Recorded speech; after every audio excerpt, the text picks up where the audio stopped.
You've got to remember, Suj, right, that if you're over there and we're live, it's not in people's homes for 30 seconds, but we're now live. Correct. So we live. I think we're live. I hit live. The question is, are we live? The only way we'll know if we are live is if... when you can see our picture on the screen like that. Is when... So who's waiting for it to come up on YouTube because there's a 30-second delay. So basically. everybody that can hear on YouTube, can you give us a thumbs up just to say that the audio is in fact live? Because if it's in... I was going to swear already then. If it's in trouble now, we're in trouble for the next 24 hours. Can you hear us? They won't be able to respond straight away because they won't hear it for 30 seconds. Yeah, I can hear you. They don't hear you twice over. Good morning and welcome to Planet FPL 24. We are here for a 24-hour live stream. We have managed to somehow, it was 5:45 and I went to make a coffee and came back and it was like 1 minute to go. I don't know how that happened. I thought we had another 2 or 3 minutes to get ourselves set. If you're one of the mad people that has joined us at 6 o'clock in the morning, like, come on. Yeah, more than likely these people are in bed, James. It depends where they are in the world, right? So that is true. People in the chat I can see who are from around the world, right? So let's shout out who's in. Let's talk FPL. Everybody that's up and early. Edwin Guan, Harbour Boy, Neil Murray's in. Don't know what he's doing later this afternoon. Ben Miller. He's in a completely different time zone. Woody back, he's in. Gary Shepherd. Yeah, why is Neil Murray up in Copenhagen? Mind you, why is Andy from Let's Talk FPL in the chat when he's got to be with us in 16 hours? Yep. Dylan Farrell, Alex Tyke, Chris is in. He says, come on boys, minute 2. Pete Squires, Elite FPL Steve-O's in, joining us at 1 o'clock today. My man Dan FPL Chances in. Stefan White is here, and he'll be on this screen that you see in an hour's time. Yeah. And Navishka is in as well. Thank you very much for joining us early, guys. Much appreciated. Yeah, big shout out. So just to let you know, obviously, if you haven't been keeping up with what's going on, but obviously most people have, we're here for another 24 hours. Shout out Captain, FPL Captain has started the clock in the top corner. So if you can see that above James's head, you know how long we have been live for. We've got an hour this morning before our first guest where James and I are going to just catch up with what's been going on, give you a rundown on the schedule, talk a little bit about our Patreon that we launched, let you know how you can donate money, tell you about some of the raffles and auctions and stuff we have going on, and all of that kind of stuff. Andy, let's talk FPL saying the sound is a bit quiet. We can make that louder for you, Andy, not a problem at all. Bear with us, we might as well get the testing stuff out of the way now, right? Rather than someone tell us in 12 hours or so. Yeah. Let us know if that's any better, Andy. Suj just flicked a switch. I've just turned it up a little bit. We've got the mics not quite in our faces. I thought Manchild said it would be a little bit obtrusive. So hopefully that is a little bit better that we've just turned up. Watch the chat go mad. Turn it down.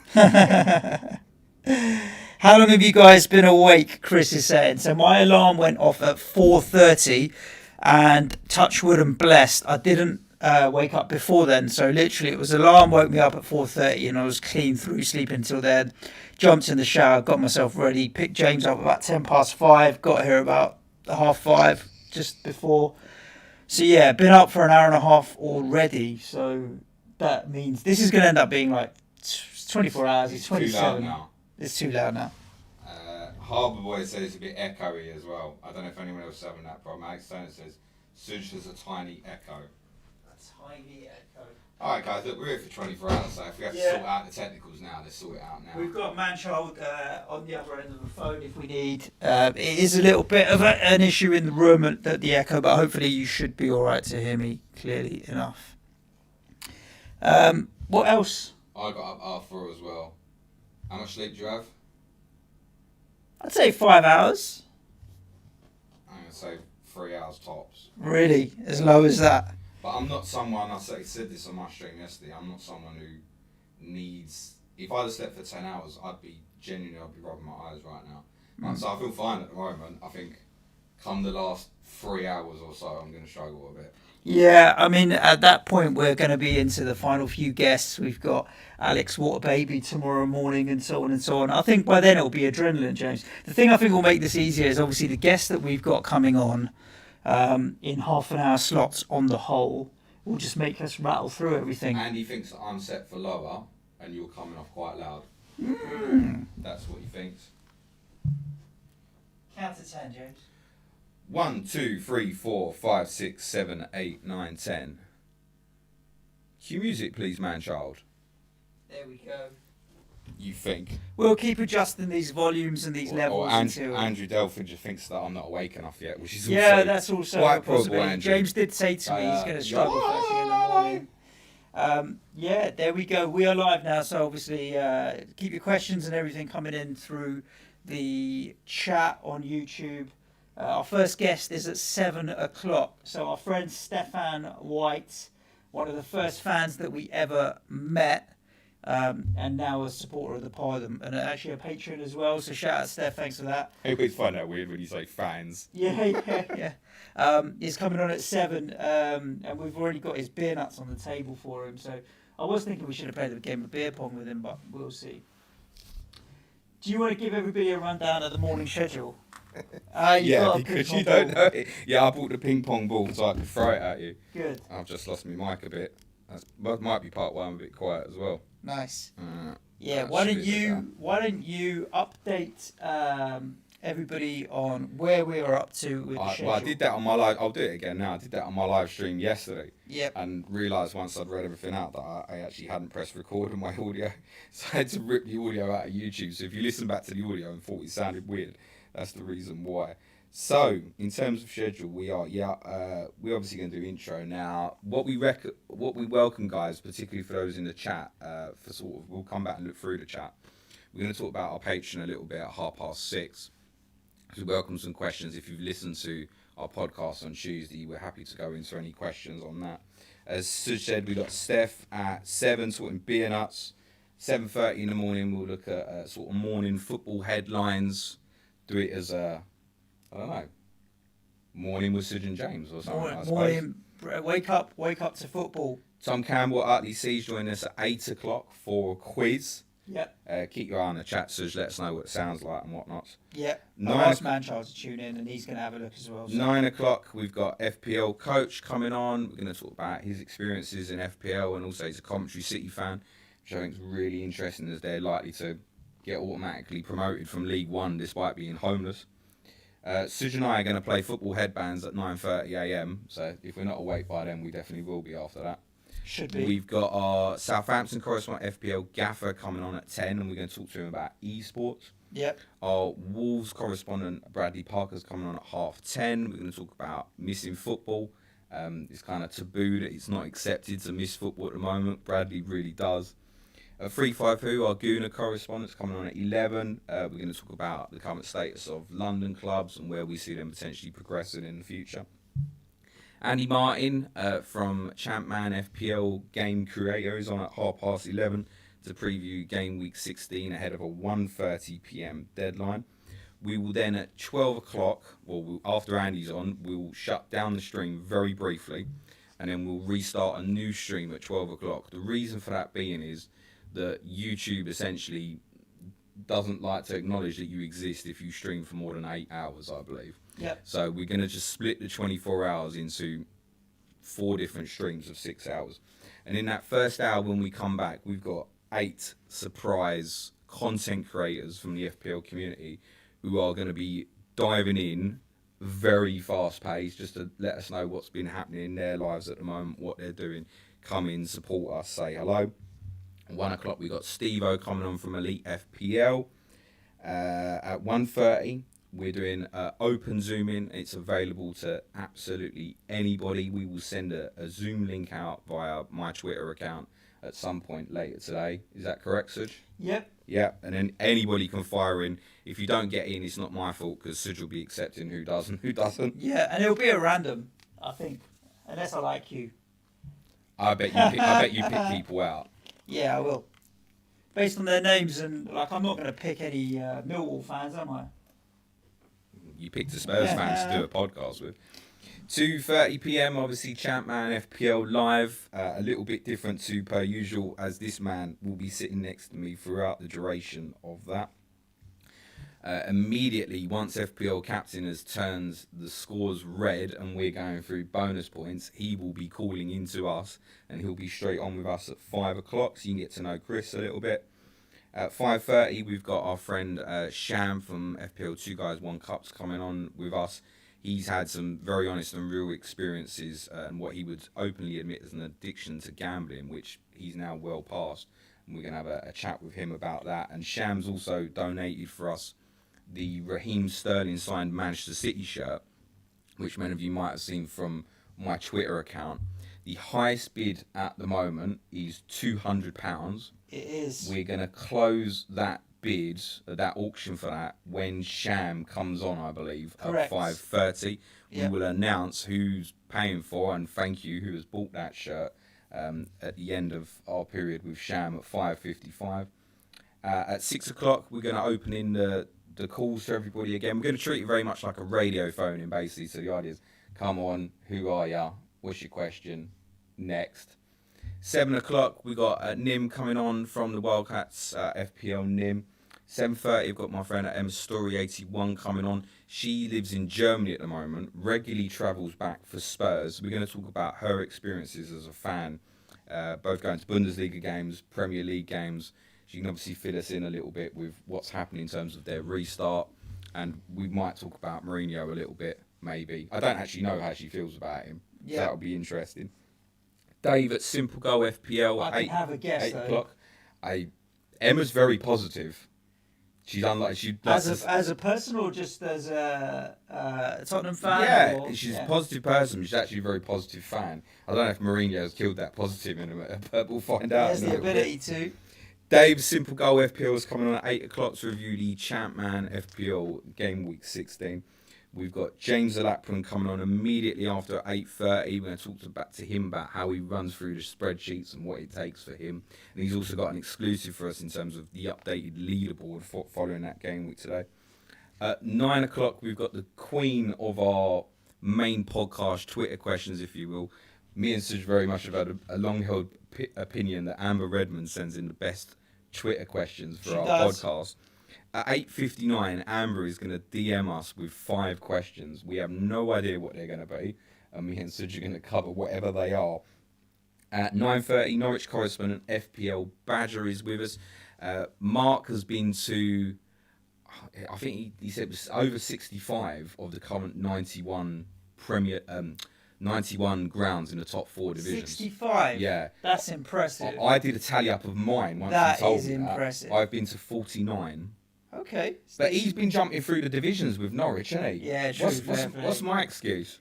You made it. I mean, you go to all the cup games like Shrewsbury and everywhere. I do like going to it. I was going to say it. I'm going to try not to swear for as long as possible. That's part of the fundraising idea. 10 o'clock, straight after Mark, we've got Dan, FPL Loco Lord, our Liverpool correspondent, coming on for us. Me and Suj are going to be quite sheltered, I think, to what's happening on Twitter and in football news today. So Dan's going to come on, give us an update of any news. We're going to be drunk by this point as well. And we'll obviously talk about Liverpool's phenomenal season. At 10:30, we've got Gary Is My Cat playing coming on. Gary and I don't know if Suj has done this, have picked our top 10 best ever FA Cup goals. I haven't. No, that's cool. We know you can't remember more than 2 weeks ago. Exactly. So we've done that. I don't know what Gary's gone for. He doesn't know what I've gone for. We're going to debate it out, much like we're going to go head to head as it's 10:30 with whatever match of the day you're doing. Yep. At 11 o'clock, Suj and I are going to play Pictionary. I'm looking at this big screen behind me, Suj, and I'm not quite working out how that's going to work at the moment. Don't worry about that. We'll get the flip chart and we'll be drawing on it. All right, cool. That sounds like a plan. Yeah. Is the camera movable? Yes. You haven't thought through this, have you? Why would you want to move the camera? And how are you going to social distance for this when we're drunk? From who? From each other. Oh, you just have From to the stand virus off, you brought scene, into this mate. room. Stand off camera. At 12 o'clock, we're joined by legend of FPL community on YouTube, Andy, to do Let's Talk Planet FPL. At 1 o'clock, we join up again with Tom Cantle for Who Got the Planet, a remix of Who Got the Assist and Planet FPL. At 2 o'clock, me and Suj on this table in between us are going to attempt to play Articulate, and it's going to be a mess. I'm really good at Articulate. I'll tell you why this is going to be a mess as well, and I'll tell you why it's going to be good is I think everybody likes to giggle at some of your football quiz answers. Yeah. Now, Suj is an extremely intelligent man. Yeah. I basically can't hold a conversation with anyone about anything other than football. So when it comes up with like this famous novelist from the 1800s, I don't know who that is. So I don't know how I'm describing it to you. Let's hope. And I don't know how you're going to describe it for me to guess. Can we? Yeah, it's not bad. Yeah. And then 3 o'clock. Yeah. FPL footballers coming in. He's in the United States at the moment, but back here, he's Newcastle United. We're in the midst of a takeover. We'll be seeing where he's at with his things. Straight after at 3:30, Tomo FPL Blade is coming on as well, also from America. We'll talk a bit Sheffield United. I think we'll talk a bit of Champ Man with him, some best bits from the streams so far. 4 o'clock, me and Suj are going to play a little bit of a Would You Rather for half hour.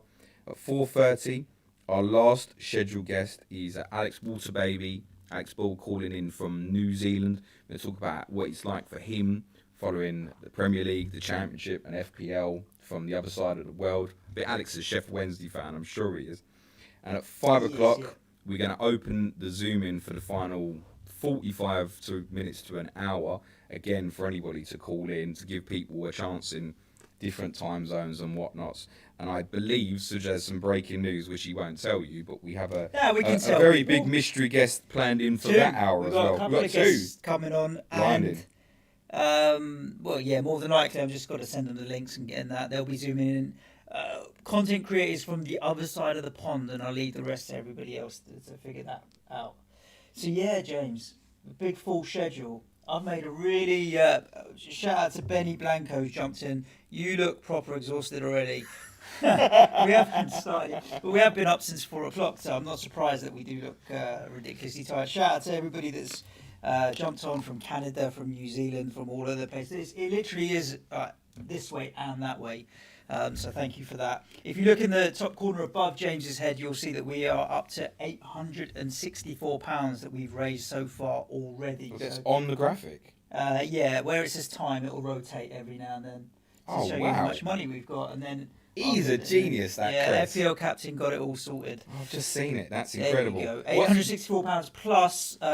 One of the things that James mentioned, we have a signed Raheem Sterling shirt that has been very, very, very kindly donated by Shamil at 2 Guys 1 Cup, FPL 2 Guys 1 Cup. We've had a bid already of £200. We're hoping to get at least 250 for it. So if you're interested in a Raheem Sterling signed shit, that's a joke for the Oh my god! I couldn't believe it. So Suj, all the graphics you might have seen people have been tweeting out over the last 2 days or so in terms of I'm coming on Planet FPL 24 at whatever time, etc. Well done, mate. Suj did all them graphics, and you did a great job on them. So when Suj sent me one last night to say, I've got some images of the Raheem Sterling shirt we're giving away, stick this out on Twitter now, I didn't really think to proofread it. So, in the graphic, people are apparently auctioning for a Raheem Sterling signed shit. I mean, they figured it out that it's a shirt because of the pictures. But yeah, people think that you're such an evil genius that you did that on purpose. Well, the thing is, when you read it quickly, you miss it, right? Because you just... It's a word you commonly use. Yeah, there you go.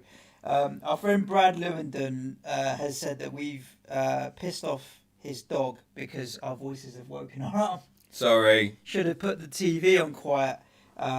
Shout out to Chris, no surname, who says, bring on the FPL General. Well, if you stay on the stream long enough, you never know. He might call in. He might indeed. Dylan Farrell says, Defo the boys from Hell Cheaters. There's no such thing as Defo. You'll have to be here at 5 a.m. tomorrow to know whether you are right or wrong. Alright. How's the sound now? Is it better than what people are saying? Yeah, give us a heads up and let us know what you're thinking on the audio. Do I still have an echo, or have I managed to tweak that out? And is the volume okay? Can we talk about football for 1 second, James? Yeah, of course, mate. My football club, West Ham United. I think I'll raise it when Tom Campbell comes on, because he is a West Ham fan as well. So for his sins. Jeremy Ngakia, 18-year-old, leaving for free June 30th. Is that right? I've seen Jordan Ibe is obviously doing that at Bournemouth. But I think that's part Bournemouth can't be bothered to re-sign him, it sounds like. We haven't done enough digging on that Jordan Ibe thing, and that with Ngakia I didn't know anything about. Yeah, I just saw a West Ham news account tweet it yesterday. Is that official then, or? Yeah, he has refused to sign a new contract on the advice of his agents. Basically, he's been tapped up to go somewhere else. More money or bigger club or whatever. Look, he's played a handful of games, so... I'm not saying that Tottenham need a young right back as an understudy next season, but I wouldn't be surprised, by the way. I mean, where he goes, look, there are bigger clubs than West Ham in the league. There's no doubt about it. And if he goes to a top 6 club, it'll be painful. But I can understand it. But it's just frustrating for. It's not about him almost, right? I almost don't blame him. I blame the club for putting us in a situation where we're going to lose one of our best talents on a free. Like well, let's put this fairly. So certainly the majority of the listeners will agree with this, is until David Moyes stuck him in a team against Liverpool 3 months ago, no one had ever heard of him. Yeah, that is true. But behind the scenes they would have heard of him. They would have known he was a talent. And if they didn't, then what were they doing from a scouting point of view? Interesting one. Whitebeard, thank you. Your sound is good. Our sound is good, your stats are good. Thank you, Whitebeard. Yes, well done, Whitebeard. It's the only thing that gets me through Champman. Without his spreadsheet website with the table. I didn't think you did any planning already. Yeah, I do. Well, I do a little bit, and then sometimes I do stuff like listen to James, which means buying Matt Elliott from Leicester to replace Hart, and it doesn't work out. And sometimes I completely ignore James because he was saying that Spurs were not the best potential pick for the double game week because the Arsenal game, I got Sheringham and Selakovic a goal from each. Thank you very much. Well done. So when I don't listen to you, it's a bit better. I haven't done my Champman team today, so at some point I'm going to need to. When I talk to Andy Martin, do it. When's the deadline? 11:30? No, it's 1:30. There's no early kick-off today to give, obviously, James Olapun's done great work in terms of turning the sheets round. But they haven't put an early game out just to give people a little bit extra time because the sheets have only been open for 24 hours or so. So it means we don't have to cover that at 12:30, which is quite good as well. Perfect. Yeah, I mean, I'm not going to make more than one transfer if I do, which I probably won't. I'm probably going to roll. I might captain. I'm rolling. A Spurs player today. What, against West Ham in the Planet FPL derby? Mm-hmm. The only thing wrong with my team this week is that I've only got one Spurs player and it's called Gus Poyet. That's the only thing I'm worried about. I've got Sheringham and Selakovic. Now the problem is that they played 2 games, so they may be in for the chop and Rebrov will come back. That's fair, actually. That is a fair comment. Sheringham definitely, he's a little old, you know. But Selakovic, less so. Selakovic more likely to play 2 games. I would have thought that's correct, yes. So you saying that's your captain? Maybe. I haven't decided yet. We will decide. What are you trying to bluff the listeners for? I'll be on Robbie Fowler, captain. Interesting. I couldn't bring myself to buy Ruud van Nistelrooy. We'll get into some Champman chat in a little while. So, full schedule ahead, James. Full schedule ahead. 23 minutes in, no one's fallen asleep yet, I don't think, except for maybe the listeners at home. You need to get yourselves, if you can, on to our Virgin Money giving page. So the link is in James's Twitter page. At the top is the pinned tweet. You'll see a link out. If you can donate a $5, it's a $5. If you can donate 5 million, it's 5 million. Every little bit helps. And to all the people that have donated so far, we will be giving you all a shout out. So at 5 to 7, 10 to 7, before we get our first guest on, I'll run through the people that have been able to donate so far and thank you all that if you can. All of that money that we raise is going to NHS Charities Together. I think it's the NHS charity that brings together, it supports all of the people that work within the NHS helping people. And right now, obviously with coronavirus, things are a bit messed up, yo. Very much so. What's the target?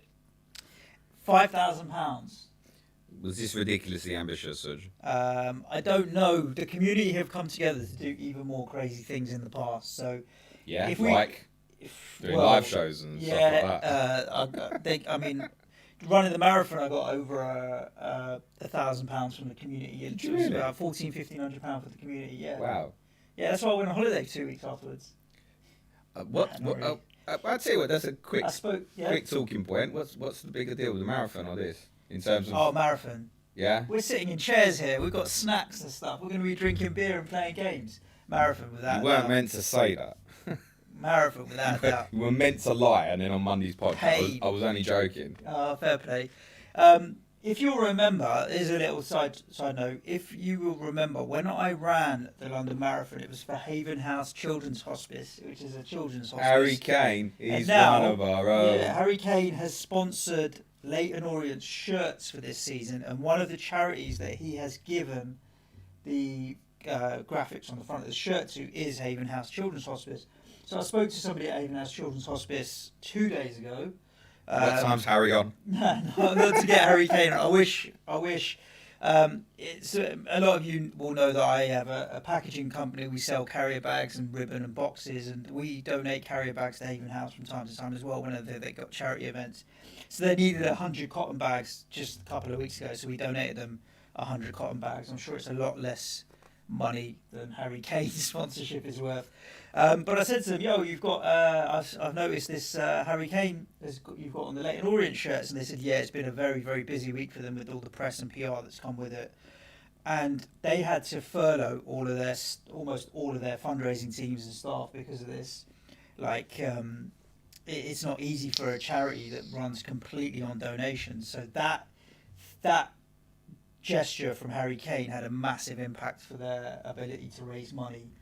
And when it comes to times like this, where look, even our Patreon that we're going to talk about in a bit, people have to scrimp and save because of what's going on in the economy. For charities like that, it's easier to go and find a handful of big donors. Like, your rich are still going to stay rich. Do you know what I mean? The people that have got a few million in the bank are still going to have a few million in the bank. And so the publicity that comes with Harry Kane doing that makes it easier for them to get money out of those people. So it's going to have a big impact, not just because they're on Leighton Orient shirts. And they were quite happy at Haven House about the fact that they're going to be on the away shirts, which means that they're going to be shown all around the country, rather than if you're on a home shirt, you're at Leighton Orient week in, week out, right? If you're on the away shirt, you're going all around the country. You know that home shirts get worn most and can be worn. Yeah, true, home. Maybe. I mean, I'm just telling you what it definitely would have been better for them if they was on a home shirt. Yeah, maybe. I mean, you're talking about Leighton Orient, right? How many shirts they sell? Well, they've got 2 away kits, so they're probably only going to wear each away kit probably, I don't know, 5-6 times maximum. But I think it's all the publicity around Kane and stuff is already done. Yeah, it's great for them. For the England captain to bring attention to. Local is it fair charities. to say a small local charity? Local charity. It costs Haven House between £3 and £4 million a year to stay open. Wow. To Why? run. Can I ask? That's their costs. So they've got what Haven House do as a charity is provide care for terminally ill children. So life-threatening illnesses and terminally ill children. So so when parents want to have some respite from caring for their children, they can go to the hospice and stay there for a day or 2 days or what have you. And then if you want to send them in for a day or overnight stays, you can do. And then end-of-life care. So like in the last 2 weeks of somebody before they pass, they can go and stay at the hospice and stuff. So they've got medical equipment like for people with all sorts of illnesses, physical disabilities and all of that kind of stuff. So they've got nurses around the clock, 24 carers around the clock, teaching facilities, all that kind of stuff. So to keep a facility like that going, and they can have at any time, I think it's up to 50 kids. It costs 3 to 4 million. That's what for me that's chump change. That's like the smallest amount of money. So you're thinking about charities that are international that are running of hundreds of millions. 3 to 4 million quid a year to keep the hospice going is small. But this now means they can expand out the number of children they can have. So, yeah, really interesting stuff. Nice. Andrew Redmond says marathon for James next year. Marathon beer drinking session, perhaps. I'm not going to lie. You've got pounds. absolutely no chance. Sean Murphy's in the chat. Thank you for joining it. You can donate whatever you like. I ain't doing it. He was the proud winner of the Haven House Mini League that we set You know why I wouldn't do it as well, the marathon? How long in advance do you have to put in that you're going to run the marathon? Well, firstly, it's a ballot that you might not even get a place. All right, but how long do you have to apply? It's a year before. Before? Yeah, when the marathon ends, normally a week later, they open the ballot for the following year. Right, well, Spurs might be playing, aren't they? So Yeah. I ain't doing it. Well, to be fair, the marathon starts at 9 or 10 in the morning, so you should be done. I won't finish till Tuesday. Oh, we got late risers 12 in We the play chat. Tuesday night midweek, and I'll be struggling to make it. Shout out to Chris, FPL captain, who started the clock. He had to wake up at 6 o'clock just to start the live timer in the top corner. So thank you very much for doing that. FPL JJ in the house. We've got Andy, Let's Talk FPL jumping on in the house as well. I hope you're all just sitting in bed and have got iPads or on your phones watching and tuning in. But thank you very much for joining us this morning. As it is 6:30. Yeah, we've got through half an hour already. We're still going. 2% done. We invited this schedule to be if there was any feedback or anybody had any questions on, obviously, our launch of what we're doing with Patreon. If you have any questions on it, or anything else, to be honest, now is a really good time to throw it into the live chat. There are potentially going to be some long periods today where we might not be able to interact so much with the chat. There will be other times where we very much can. Now is a good time if you've got any particular questions on us or anything we're doing today or anything Patreon-wise. I think while we're waiting for any of that to come in, I think what's worth saying is me and Suj are incredibly grateful for the feedback to something which can be quite an awkward topic to talk about. Controversial. As soon as you mention money, people have different expectations, right? Yeah. Well, look, we're talking about a little old podcast with the two of us where we might be able to bring in a few £100 a month. Let's talk about how Joe Rogan has hijacked the podcast monetization conversation in one fell swoop this week. We thought we were going to launch our Patreon, make a few quid, and people would be like, okay, yeah, we're making a few quid. Joe Rogan announces that his show is going to be Spotify only, and that the rumour is that they're giving him in the region of £100 million to be a Spotify only show. I've read that Spotify have already made the money back. Well, so Spotify is a very, very interesting concept in what they're trying to do with podcasting, and I think it's going to be a very, very big play for video bloggers. Andy, for example, who's in the chat, like Let's Talk FPL, will become a Spotify. Can Andy choose for himself rather than us telling? No, I'll tell you why. So I did a little bit of looking into what happened with Joe Rogan and Spotify. So last year, Spotify have been buying up companies in the podcasting arena for the last 12 months. So they initially bought Anchor. I'm sure a lot of people would have heard Anchor. Anchor started out as a broadcasting platform and is now very much a podcast production platform. So people use Anchor to create podcasts and feed all of the different platforms. Not only that, they bought out a couple of advertising platforms for podcasting. So they have AI technology that allows different adverts to be shown on different podcasts for user behavior. So what they will allow podcasters to do on Spotify is sign up to the Spotify ads platform. Spotify will choose which ads get shown on your podcast, but they will tailor the ads for the user because they have user behavior data from what other shit you're listening to, right? So they're trying to build that personalized ad strategy within that. So they've made a couple of acquisitions in that space. Prior to this Joe Rogan $100 million deal, they had already spent $400 million on podcasting technology and software. Wow. The Anchor acquisition, and they bought out a couple of other shows earlier this year as well. The names escape me, but they were big American podcasts. So for them to be making waves is massive, and the biggest thing that they're talking about is this is video blogging. So from September, Joe Rogan will exclusively video and audio be on Spotify, and they want to make a play for the YouTubers, the bloggers on YouTube. They can't stream. You can't stream on Spotify, right? Streaming's never gonna be a thing on Spotify. But if you're pre-recording videos and blogging, then Spotify want your business vlogging and what have you. So, you know, are you saying they could develop from an audio only? Then is that what you're saying? Or? Yeah, there'll be a video like platform. With There'll be a video or? platform. Yeah, but very, very niche, like video blogs, as opposed to particularly anything You else. won't just be able to post your own stuff on there like we can with the audio, for example. Yeah, that kind of thing. I think it'll be very interesting. And Twitch is obviously making waves. So Andy says he's waiting to sell Let's Talk FPL to Spotify. I reckon if we all club in together and put all our platforms together, we might get a bulk price. Neil Murray's jumping in. Spotify looking to buy Sonos, he believes, as well. So yeah, Gimlet Media was, you're right, the one that they bought, which is a podcast production house. They have spent plenty of money on podcasting, and they see it as their next big thing, to bring users to the platform. So that's why that 100 million is small fry. It's absolutely small fry. And there's a simple other reason they did it, right? They have a search box in Spotify, right? You go to Spotify, you want to listen to something, you search for it, right? What was the most searched for thing in the Spotify search box? Planet FPL? Nah, if only Let's Jay's. Talk FPL? It was Joe Rogan's podcast. Well, it wasn't porn. Nah, it wasn't. It's Joe Rogan's podcast, and they didn't have it, right? So they were like, hang on a second, everyone's searching for Joe Rogan's podcast. So he wasn't on Spotify. He was not before, on Spotify before, not at all. Not So I even wonder they've wanted to do that. Exactly. It was the most searched for podcast in the search box on Spotify. Bang, off you go.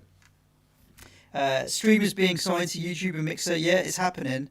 Twitch, I think, is a really interesting one. We're going to be looking at exploring how we start streaming on Twitch in the coming days and months as well. Which you can stream on apparently for 24 hours. Oh, really? Yeah, our so, friend yeah. Steve did tell us that. So I think Twitch is going to be interesting to see how that platform develops as well, which is ultimately now where we're going to take Planet FPL, right?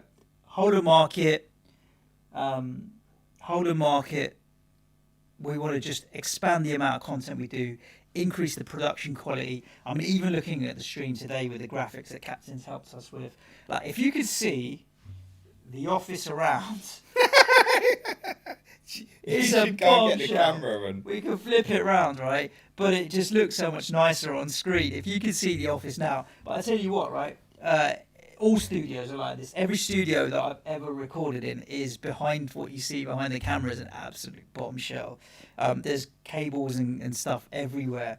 But Patreon is what we wanted to do is give more for more, right? Yeah, absolutely. Do we want to cover some of the comments in, and then if there's anything we still need to clarify on it, we can come back to it. Go for it.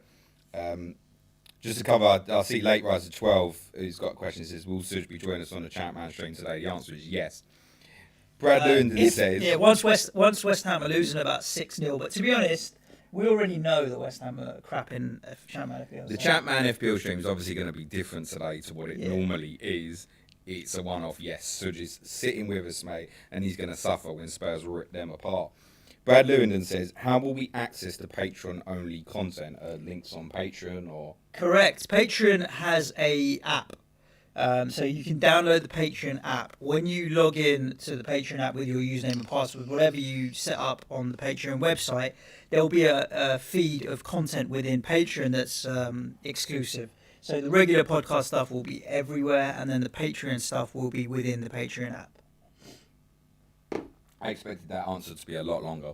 Yeah, no, luckily Patreon's quite set up for giving and delivering exclusive content. So I know we had a message from somebody that was saying, look, I listen when I'm driving and stuff. I don't know, I can't have a web page open, but Patreon have an app to allow that content delivery. So, yeah. Oh, okay, so if you're logged in, you can download and then play it off your phone or whatever these days. Yeah. Okay, that Rob works. Pictures jumps on. Where have you been for half an hour, mate? 38 minutes late. Yeah, Rob, where you been? Was he scouting something? Is he? Alex Turner wants to know when the Slack channel will be up and running. So the Slack channel has been set up. Slack.com/planetfl, whatever it is. We've got planetfl.com. It'll be live within a week or so, and then you'll be able to jump in. I'm not a member of any other Slack channels. I am from work, but not for FPL. So Yeah, I think a lot of the guys have Slack. So I'm not sure how best to set up the channels and stuff that people want. So do you set up different channels for Rate My Team in all of the different clubs? What kind of channels do people set up in Slack? I'll be really open to. You can jump in. My DMs are now open. James showed me how to open my DMs. So if you think about how you want love the channels, our patrons to decide on how they want their Slack to yeah, work. exactly. Just tell us what channels you want, because we can get them set up, and then people can jump into different channels for different chats. The answer of when is it'll probably be one of the first things that gets set up. I would have thought. Andy, let's talk FPL's going to Tesco. Catch you later. See you, Andy. Just Crater Foster's. Midnight. Yeah, exactly. Crater Foster's, that's what you want him to get. Samuel DB, good morning. Good morning, everybody that's jumping on now. So, you were saying some of the Patreon comments, James. Yeah, I see. I mean, Ben Miller's in the chat, friend from America, Faint Ben's and patron as Bargain Boys. You should be on BBC. I don't know about that, Ben. I don't think my language would get away. Exactly, I was going to say BBC. No swearing, mate. But I think, yeah, I mean, the idea to go Patreon live on Tuesday ahead of this wasn't a planned decision as such. The idea that we would eventually get to Patreon was definitely not something when me and Suj first sat in this room. And how big was the mic, Suj, that we had to leave? The little H1. The little H1. Yeah, I mean, we only started doing videos from, I don't know, episode 45 or something, maybe. Yeah, probably even later. We used to sit here with one little mic that had a little reverser on it and two little ends in it, and we just used to speak into it, and what it got, basically. So, no, at that stage, there was never any thoughts of getting to this point, and I think probably coming into the new year, it was something that began to become a conversation. Oh, what is that, Suj? That's awful. That's echo. Sorry. I can hear that's an echo. Let me try and... There we go. Bloody hell. Yeah. I'm trying to sell Patreon now. And I think I was always not sure. Patreon? Yeah, me in terms too. of, I think one of the things for us was, look, could we get rewarded for our work? You know, if you can, why shouldn't we? A little bit. But I was always a little bit conscious of going down the Patreon route. And obviously, what you see on timelines very much, you see the moaning, you don't see all the positive stuff of other people's patrons and stuff. That's why I was surprised at all the positivity to what we released on Tuesday. Yep. And I didn't know if we were better off trying to attack a sponsorship route. That had also had some bad press from some other people's patrons. So I think the real changer for me was the live show in Manchester in March, as I said on the podcast on Tuesday, was the amount of people that certainly were talking to me, and I think it was the case for you as well, was like, stop pissing about. Do it. We will support you. Yeah. Was really the game changer. And then I think from that point, it was a case of, well, what do we want this to look like? We can't just put it out there. And do we want to put something out there that's going to look very similar to others? So we basically looked at everybody else's Patreon, not just FPL, but we looked at patrons and obviously other sports, etc. as well, to see how they would run, what was good, what was bad. And the main thing for us was what we got now had to stay as what it is now. Completely. In terms of, the free content's still going to be out there.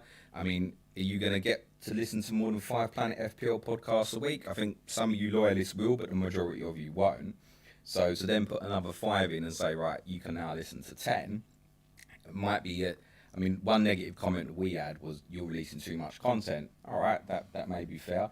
But one of the things I was discussing yesterday on my stream was what we're doing is giving you the choice. Exactly. I think you got to treat... Wow. Maybe with content, we're giving people too much. Treat them mean, keep them keen. Maybe we should only give you one podcast a week, or maybe not. Patreon for us at the moment is a very small part of the overall strategy.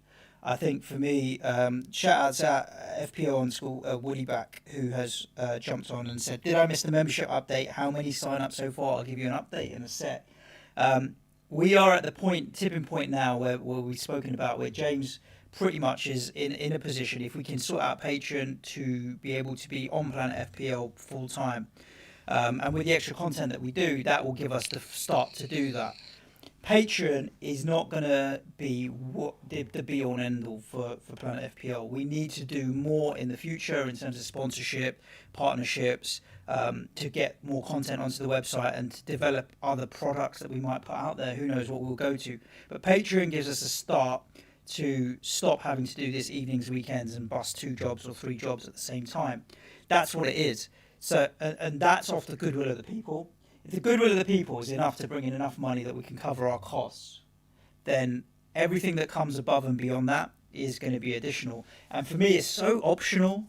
Like, I don't. If people can't afford it, there's just no expectation at all from people. One of the things I did want to talk about that we haven't spoken about yet, but I want to really figure out is we've got some fans who really advocate what we do, and they may not be able to afford even the 3 to 5 to 10 quid.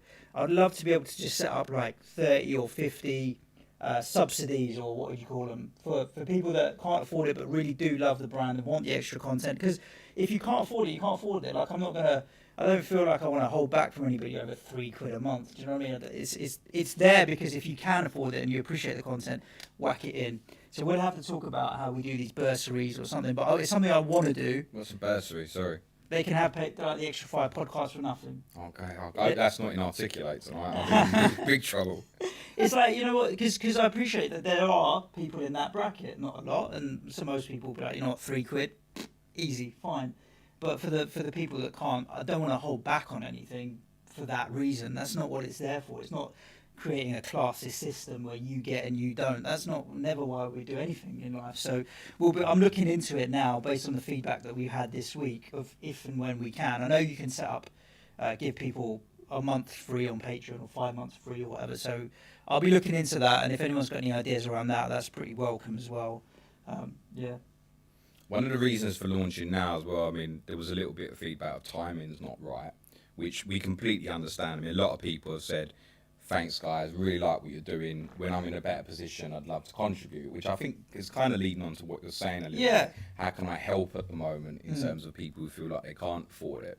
And that's absolutely fine. One of the reasons we decided to go early was because obviously everything that goes into Patreon now is going into this for today. Yeah. There's a fundraiser for today, right? Yep. So Yep. that was part of the reason for deciding to go early on it, because certainly at least until July's payment at the earliest, then anything that comes into us through Patreon is going into this fundraiser. That was the main reason for deciding, okay, we know what we're going to do with this. Yeah. Let's launch it now. Yeah. A couple of interesting, and so Willie Back, I know you were asking, we have, I think it's just under 60 people have signed up this week so far to Patreon. And I'm going to flick it on the Patreon page so you can see how many people have signed up. So we're happy with that. I would really, really love to get to 100 people by the end of today. That was a goal that I thought was ambitious, but if we could do it, we could do it. I feel like if football was on, and everybody was engaging with the content, because there's no denying that it's down to a quarter to a third of people are listening now, and a lot of people have just completely tuned out, that we would have been able to get to that 100. But if we can get to that 100 by the end of today, the way we can do that is by everybody jumping on and sharing the links and all the rest of it. If you were gonna, the way we've got the Patreon, if you were gonna donate 20 quid, then just jump on the 8 quid and you'll do it twice and you'll have donated 20 quid anyway, that kind of thing. If you sign up to Patreon now, there will be no payment taken. The second payment won't be taken until the 1st of July, so you don't have to worry about like double dipping. No, we're not double dipping and getting June as well. It's off until July, so you've got like 5-6 weeks, and we're going to really hammering out the content. Gary Shepherd says, guys, you need to coin a name for your fans. We do, the Planet FPL Army. That's one thing that I'm really jealous with Nymphria, because she's coming on later. Nympham, brilliant. Yeah, I just want a name like that, but we don't have one. So Planeteers, but it makes you feel like I'm leading a boy band or something. Yeah, it's true. Planet FPL Army. The other thing we need the name for, Gary, is our tiers on our Patreon. If you go onto the Patreon page, basic, intermediate, advanced, so dull. So if anyone's we'd got like good our names, patrons especially to come up with a name. yeah, for exactly. If you come up with some good names for that, do it, because we were thinking about naming them after Man Child, Me and James. But then there'd be arguments about basic, which one of us is the most basic bitch, really, to be honest. So we didn't know where to go with that. If you got some ideas, then do let us know what you think we can potentially do with that. Obviously, in my bio at Planet FPL Pod on Twitter, there's a link to, obviously, the Virgin Money fundraiser for the NHS Charities Together. Yes. And below that, there is also a link to Patreon as well. So if you want to have a look at what we've got in there on offer, you can just click on there. Don't worry, you don't click on there and your money gets taken. Do you want me to say what's in it package-wise now? Yeah, or did go everybody for it. listen Why to the not? podcast? Why not? I suppose we've got 24 hours, haven't we? Yeah. So there's three Just tiering very levels, quickly, we'll which I go think for it. we'd love you guys to come up with ideas. I think the £3 level should be basic man-child knowledge or something like that. So £3 a month, which is obviously, you're kind of basically just chipping in to say, thanks, we're supporting you, basically. You get access to a Slack channel, all the regular podcasts, which are free for everybody anyway, Planet FPL Mini League, and a thanks. That's you basically saying, here's a pint a month, guys, is what you're saying. Or half a pint each, basically, depending on if we leave London or not. At £8 a month, members get 5 exclusive podcasts each week. So the plan at the moment is very much schedule-wise. We go Monday to Friday is currently, so the plan is in terms of free content, you still get the main podcast on a Monday, People's Poll on a Tuesday, Sky, which we both said numerous times, we think massive growth in terms of the amount of people going to join in next season. Thursday, Clash of Correspondence, because I don't want to hide these guys behind a wall, and I think that their insight is invaluable. Friday's Ask James stream, there's things we want to do with that in terms of, can it be a phone-in, for example, rather than just a live chat? And then the thinking is in terms of Patreon content that would go behind is Patreon-only Q&A on a Monday night to sort of add to the top off of the Planet FPL podcast. Tuesday, Tottenham, and the reason why that one's going behind is, we'll be very honest, it's been the least popular one, so that's the one we've chopped, basically. Yep. Wednesday, we're open to ideas on this a little bit, but our thinking at the moment is to do some sort of stats-based FPL podcast. Yep. Because we're not great at the stats, and I think I want to attack it, as I said on Tuesday's pod, from a different perspective in terms of the sort of information we might provide to get you ready for a game week. Thursday would be the game week preview. Many of you will know I generally, until the lockdown, have had to start working from home on a Friday. So it made the final plan become quite difficult, because we'd be recording it often early on a Thursday, putting it out on a Friday, and there's been press conferences and like in between. So we put that out on a Thursday. And what did we say for a Friday? The quiz. We keep doing the quiz every Friday. And then the idea with that is it doesn't get in the way of your FPL plan. And obviously, for Patreon, something they can catch up with any time they like. One idea I suggested on my Ask James stream yesterday by the quizzes, which obviously we're doing every Wednesday at the moment, was like, get your friends together one Sunday on Zoom or something and do 3 or 4 of them. Yeah. It keep you going for 5-6 hours. So the majority of them quizzes, obviously in lockdown, statistics are not changing, so a little bit timeless until football restarts at the moment.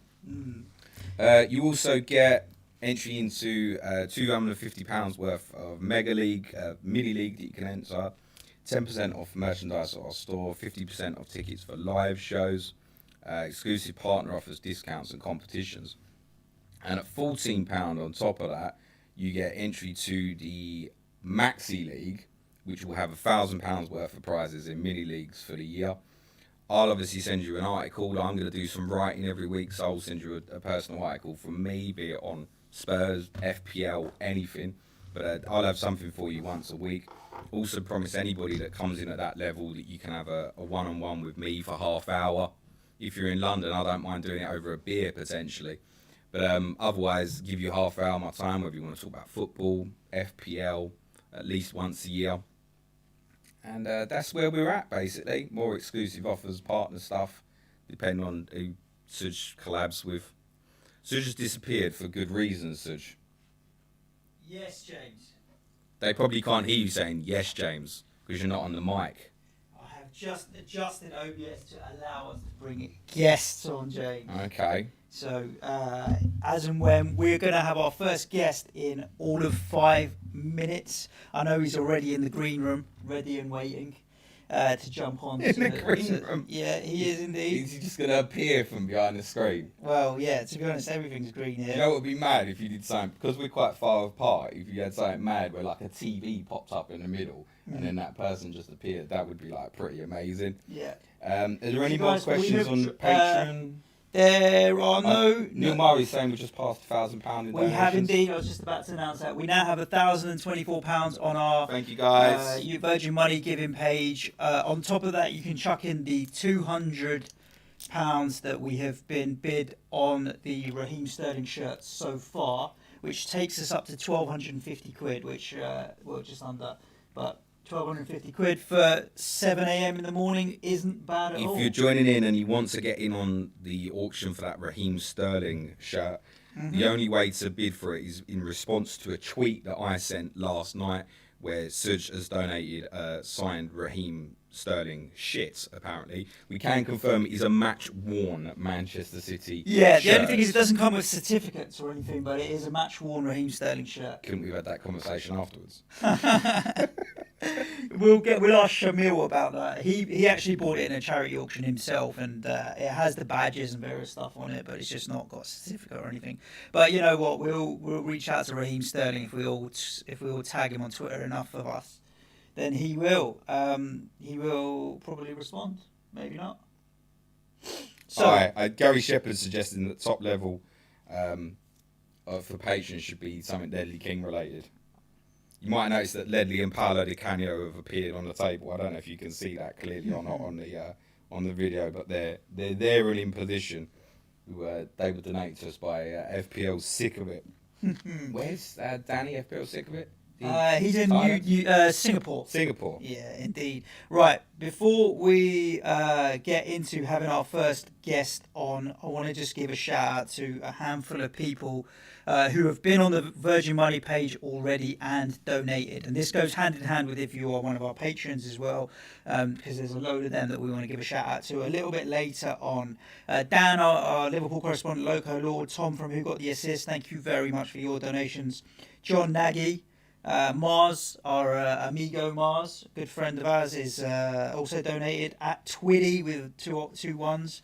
Ben Kemish, Chris FPL Addict, thank you very much for your donation. Steve-O, Mike Smith, Aaron, no surname there, Angus M, Dan FPL Chancer, Brian Yule FPL JJ, thank you very much all of you guys for your donations.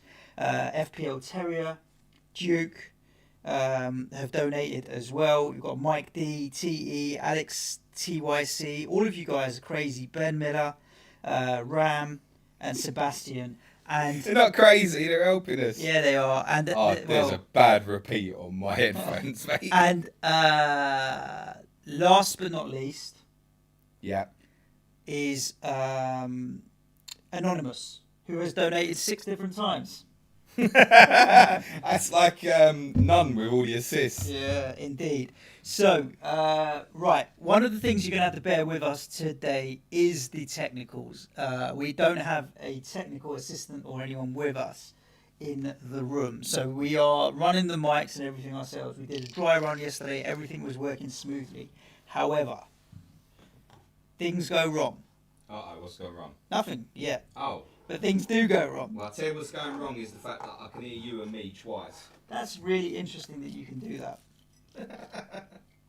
So we'll have to look into what's causing the echo on the computer in a little while. And I wouldn't mind, but it's on like half a second delay that I can hear you and me back. Why can I hear me in here? James has just asked a very interesting question. That if you were on Twitter yesterday, you saw me doing the setup with a couple of our guys in the office.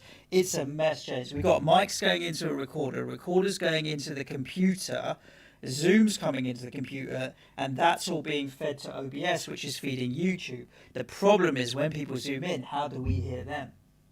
So then it's got to be fed back out into the headphones and all synced. So somehow there's a repeat. But it could be worse.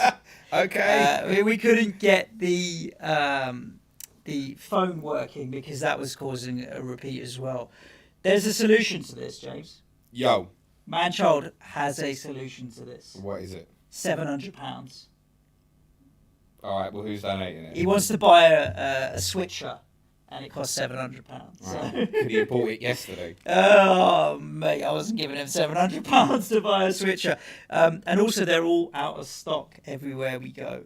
Right, Stefan White, I hope you are ready. Woo! You say you're ready on the YouTube chat.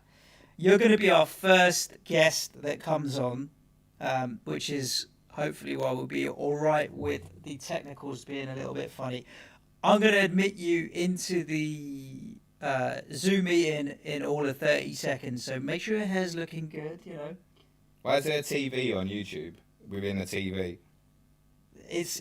That's the Zoom screen. I know, I'm only playing. Oh, good. As long as you know what's going on. Right. How good is FPL captain? Donate to us and then buy him a beer from Beer Nuts. Is he in? Steph is in. I can't see him. He's so small. I'm going to make him. I'm in. Hey! Hey! Hello, How are mate. you? Good morning. Hey, I'm buzzing with this. I can't believe this is happening. Look at him. He's 7 o'clock in the morning. How long have you been up? Tom, sort it out. Sort it out. The lighting's got in the warehouse already. Oh, you need some new light bulbs, mate. Ron Weasley in the house. What a bonus. Yeah, well, we had to have question of the day, and the only way we could get question of the day was with Big Geezer Ron. Tom, what's happening? How are you guys doing? Suj, can you make him full screen? I can't see you guys, but it's all right. I'm not too concerned. Yeah, we don't have a camera on the computer that we're using, unfortunately. So No worries. I'll just look at my small face. Why don't you get hold of my webcam so they can see us? it's not work, right? No, it wouldn't work, unfortunately, James. Yeah, unfortunately, it wouldn't work. That's chill. Just put it on your phone. Make him full screen because he's kind of small on the telly at the moment. I'm small. Impossible. Really? He's big enough. Well, that's up to his missus to talk about. Hey. So you guys are living the dream in a warehouse full of beer. Yeah. So how are you like honestly? I think if we worked in a beer warehouse, we'd spend half our time pissed. Surely, James. Half. It's 8 weeks in, so obviously first few weeks you take advantage of it, but you kind of get used to it. It's normal, and then I don't know. You appreciate the beer more than just F it, let's get smashed, which I do anyway. Because I was steaming last night at midnight. So we had to test new brewery beers. They all want to join the beer care package now, which is unbelievable. And I tell you what, the support from the FPL community has been a joke. It's been amazing, and not just the FPL community, their friends as well. I just can't believe it. Yeah, I mean, obviously what I saw with the care packages and stuff, and then you were saying that you've been working long hours and having a lot to ship. I'm like, cool, people are really jumping on the beer care package thing. Yeah. I'm going to be dropping a hint to my kids who are going to be coming live later, because I did see a little tweet about Father's Day. I've got it ready for you. Oh, nice. Yeah, Father's Day. Right, this is the best Father's Day box on the internet. Because it's made by me. Listen, it's the king. I've just made it the best. No one will be able to defeat this box, and it's all going to be for $29.95. Is that it? It's going to be insanely good. Well, I've got 2 kids, so they should buy me one each at that price. Yeah, who's paying for that? Yeah, Mum. And we have a joint credit card, so it comes out of my flipping pocket anyway. That happens with me. My missus gets me a takeaway, and it costs me £30. So good. And how are you coping without football? I don't know. I feel it's like 2 different worlds at the minute. Like we're living some different world about sport. Just thank God there was UFC the other weekend because I was losing my marbles a bit. And then obviously at 3 p.m, I'm just pretending I'm in 2001, and I'm like, next to me like, what are you cheering for, you mong? So I used to get told off. I used to get told off watching Gillette Soccer Saturday, right? Yeah. So he's like, why are you watching men watch football? So now it's, why are you watching James watch virtual football on Champman FPL? I'm like, just leave me to it. We're going to win the league. Yeah. Steph, is it fair that this 24-hour stream is slightly your fault? Oh, that's hilarious, that. So it was just me and James chatting in the YouTube comments after watching the first or second. It was on Twitter, wasn't it? Live stream. Twitter. Yeah, on Twitter, sorry. Yeah, and I just went to him, mate, 30, you chat so much. I reckon you could do a 24-hour pod. Don't do it, James. 30 and 30 was mad enough. And then James went, 24 hours. I reckon I could do that. And I was like, nah, I've started something here. And then Suj came in. Andy, Let's Talk FPL came in the comments. And everyone just got kind of behind, didn't they? Yeah. Yeah, the main problem wasn't the fact that I went, yeah, I can do that. I was just showing off a bit. I didn't mean it.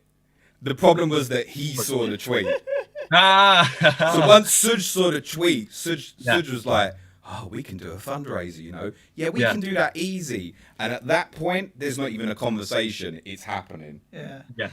No, smashed it. It's a great idea. I think you're going to struggle about 3, 4, because I wake up at similar time to you. I wake up at 4 every morning. So at that time on a Friday night when I do my kind of 24-hour thing, I'm passing out and getting coffees. So you'll have to get one of these, James, mate. What do you reckon? Cheeky broken dream. I've got some of your beers left over, mate, so I'll be opening them in a little while, mate. 2:30, I'm opening the tinnies.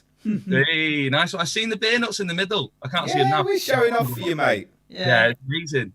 Sports quality. We deserve it, mate, because I think in the case of yourself, it's really nice what you alluded to, is the fact that the community, through, obviously, I know you've met some people like ourselves, obviously, have just got so behind you in terms of sharing what you're doing, etc.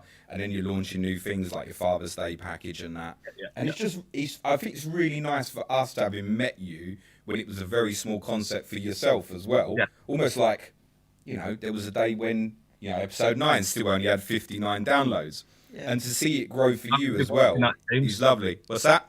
I'd have been watching episode 9, me and Mr. Saunders. I know you were there from the start, mate. Right at the beginning. First, I always say it, first fans we met. And not only that, so that was a Christmas time meet up with the Cheaters. Oh, that was brilliant. And that was in our second season of podcasting. It wasn't the first season. And you bought out, so that would have been December 2018. And the pub we met in Camden, you had a few tinnies of the nuts in your bag then. So I remember munching on them then. It's interesting to think that you were involved in the community, like bit of Twitter and stuff back then, 2018. It's mad how it's grown over 3 years as well, like how much bigger a community it is. Yeah, it's mad. I'm more of I don't love social media that much. I prefer just doing friendships in person, personally, which I've been doing with the FPL community. So I know everyone in person, met them all. Yeah. But now, to be honest, 8 weeks ago, my business was gone. It was dead and buried because we sell to pubs. Yeah. We don't exist now. And also all the pub groups obviously ain't paying anyone at the minute. So we were in big trouble. So me and Tom, pissed on a Sunday as usual, we thought, why don't we try and do beer and nuts, because we know the best beer and our nuts are the best. So somehow we've got through it. She disagrees, but you know. It's full of dick jokes, isn't it? It's so obvious when you've got nuts in the conversation. It's hard to avoid it, man. We'll talk about your nuts in a sec. One of the things, I know he's hiding there behind you somewhere, that was a really big part of the... yes. First, how annoyed are you about this Ngakia thing? How are we letting this guy leave? Anyway, that's another... Have you seen his contract's up June 30th? They're not renewing it. I've not seen it. He said he's not going to sign again. Tom his looks agent, about 12. Yeah, Tom's... I don't Remember this geezer shaved my head. He's doing Ron Weasley from the Philosopher's Stone. It's like when they were 11 and they went into Hogwarts for the first time. That's where you are now, mate. Do you remember when we the first meet-up in the pub? Yeah. You had the mask on. I had the mask on. It's still your profile picture. It is. You need to change that now. Keep that. Old school. Keep that. So I remember we got to the pub a little bit early before you boys, and we were waiting. We were like, "Where are they? I don't think they're in here."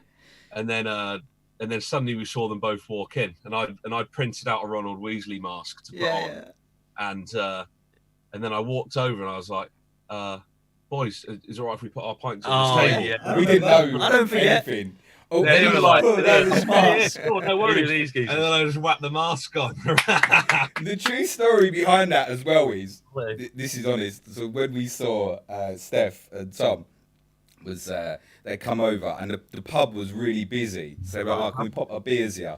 And we were trying to watch Man United against Newcastle as well. Correct. And what these guys didn't know, and the other two Toms didn't know, and these guys will tell you this, I'm like, oh, it's Tom Cantwell and Tom Campbell over there, mate.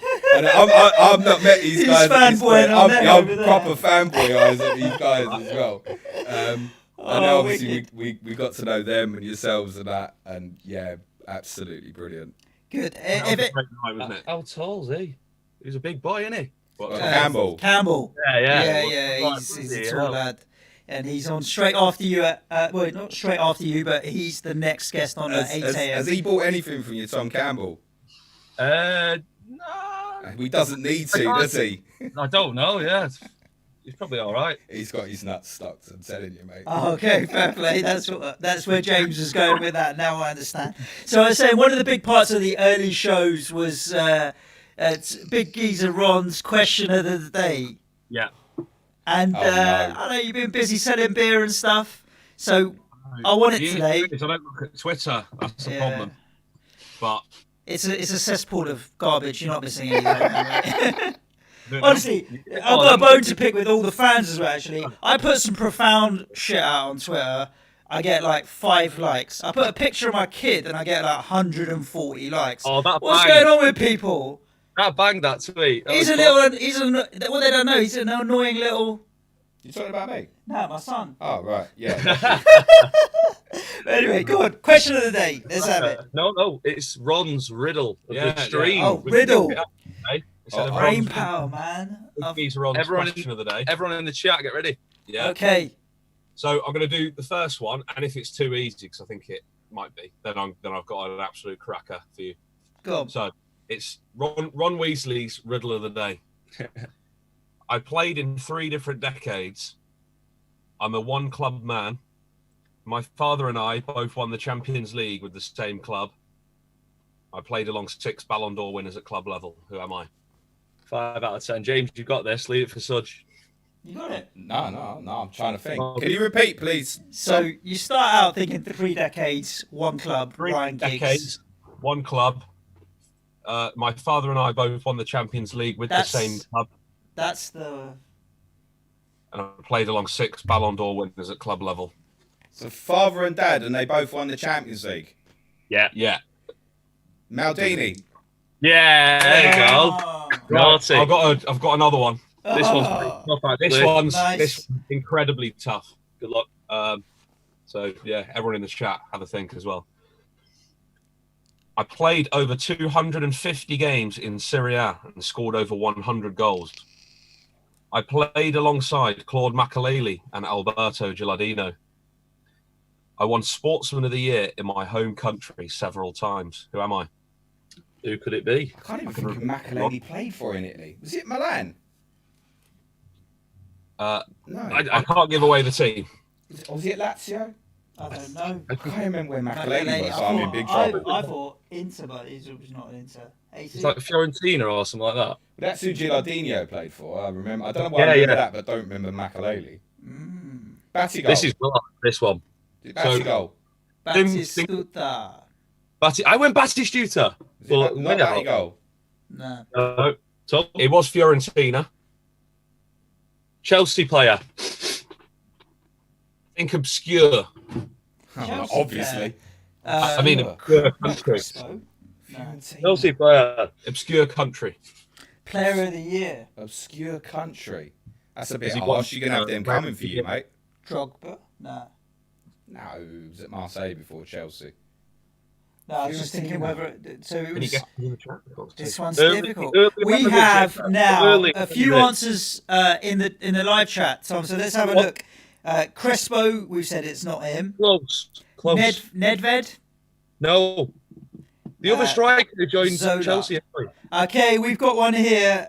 Mutu?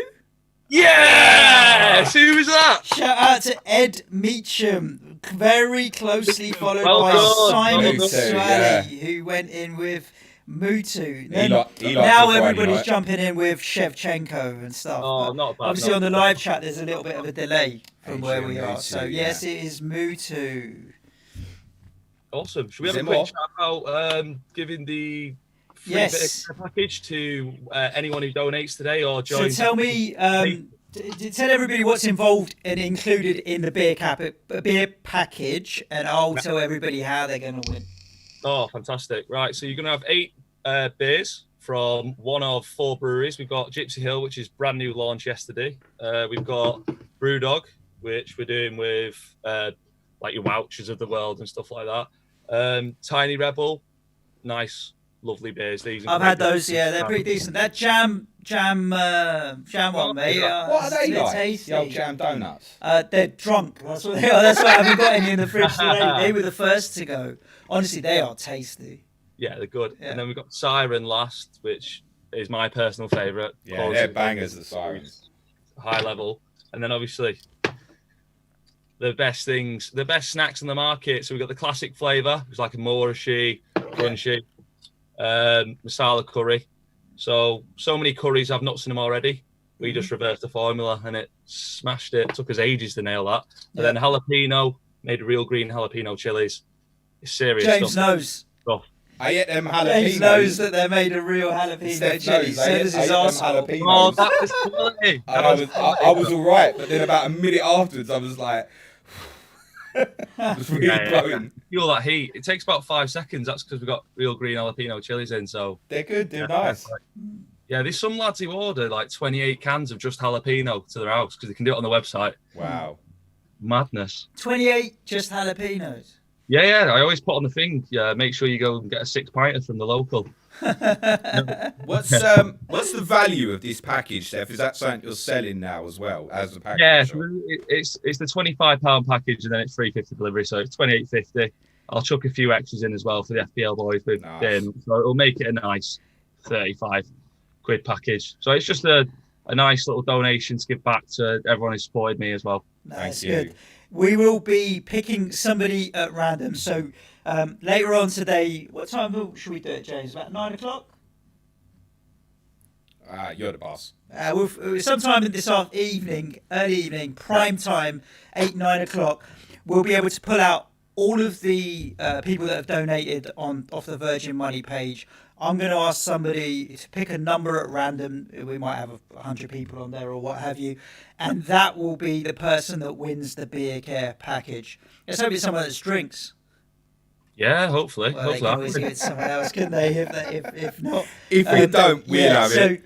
So for everybody that's donating today, and we've raised over £1,000 already, you were able to chance of picking up this beer care package from these guys, and it's nice. It's well worth it. I'm interested. You said that the Sirens taste nicer than the Tiny Rebels. No. They don't taste nicer. It's a different style. But so Siren, they've got Champion Beer of the Year 2018, the Broken Dream, for example, which is high level stuff. Not many. I think about 20 brews have won it ever. Tiny Rebel have also won it. Okay, fair play.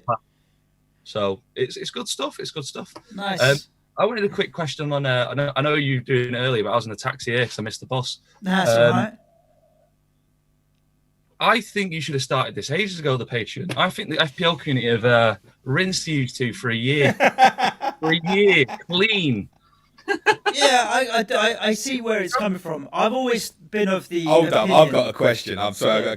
Have you signed up, Steph? Yes. Yeah, I let him off. I thought you hadn't. both guys have. To be honest, I really appreciate both guys have. So. Yeah, I got the big package. Yeah. So I always wanted it to be free for the people. No, but let's get James full time on this. He deserves it. Yeah, exactly. So time on it anyway. So and his double game week coverage is blank fixtures. I forgot what they're called now. Chip planning strategy and all that kind of stuff. Exactly. It's like Ben Crellin level, personally for me. Poor man's Ben Crellin. I'm going to chuck that out. We always had the idea around we could have got sponsors involved, which we haven't yet really. So would I rather get, say, £2,000 from 100 people in the community or £2,000 from one company that can just afford to write one check? I always thought sponsorship was the way to go rather than the community. But the Patreon now is not there to make us money. It's there to pay the bills. And then anything that comes above and beyond in the future will be around it. One of the interesting things I was thinking about even today, like you talk about the community come together to help each other, right? You're not the only business within the community that would have hit hard times 4, 6, 8 weeks ago. Yeah. I thought about it too late. Why didn't we open up an hour where if you've got something, a product or service that's useful to the FPL community, just chuck it out. Like if you've got a discount to give them, there's no obligation for people to buy or not buy. We do come together as a community. Why not offer it out? And that's another thing that we're thinking about adding value to patrons as well, like partner promotions and stuff. Let's do it. Community is the most important word. That's what we want to build with a patron, to be fair. Even like PTs, they're out of work now, so they could go on and like online courses. And if they had a little quick shout out from your podcast, they might have a chance. Yeah, one thing on sponsorship, if we keep progressing like we're doing right now, hopefully, we would be very interested in sponsoring Planet FPL. Yeah. We take anybody's money. How It's much? definitely a conversation that we'll have. We'll take anyone's money. Before we take that offline, I've got a couple of questions for you guys, if you don't mind. Alex Tight, he says the Siren IPA is mint. Yeah, they are. Yeah, Soundwave. Any idea? Do you deliver to Ireland, the Republic of Ireland? Yeah, it's a 2-day service to Ireland. Are you ready for this? I've sold FPL boys from US, Canada, Norway. Richard Knight versus interested at the minute. Oh, nice. Italy, Belgium. And it's a nightmare to do. Yeah, we've done Canada. How mad's that? Harbour Boy in the chat says, "Can you deliver to New Zealand?" Could there be anywhere further away that wants your nuts? Hey, Tom's going to check now. Yeah, he says in the chat, "Can you deliver to New Zealand?" Ben Miller, you guys have smashed it this season as well. Wow, James, over an hour has gone already. Hour 20 minutes, yeah. I think I'm going to have to leave you at 7:30, I think. Why? Too much energy. Coffee's been through. Yeah, that. And I can't miss Tom Campbell's quiz at 8:00, could I? No. We've got to take it in shifts and stuff to do all of that kind of stuff. We haven't planned in food and breaks. As we're getting along, isn't it? I made my first coffee of the day. It was really weak and milky. I was like, I can only get through 2 or 3 coffees before my stomach's like, you can't have that much caffeine, mate. Yeah. So I'm making them weak and milky to help me get through. And I'm not even opening the Tiny Rebels till probably 4 o'clock. James, did you get yours yesterday? No. Bollocks. I DM'd you and you blanked me. I said, right. Steph, your mates at DHL, sorry, I was going to open the box now. Yeah. Bad times. Yeah. So Ben Miller wants to know, do you have a website? Go to www.beer, spelled the German way, beernuts.co.uk. If you Google Beer Nuts, you'll see them on our feeds and stuff. We'll shout out. And Ben, we got you on DMs, we'll send it to you as well.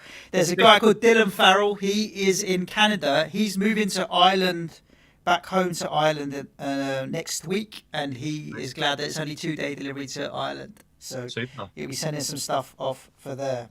Is James off for a Raheem Sterling shirt? Did you see that typo yesterday? Bloody hell. Steph, I got a question for you, football related. Yes. Just briefly, how do you feel about United at the moment? I'm quite happy actually. With City and Liverpool and. Oh, I'm not bothered about that. I think I look at it a bit like the 2 titles are sewn up for the next 2 years. We ain't touching them. I don't think any good team coming up is going to be able to touch Liverpool or City. So we've got to be looking for 3 years now. And our team is gelling nicely for about 3 years' time. So we just need to add a few additions, maybe Jadon Sancho. I just like it. I like the culture's coming back and the of the squad. A bit more hardworking, fighting. I'm not sure if Solskjaer will make it in the end, but he's helping the players to progress, like Wan-Bissaka, Maguire, McTominay, players like that. Really hearty players. Rashford, brilliant. I think the one you haven't mentioned there that really started bringing things together was Bruno Fernandes. Yeah. I think when he joined, suddenly it was like, okay. And I think there's a outside chance that Pogba might see that and say, hang on, actually, if I want to be the man, I need to raise my game, because otherwise Fernandes is going to be the man. So it will work one of two ways. Pogba will just piss off, or he might raise his game. But Pogba and Fernandes as a midfield too could be devastatingly good. No, I don't see balance in that midfield. Sorry. With the two of them playing together? Yeah, no balance there. Where's the balance? Yeah. Well, I'd only have one up front, and then you've got two wide players, right? I'd play Rashford up front, Sancho on one side if you buy him. And then you've got Matic or Fred or whoever's your holding midfielder. But then you've been doing well when you've had McTominay and Fred playing together. Maybe. I think McTominay's got big potential, actually. Yeah. We'll see. Give him a few years. I mean, it was looking like Declan Rice. I was hands off Declan Rice, Suj. I was telling Tom to get Declan Rice and we'll pick up Diop. That was brilliant. I was like, I'll take both of them, 100 mil. Happy days. I've got a question, if I can, to Big Geezer Ron Weasley on Declan Rice. Do you think he's like looking forward to playing at Coventry and Wickham and that next year? Do you think he wants to see any of that? Tell you what, I pray that this season's null and void. I just pray it is. So do I. Yeah. You ain't praying that if they do it on weighted points, mate, because you'll go down. I don't think they would do that, right? That is true. If they do it on weighted points rather than average points, West Ham go down. If they play it all in the Midlands, we're crap in the Midlands as well. You're crap everywhere, mate. But true. Especially the North East. I tell you what, we get tonked in the North East. It's like Newcastle away on a Tuesday. It's a 6-0 every time. Leon Best hat-trick. There's one for nostalgics. Andy Carroll hat-trick. I remember that one. Oh, wow. That is my cue to leave. Thanks, guys. I'm going to leave you with Suj. Thank you for your time. No worries. Nice boys. I need to get some of these new beers. Gypsy Hill. What are they? Lagers, IPAs? Tell me about it, because I need to stock up my beer. We've got session IPAs. They've got a cracking lager. I think what's good in the Father's Day? Oh, can't mention that yet. Yeah, they got a couple of nice sessionable beers: Session IPA, Pale Ale, Hell's Lager, the glasses, stronger well. IPA, and another Pale Ale. I see, mixing it up nicely. A little bit, so like the Siren Box, quite a few high strength beers in there. So they're all around sort of mid 4 to low 5 in terms of the Gypsy Hill one. Nice, good. And so you're working all day today, eh? All day Saturday. Yeah. Suj, I miss our pre-match pints for West Ham. Man, that the Mother Kelly's pub that you introduced us to round the back there is decent. I don't know. To be honest, if West Ham messaged me now and said you can have about 200 quid back for your season ticket, like whatever's left of your season ticket, I'll just take the money and be done with it, because we're not going to get into the stadium between now and the end of this season. It'll be behind closed doors, so it's going to be very, very difficult. I mean, James and I are going to talk about it a little bit later on. I think what they introduced yesterday about the relegation and promotion definitely happening in all the lower leagues was a massive thing. I think it made like people that would vote for voiding the season because they think they're going to get away with it and stay up or whatever. That's out the window now. So they did it as a literally don't vote to end the season because you think you're going to be able to get away with it. I'll be nervous if we come back. That we could still slip in. Funny. When all the chat about it being null and void first started, and then Karen Brady was like, "Yeah, it needs to be null and void." Yeah. And then Sky Sports were like, so also, if the season's null and void, then we'll be getting 700 million back from all the clubs. She shut up pretty quick. Shut up pretty quick, didn't she? Pillows, Pens in morning. How are you? So people are chatting about. So Pete, we're talking about Manchester United actually, because we started talking about that. And Dean Henderson should be in goal ahead of De Gea. You get some money out of David De Gea. I think that would be. Don't mind it. Biggest hater of De Gea on this planet, Stefan's dad. Oh God! Every time there's a mistake, waiting for the phone to ring. Yeah, it rings every time. Bloody hell, you see that again from De Gea? He's been complaining since 2011 when he used to drop catches, and he's like, I'm not having it. He's the best goalkeeper in the world. He's never had it. Nah.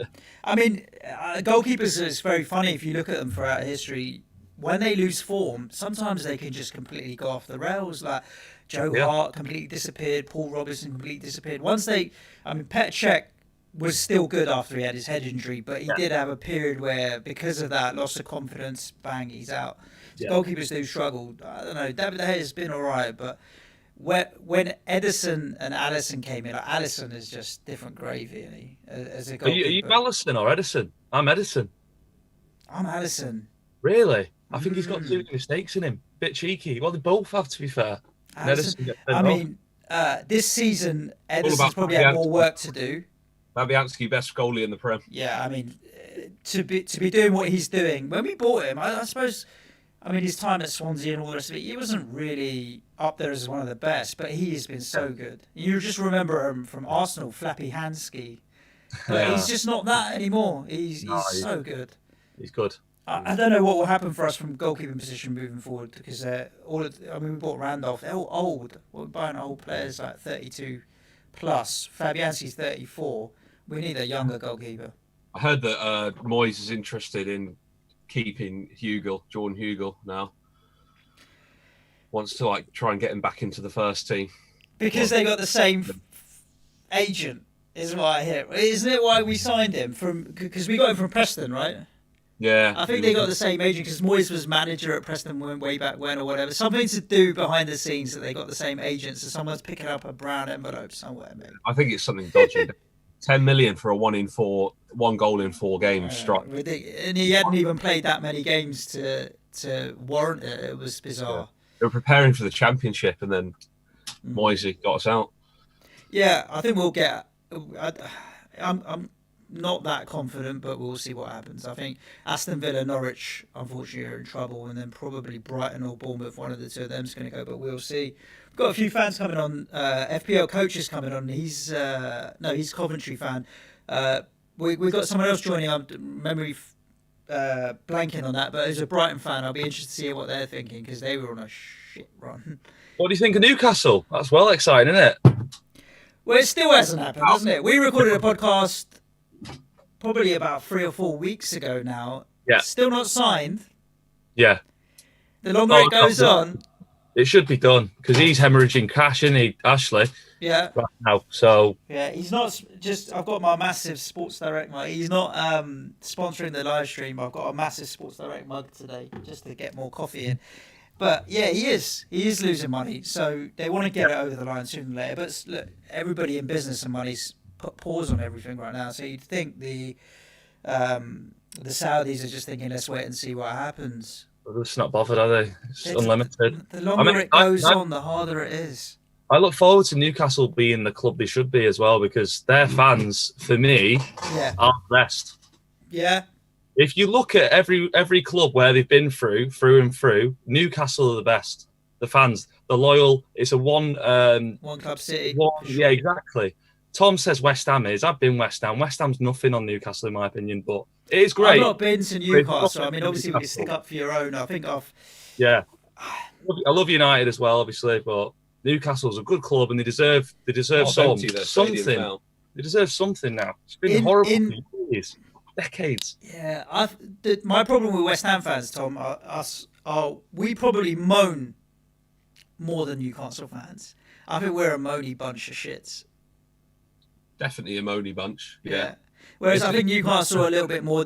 They may moan at the ownership, but they'll get behind the manager and the team a lot. It's just pure passion. Yeah. Passion and Tell about my record in the London Stadium. Oh yeah, it's mad. So I think Stefan, at Upton Park, Stefan came a few times, every game. In Swansea with Bonnie. Yeah, and then is it 5 from 5? Yeah. 5 wins from 5 games. 2 games this season, won both. Yeah. I went to watch United last year when Arnautovic got the winner, 3-1. I was like, Martin Noble was Iniesta. Yeah. Yeah. So I think we were 2-1 down at the time. Arnautovic, he was on a goal. Yeah, he was on a goal and he went for on goal in the last minute. I was like, just put it in for me FPL points. Yeah. I don't fear playing Manchester United as much as maybe some of the other clubs nowadays. Yeah. They are getting better. I think Solskjaer is a good manager. I agree with you. Whether he'll make it or not, he'll get them to a certain point. And Exactly. I think he's grown into the role over time. He's gotten more Yeah. and more confident in some of the good results and players that we've been able to develop and also bring in the likes of Fernandes. But I don't fear Manchester United. I feel like if we really are up for it on our day, we can give a lot of teams a game. We're just very rarely up for it. But United, we do seem to get up for Manchester United, especially at home. Oh, you love it. It's your Yeah. cup final, United. Nah. James is not here to say that Spurs is our cup final. Suj, how much do you miss the old ground? Yeah. I tell you what, I went Yeah. on a walk the other Yeah. day around Upton Park, Nothing there anymore. walked up Barking Road towards the Boleyn. Oh, it's depressing. It's such a nothing there. depressing- Nathan's Pine Eels is gone. Yeah. I went there on the last weekend that I can't remember. We had a home game on we had a Saturday 12:30 game, and one of my mates. This is 2 seasons ago. I think Nathan's Pine Eels close because I didn't have my season tickets then. So 3 seasons ago maybe, and one of my mates said, "Yeah, let's go." 11 o'clock, 10:30 in the morning. We were having pie and mash. Just because we could get to Pine Hills before the game and get back to the Olympic Stadium. Yeah, so pie and mash at 10:30 in the morning is wrong with gravy, but it was all right. But so many of the shops and stuff are gone. Such. I need to try pie and mash, with the green liquor in there. Liquor, parsley sauce. Yeah, I want to try it. It looks Parsley big. sauce. There's somewhere that you'll be able to dig out parsley sauce. For sure. I googled it. Yeah. I can't find anywhere. Well, I'll see if I can find something. The only Oh, good shit. thing about the area now is They still here. Yeah, when we're getting kicked off. In a second, now that James is back, we'll wrap up. But yeah, I'll find you somewhere that's got a decent parsley sauce for sure. Nice Pie one, yeah. mash and liquor. I'm still a gravy man, Steph. I don't know. Parsley sauce. I'm all a that. gravy- I'll still go gravy, mate. Well, I want to try it. Yeah, Give it a it's chance. worth I a might try. mix them. Yeah, do it. Find a recipe. So, should we kick these guys off, James, and we can start looking at some of the morning papers and the news we've got to talk Brilliant. about. So, thank you very much for the donation to everybody that donates who go into the raffle We to need win to the announce beer the nuts. time that we're going to do that. I need to check the schedule to see when. I think But Can I just say one point before I go? Do it. go. So, I know you love Spurs, James, Go on. a lot, but I reckon if you did weekly Gillette Soccer Saturday Yeah.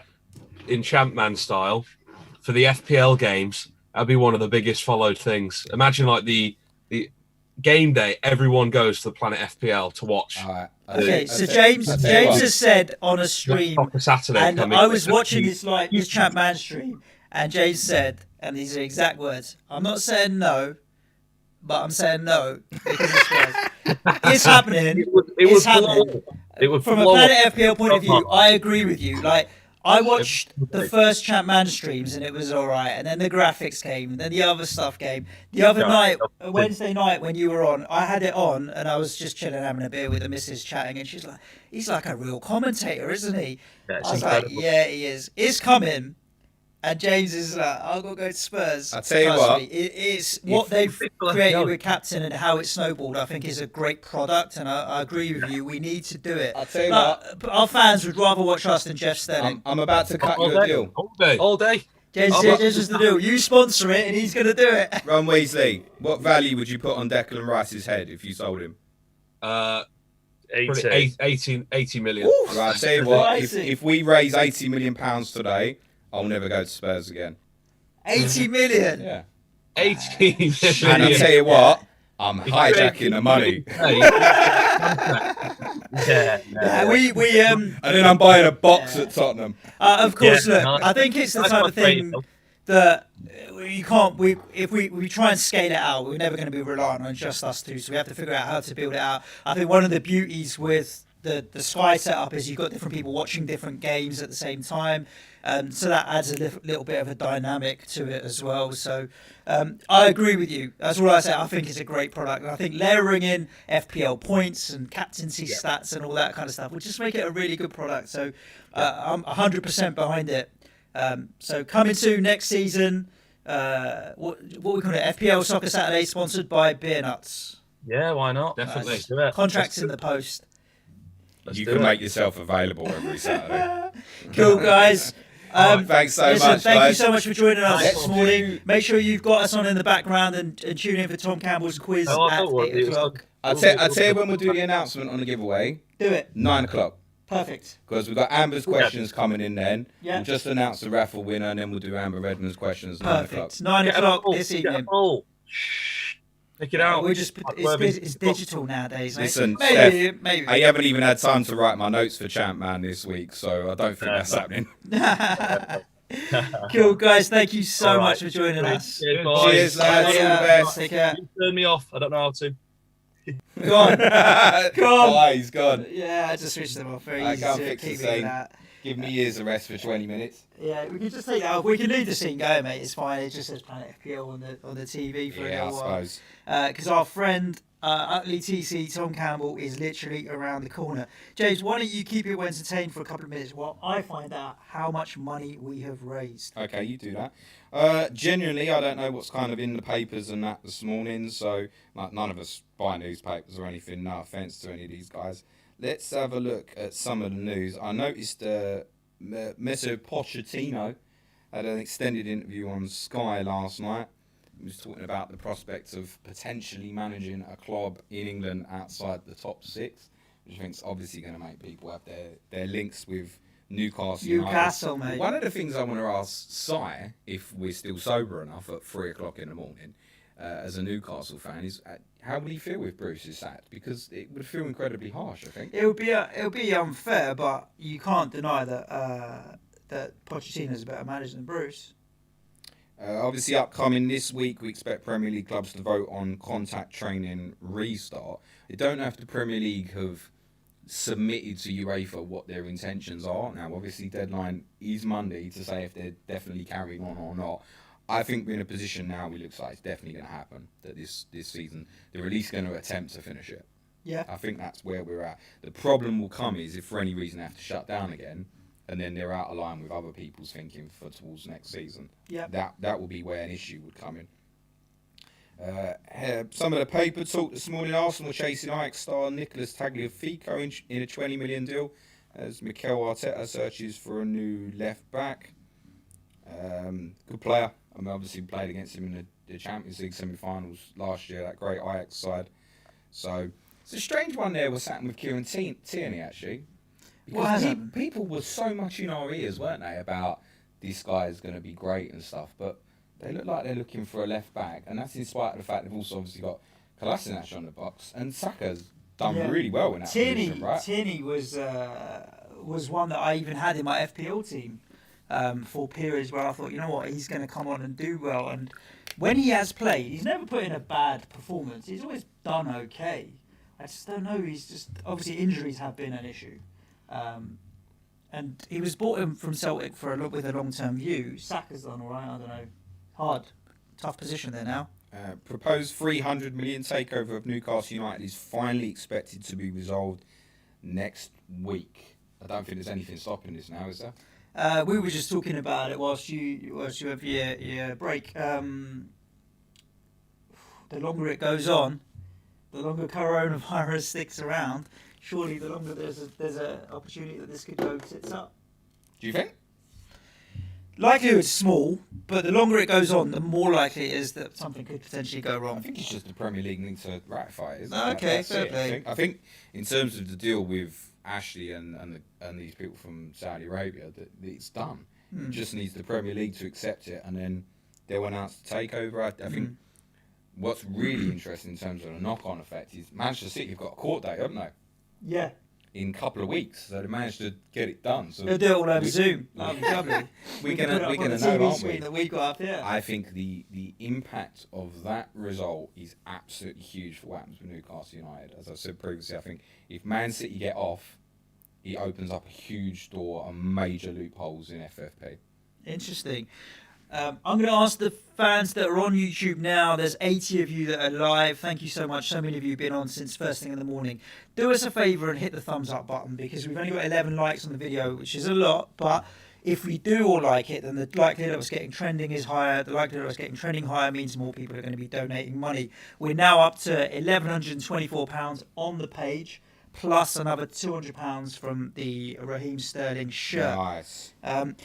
We've got a question coming in around, what do you think about the Manchester United suing Football Manager? Oh my gosh, I did read this last night. Yeah. Yes. Have you seen this? Yeah. They're suing them for using their logo and whatever else. No. So what they're suing them for I didn't read the is details. the use of the name Manchester United, and the fact that obviously if they weren't to use the club crest, they haven't got the licensing for the Premier League clubs. I think that's how it works. Right. Or how it is currently. Yeah. Certainly was a few years ago how it was. So that it had like a randomizer coloured badge, and it's obviously like red and white or red and black for Manchester United, but it can be a randomizer in terms of what that badge looks like, and they're all AI processed, right? So that's how it is for all the Premier League clubs. Yours is claret and blue, Spurs is white and navy blue, etc. Yep. So Manchester United are now trying to sue them for misrepresentation. They do know that this game's been going on for 25 years and they haven't had a problem for it since. Yeah. And in fact, Manchester United on their social media channels have part publicised this game themselves in the past, saying, you know, players are playing it, etc., etc. So I don't know what Man United's game is there. I really, really don't. It's such a bad publicity story for them to try and, oh, okay, you're struggling for Alexis Sanchez's money that badly, that you haven't said anything for 25 years, and neither. It's the same case for all the other Premier League clubs as well, right? So if United were to sue them and win, technically every other Premier League club could go and sue them, and you can forget Football Manager as a brand. It'll have to change and reinvent itself as something else, and it might be Manchester United are called Newton Heath, right, as one of their original names. So they wouldn't be able to use the real names and stuff, which takes the authenticity around it, right? Because although they obviously haven't paid for the licensing of the club logo, for example, you know, the fact that people are playing the game is publicity for the Premier League and other leagues around the world, right? A lot of people have great knowledge of football around the world because of playing games like Football Manager, right? In terms of you can go and manage some team in the Austrian third division or something if that's what you want to do. So just a really, really bad story from United's point of view. I can't see them pulling that off either. Did you hear that click? So I'm going to love you and leave you for all of 5 minutes because I'm going to take a short bathroom break before we get Tom Campbell on. I'm going to leave you in the hands of James. Go. I'm also going to play around with the system because Manchild's been on at me saying that there's a slight echo. If you are on YouTube, on the comments, do you mind just chucking? Are you getting a bit of an echo on the audio? A slight echo because I listened to a little bit. Yeah, so I need to figure. I'm going to just play around with the computer, which is right here. I'm not going for a kip. I'm not going to be gone for like half an hour, 5 minutes, and I'll be right back in the hot seat. All right, good man. So, Ask James takeover as per usual. English clubs will get an added chance of European glory next year as UEFA firms up its plans for Europa League 2 despite the coronavirus pandemic.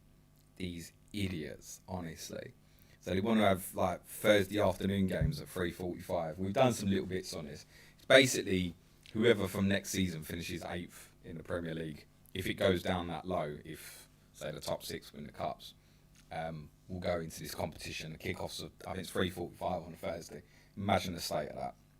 It's basically going to be heavily populated of clubs from European leagues who realistically are not going to win the Champions League and Europa League and that. So, yeah, no English club's going to want to be in that. I think anyone going in that is going to be putting out youth teams and the like. Professional Footballers Association has asked the government to undertake more research into possible greater coronavirus risks for black, Asian, minority ethnic players amid strong concerns among some about a return to football. I'm fully in support of Troy Deeney not going back and playing, by the way. As a new father myself, if his son's got breathing difficulties and he's, 5 months old or something, nah. I'd imagine people go, oh, yeah, it was for money and whatever. Listen, I reckon right now that if Watford said to Deeney, we ain't going to pay you, he'd just go, yeah, okay, fine. I think it's all really genuine. He doesn't want to put his son at risk, and I think for any player that don't want to go back, we ain't going to come out and criticise them, even if it's like someone who, like Ozil, who doesn't turn up any week anyway. I would be in support of them not going back and playing football. Burnley boss Sean Dyche says he isn't bothered about player fitness when football returns. I think he will be when they start playing again. City and United's dreams of European success this season have been dealt a blow following the government's announcement regarding quarantine measures for people coming into the UK. This is a suggestion anybody coming into the UK has got to quarantine for 14 days or so.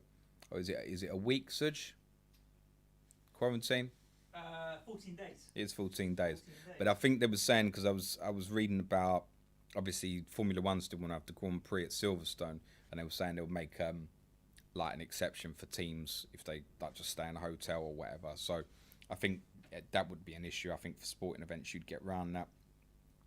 Willian has made his clearest indication yet that his time at Chelsea is coming to an end after conceding the club will not change their mind on their contract offer. I think from all of the stuff I've heard for the last 3 or 4 months that Willian will be playing for one of Arsenal or Tottenham next season. Tottenham's attempts to keep hold of Jan Vertonghen appear to be feigned as the Belgian looks increasingly likely to leave the club this summer. I've spoken previously and said because he's not a footballer that should be sitting on someone's bench. Leicester head a pack of Premier League clubs ready to pounce for Liverpool's Adam Lallana. I'd love to see him down at Spurs for a year or two. West Ham are chasing Amiens striker Serhou Guirassy, according to the French club's president. Yeah, let's just pay 40 million for someone never heard of. The usual Salah version 2. Manchester City star Sergio Aguero is being eyed by Inter Milan as a replacement for Lautaro Martinez as the forward is edging closer to Barcelona. The echo is gone. Is it? I'll fix the echo. Well done, mate. The only problem is the echo may come back when we have Zoom guests on. Okay. Plans to shift to Six Nations. No one cares about egg chasing. SPFL clubs face a whopping bill of $10,000 per week to test their players and staff for COVID-19. Not so much of a problem for Rangers or Celtic, but certainly will be for other clubs. I'll get into the chat. By the way, Andy Martin, if you're still in the chat, I happened to notice a comment while I was out of the room about Dave's simple goal being a Brighton fan. Dave doesn't know who he's supporting. Dave supports about, it was 3 clubs he told me the other night, and I saw him talking about a 4th one with someone yesterday. So we'll be asking Dave about that this evening. Ben Miller, if you're still there, thanks very much. To see you just jogging on. Good time to throw in any questions on the chat, guys, and I'll cover you off for the next 10 minutes or so. Dylan Farrell says, lol, Willian supposed to end up at Spurs in the first place and Liverpool. Yes, Willian was supposedly meant to be going to Spurs till Chelsea got a bit more cash out of their back pocket. Notorious Nerd, United remain confident of securing Jadon Sancho as football is back. Yeah, I think as we was talking with Steph, I can still definitely see that transfer happening. I think that's likely to be the biggest summer, if there is a summer transfer window move that we see happening. FPL Penguin, can't wait to say Nim and Steve-O on here later. Yeah, Steve-O's on at 1, and 3 is on at 7. I'm just going to ring Manchild. Suj is going to ring Manchild. Suj is not in the chat. Suj is not on the stream. David Stafford says, James, how much do you think the transfer window will be affected this summer? Will we see more loans and swaps and teams sticking with what they have rather than throwing cash around? Yeah, I think a lot of loans. I think you'll see a lot of these sort of deals like Tottenham had with Jedson Fernandez of having 18-month loans with options to buy, for example. I think you're going to see lots of stuff like that. I think you'll see swaps. Lots of swaps in terms of players of similar value and the like, where no money will be transferred and that kind of thing. I think you'll see lots of that. I think what we're probably looking at from a Premier League transfer window, realistically, is probably August, I think. And then next season starting in September. I think that's the sort of thing we're looking at. And obviously, if the European competitions restart in August, then anybody restarting then, they can obviously make transfers, but they're then transferring in for the following season, if you will. I think that's probably where we're at. Pleased to hear the echo's gone, guys. Remember, if you want to donate, links in my Twitter handle to obviously the charity and obviously our Patreon. Keep an eye on my tweets on Twitter today as well. I'll be sharing obviously some of the stuff we're doing, who we've got on, etc. The main tweet will always be the link into this stream. So for those joining, essentially we need to shut down at 5 to 12 and then we're back on again at 12 o'clock. Basically, YouTube doesn't recognise videos that are any longer than 8 hours. So we're just splitting the 24-hour stream into 4 times 6. We will literally be off air for a couple of minutes. It'll be, sorry guys, we're going away for a bit, back in 2 minutes. Harboy, 91 people now in the chat, that's nice. Stick the old thumbs up, lads, if and girls, if Suj didn't ask you to do that. More likes, essentially, the more chance we've got of people getting in this stream who are unaware of it, and the more chance we've got of reaching our target of £5,000 for NHS charities together. Rory Scott says, James, what do you think is Spurs' strongest 11? Oh, Jesus. What a mess at the moment. Blooming heck. Trouble that. Loris, Aurea, Sanchez, Alderweireld, Ben Davis at the moment, I guess, over Sessignon. I think I'd just get Sessignon in the team at left back. Sissoko, Winks, Son, Ali. A tough call, Bergwijn, Lucas and Kane. And Ndombele obviously gets in there, things sort his fitness out, and then we can play a different system and go to a 4-3-3, I think.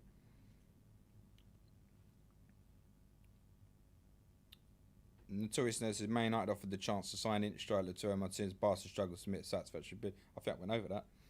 Rich PFPL, with you on the champ, man. Fowler captain this week with you, James. Yep, I'm going to be on that, mate. I really wanted to spend some time yesterday looking at a team. I'd said on my stream I was thinking of like rolling a transfer, but I didn't even get a time to really look at it. So I went, do you know what? I got 11 players at home. That'll do. Yeah, I've only, with Hippier and Gerrard out, only got Fowler as a double game week player if he plays twice. That'll do. Good fixtures for the other 10. Rushka says, chat manager, Seaman or Schmeichel? Seaman is the answer to that. I've had Seaman for a while now. It's done me all right. Suj says, because people probably can't hear him, he's had Seaman for a while now, he's done alright. Daryl says, do you think COVID has put an end to city transfer fees? Nope. Supply and demand. If people got the money, they'll spend it. One of the things we were talking about yesterday was a possible wage cap.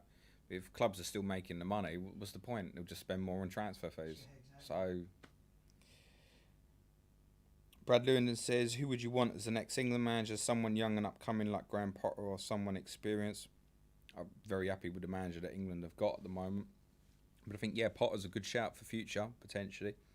I was speaking on my stream yesterday about what Southgate's done in terms of, I think the major change is stylistically and making players who play for England feel brave enough to wear the shirt and not play with fear anymore. I think that's the biggest change of all, is for them to know that it's okay to make mistakes. This is how we're going to try and play. And I think people can see the positivity in that. Rob Pick scouts in. Is Gerald Sibon essential? What a bizarre managerial appointment. That's in relation to Sheffield Wednesday's... is it Sheffield Wednesday? No, Sunderland, sorry. I bought Gerald Sibon from Sheffield Wednesday and manager Peter Shreves has gone there. Yeah, very bizarre from Sunderland. Notorious Nerd says League One clubs may be forced to sell players after the league was ended prematurely. Are you doing the headlines, Nerd? I've done all them. Right, James. Yeah, what's happening?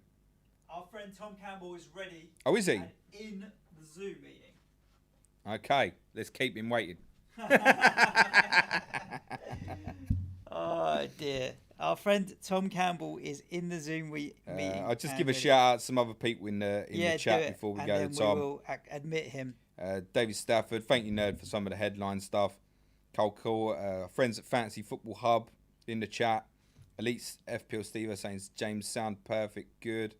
Perlo's pen, no Lo Celso, James. Yeah, you're right. Lo Celso needs to be in there, actually. Yeah, scrap Bergwijn or Lucas. I mean, Lo Celso's probably going to win Spurs' Player of the Year. That's how bad it's been this year. Gary Shepherd saying no room for Slakovic. Different game, my friend.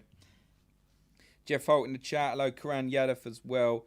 Thank you, Dylan. Paul Coleman, Notorious Nerd. Zach, I'll just go with this one quickly. Which England players has the postponement of the Euros helped, and vice versa in terms of their chance of selection? Definitely the younger guys, and obviously a little more period for, say, like Jack Grealish to cement his place in the squad. A year's development for Sancho and stuff. So those attacking potential players, it's hopefully a benefit for them to have an extra year of experience. Cool.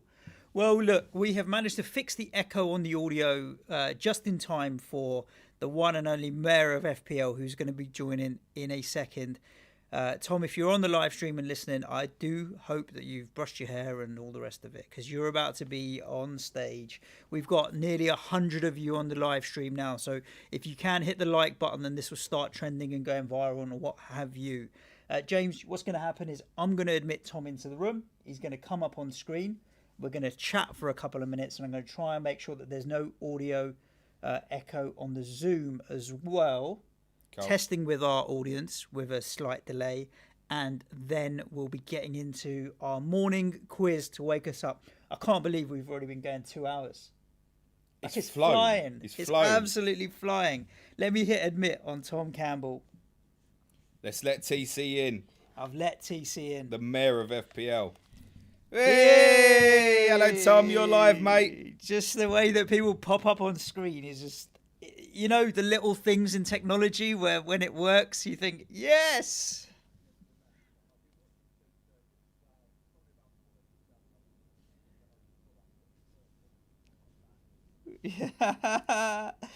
So, Tom, I'm going to take my headphones off and leave you talking to James while I do something on the computer to make sure that the audio is on point. How are you, TC? You well? Did Yeah, good, thanks, mate. So I've just realised that you heard me saying about being starry gazed about seeing you and Tom Cantle.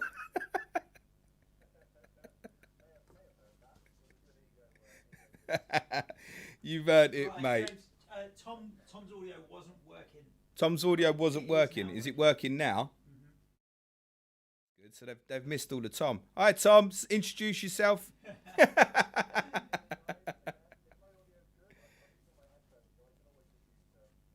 was more the levels here. Yeah, I think you're absolutely fine, Tom. Tom, where can people find you, and just tell the community a little bit about yourself if anybody's living under a rock?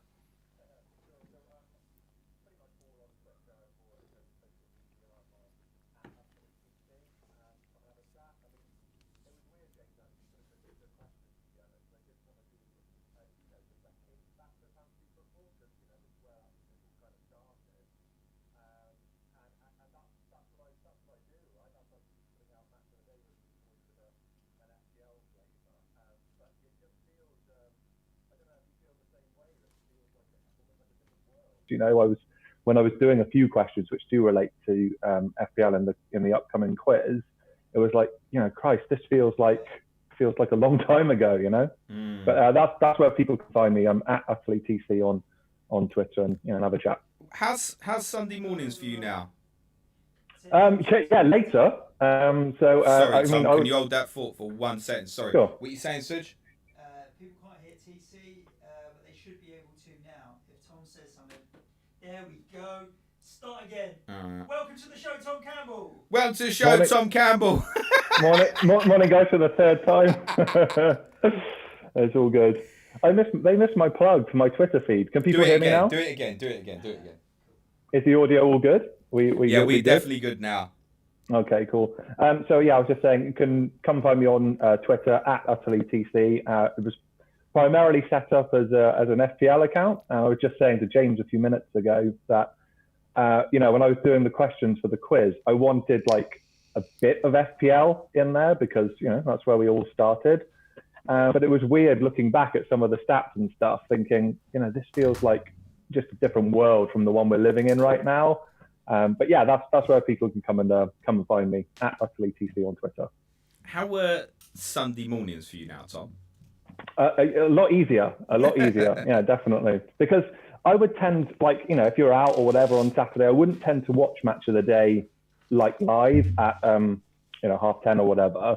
I'd watch it in the morning when I got up, and I always wanted it to go out there, like my tweets sort of summarising Match of the Day, like when people are getting up and having breakfast and what have you. So I tended to watch it pretty early, and it was quite like you'd have to pause and rewind and stuff to give yourself a chance to write the things in the moment. So yeah, you know, slower and easier now, but you know, we all miss football, right? There's degrees as to how much people miss it. Yeah, certainly Sunday mornings are an easier gig right now. Yeah, I don't know. It's difficult to. Maybe it's different for me to other people as someone who goes regularly. It will be, mate. And I can't go. I don't know. Everybody's entitled to feel however they feel about it. I mean, Sure. We got Bradley on in a couple of hours, and I know he's like he's pining, isn't he? Wolves Yeah, at he the is. moment. Yeah. And other people, I don't know. I think I'm just in a headspace of just accepting that it's not there, and this is what's happening at the moment is bigger than football. Yeah, That's how gotcha. I feel at the moment. Yeah, I hear you, man. I almost feel a bit to be missing it. It's almost a bit selfish. I don't know if we're going to talk about that with Bradley. I don't know if I feel some guilt over that to be really you know what I think it is, James. Should be when there's more important things. I think you're right. I think it comes down to the fact that there's not like this is one of the reasons why it's so difficult to try and find an answer, is that there are so many different interpretations and opinions and reactions to what is, to use that familiar term now, unprecedented. There's not a right way to react to what's gone on. It's really personal. Like yourself as a season ticket holder who goes to all the games, your experience of football is different to mine, is different to Suj's, is different to Bradley's. It's like everyone's going to react in subtly different ways. It doesn't make any of them wrong. It just makes it really more difficult to find a solution that's going to make everyone feel better. So that's some of the challenges that the people who are paid more than us are having to battle with, and it's not easy.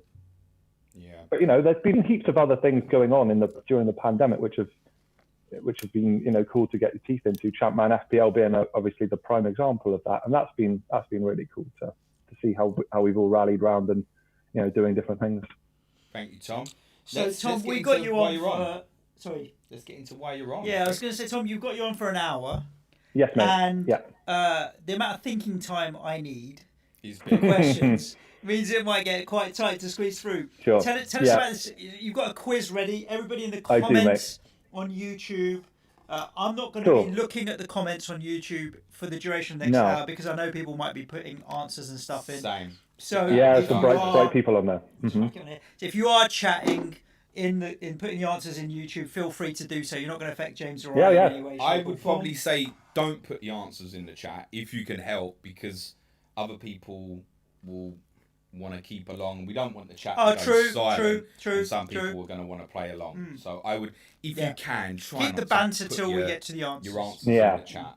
Cool. I mean, just before I get started, Serge, I should say that this has been. So I stupidly messaged James. I think it was around this time last week, wasn't it, James? Saying, quiz done. I'm all good. It's kosher. Yeah. And that was just like so premature, because every podcast you've put out this week, I've had to like go back and change them, because there just seemed to be always something that would be like referred to in some like intricate level of detail. I was like, well, James definitely now knows that one. So that's the problem with when we put out 1 million podcasts a week. We end up talking about everything. No kidding. So that was. I reckon it's like 4 or 5 questions I've had to redo.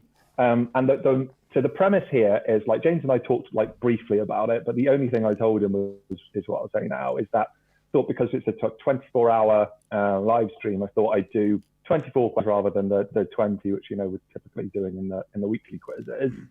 And it will be 1 question per like calendar year, going back to 1997 and then tracking chronologically all the way through to 2020. So that's the idea. And just before I get started, Serge, as well, should say on the last quiz, which was really cool, it was a bugger again, the one that you set up with like every answer could be a number between 1 through 26. I said to James, I sent a tweet saying I would explain this. I was really confident about one of the questions, which was the goalkeepers currently playing in the Premier League with record clean sheets. Yeah. I got the answer right, but the wrong goalkeeper. And I was just like, I've subsequently gone back and looked at it, James. It was Joe Hart, and he's in 11th in there. So I was like, because I was like, is he still on the books in the Premier League? He would be, he'd be on Burnley's. That's right. So I was like, he's still on Burnley's books, but he's 11th in there. So it was I was really confident about that one and completely fluked it. I hadn't thought about Joe Hart. The one I said at the time on the pod was I kind of wanted to double check that David De Gea wasn't on there, but no. So what's his chops? Reina didn't enter my head at all. Anyway, I'll make a start, because we're gonna. Before you do, Tom, can I just get a shout out to all the people on the stream? We've got 1,200 and £5 donated. Oh, on the cool. page, plus Oh, good on you. £200 for the Raheem Sterling shirt. So we're a smidgen away from £1,500, and it's 8 That's o'clock awesome. in the morning. So if you are That's tuning fab. in and you enjoy this quiz, I think Yeah. like a £5 or a £10 won't go amiss. So yeah, Okay, let's do see if it. we can get up to like over Please do. £1,500 by the end of this quiz, guys. Thank you to everybody that's donated so far. What I- £1,500 is mind blowing. What I was going to do, guys, as well is, so this is 24 questions and it's got 30 possible points. Yep. And what I was going to do is collectively, whatever you guys get between your scores, I'll donate to the NHS charities as well. That's brilliant. So, all right, so you've got to do well. All right, So, and then, these- Basically, now I'm going to feel guilty because I'm going to do like 3 out of 24 and the NHS is going to get £3. I'll tell you what I will do. This is what I will do as well to top out, because I have to take responsibility for my own personal shortcomings. The difference between mine and James's score, I'll top that up too. So if he gets 20 and I get 10, I'll top it up to his 20. all right, man, cool. Hey. So I'll do more as well, don't worry. I could I could be down 60 notes here. So let's hope I've made the questions difficult enough. Are these all in order, Tom? Yeah, they are, mate. terms of So year? first, so question 1 will be 1997, 2, 98, 3, 99, etc. Yeah, and when I say there's 30 points on offer across the 24 questions. Let's All do right, it. Brilliant. Thank you Suj, very can much. you put my phone on charge? Ah, please? yes, I certainly can. Tom, thank Yes, you mate. very much for your time and giving up yours to plan for this. Pleasure, man. The floor I really is enjoyed it. Yours. Cool. All right. So question 1, which is 1997. Question is, who did Man United sign for what was then a British fee paid for a defender in the summer of 1997? So again, who did Man United sign for what was then a British record fee paid for a defender in the summer of 1997? It could be 1 or 2. I'm trying to think my years here. You guys just give me the nod when you want me to go to the next question. Okay. Do it that way. I'll put one down. I'm going to just get my phone to... Go on, Tom. Man child to check the audio. Question 2, 1998. Which manager of Newcastle United brought Didi Hamann to the Premiership from Bayern Munich for a reported £5.25 million in August 1998? So again, which manager of Newcastle United brought Didi Hamann to the Premiership from Bayern Munich for a reported £5.25 million in August 1998? You happy, Suj? I'm always happy. I'm never right. Yeah, you are permanently happy. I'm never It doesn't right. matter, it doesn't matter how these quizzes go. Suj is always happy. I think I got that one. Cool. Yeah. We good? Okay, Yeah. question 3. So 2 points on offer here. Sanderson were the kit sponsors for which 2 Premier League clubs in the 1998-99 season? I love that question. That's so good. Do you know? Yeah, that's why I love it as well. I'm pretty sure I know both of them. Okay, I'm going to go... I've one... I'll put 2 down, but yeah. Not something Okay, cool. you see much of now, is there? That double sponsorships. You think No. about that period we had like NTL did Rangers and Celtic together. Yeah. You don't see many things like that now. Rightio. Question 4 relates to 2000. So which player who would go on to score over 100 Premier League goals in his career, making 42 international caps for his country, made his league debut in England in August 2000? 100 club goals. Which player who would go on to score over 100 Premier League goals in his career, making 42 international caps for his country, made his league debut in England in August 2000?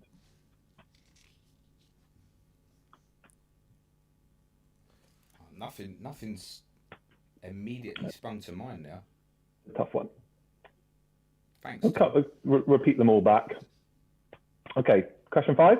Yeah. Okay, question 5, 2001. Which Englishman was the only player to score multiple Premier League hat-tricks in the 2001-2002 season, netting them both in 2001? So the only player to Repeat get more that than one. one hat-trick, basically, in that Yeah, scenario. which Englishman was the only player to score multiple Premier League hat-tricks in the 2001-2002 Premier League season, and he got them both in 2001?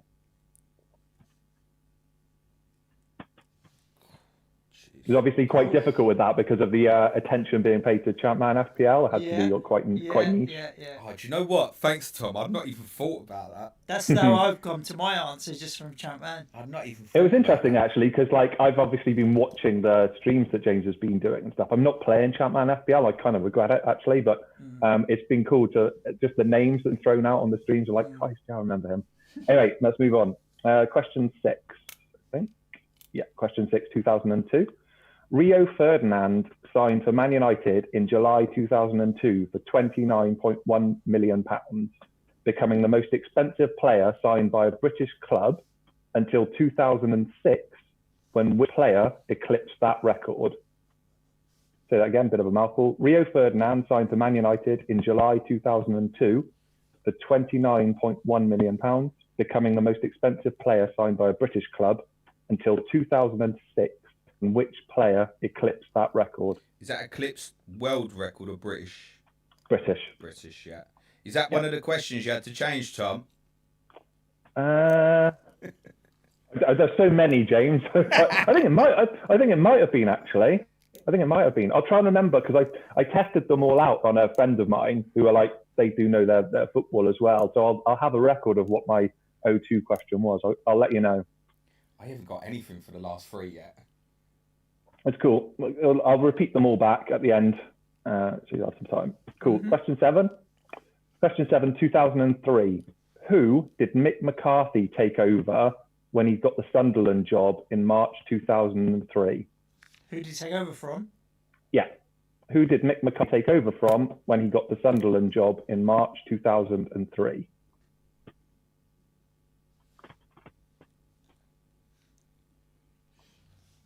I think I've got that.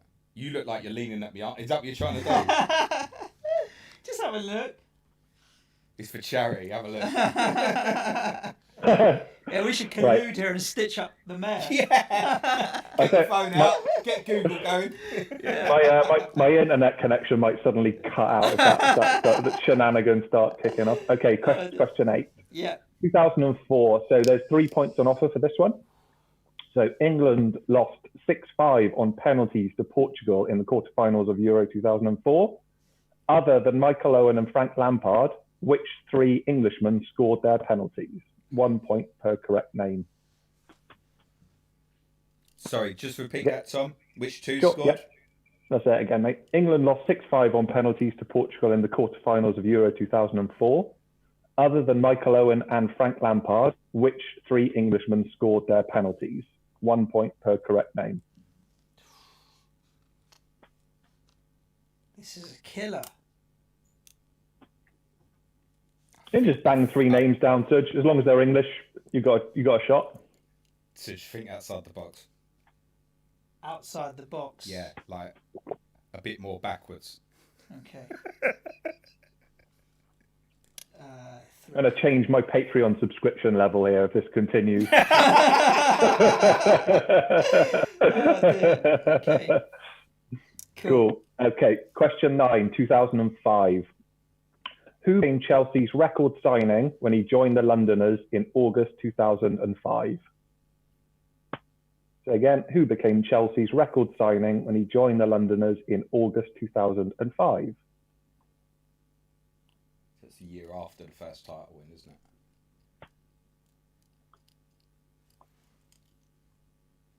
it? Okay.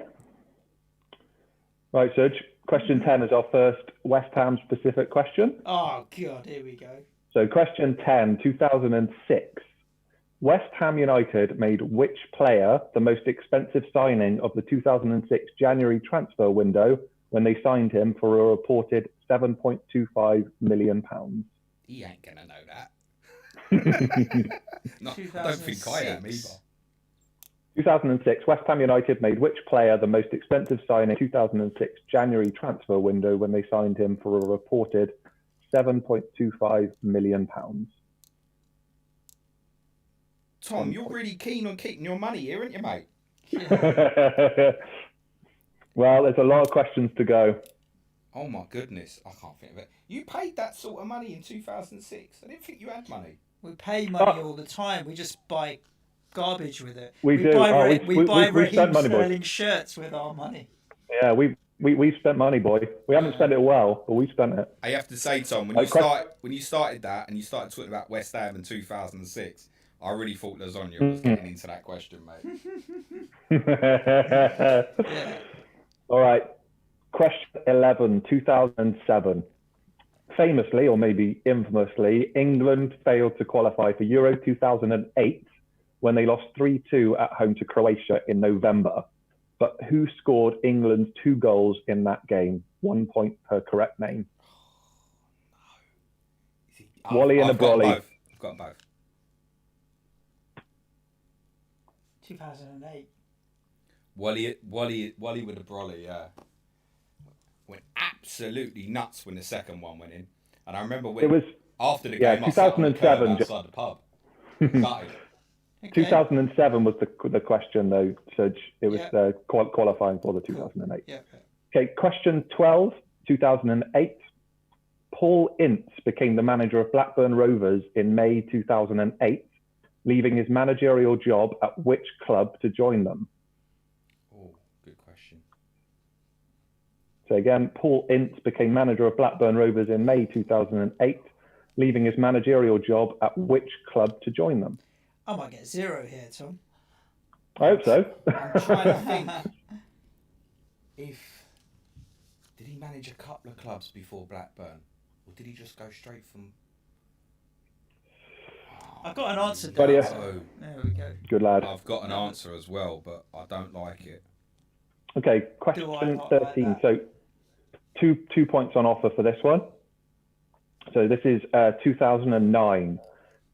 Who scored an unfortunate own goal in their final game of the season to consign Newcastle United to relegation from the Premier League in May 2009 as Aston Villa beat them 1-0 at Villa Park? Bonus point, whose shot did he deflect into his own net? He's having a Steffi Graf, mate. I This can is a really visualise tough one. the goal, and I can't tell you took the shot, and I can't tell you it deflected off of, but he completely wrong-footed the goalkeeper. Oh my goodness! So you want the player who had the shot and the deflection? You got it. You got it. I've no idea who had the shot. Not a clue. I think I can take a stab at the deflection. I'm going to move on to question 14. Cool. It's 2010. Question 14, 2010. Who scored a brace for Fulham when they famously overcame Juventus 4-1 at Craven Cottage to make the Europa League quarterfinals? Who scored a brace for Fulham when they famously overcame Juventus 4-1 at Craven Cottage to make the Europa League quarterfinals? That could be one of a couple.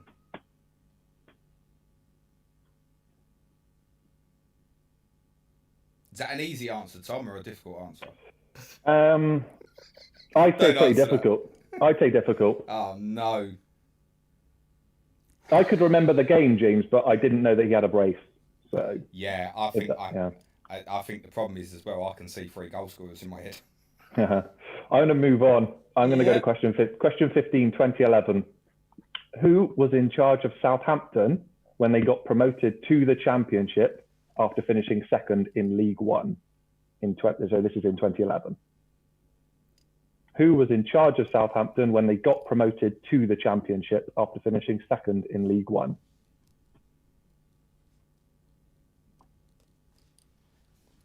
I think that's not the first person who came into my head. If that means anything. It doesn't. I think I'm on 1 at the moment. We'll I've see, got mate. more than that. We'll see. Okay, question 16. 2 points again on offer here. Which scorer of 95 Premier League goals announced his retirement from professional football in May 2012? For a bonus point, which African player is he tied with in the Premier League's all-time goal-scoring chart? So I'll say again, which scorer of 95 Premier League goals announced his retirement from professional football in May 2012? And for a bonus point, which African player is he tied with in the Premier League's all-time goal-scoring charts? So naughty. And that was in 2012. 7 million for Suj. 7.2, mate. Don't forget the point 7.25. The point 2 is like the last point 2 on the marathon. It's 26.2. I can't think of anyone in that West Ham team that had been worth that much. In 2005. Oh, yeah, don't worry about being worth that much. That doesn't matter. Yeah, of course. Right, moving on. 2013. David Moyes picked up his only honour as manager of Man United when they beat Wigan 2-0 in the 2013 Community Shield. Who grabbed a brace in that game? I didn't even catch that at all. Sorry, Tom. Let me say again. David Moyes picked up his only honour as manager of Man United when they beat Wigan 2-0 in the 2013 Community Shield. But who grabbed a brace in that game?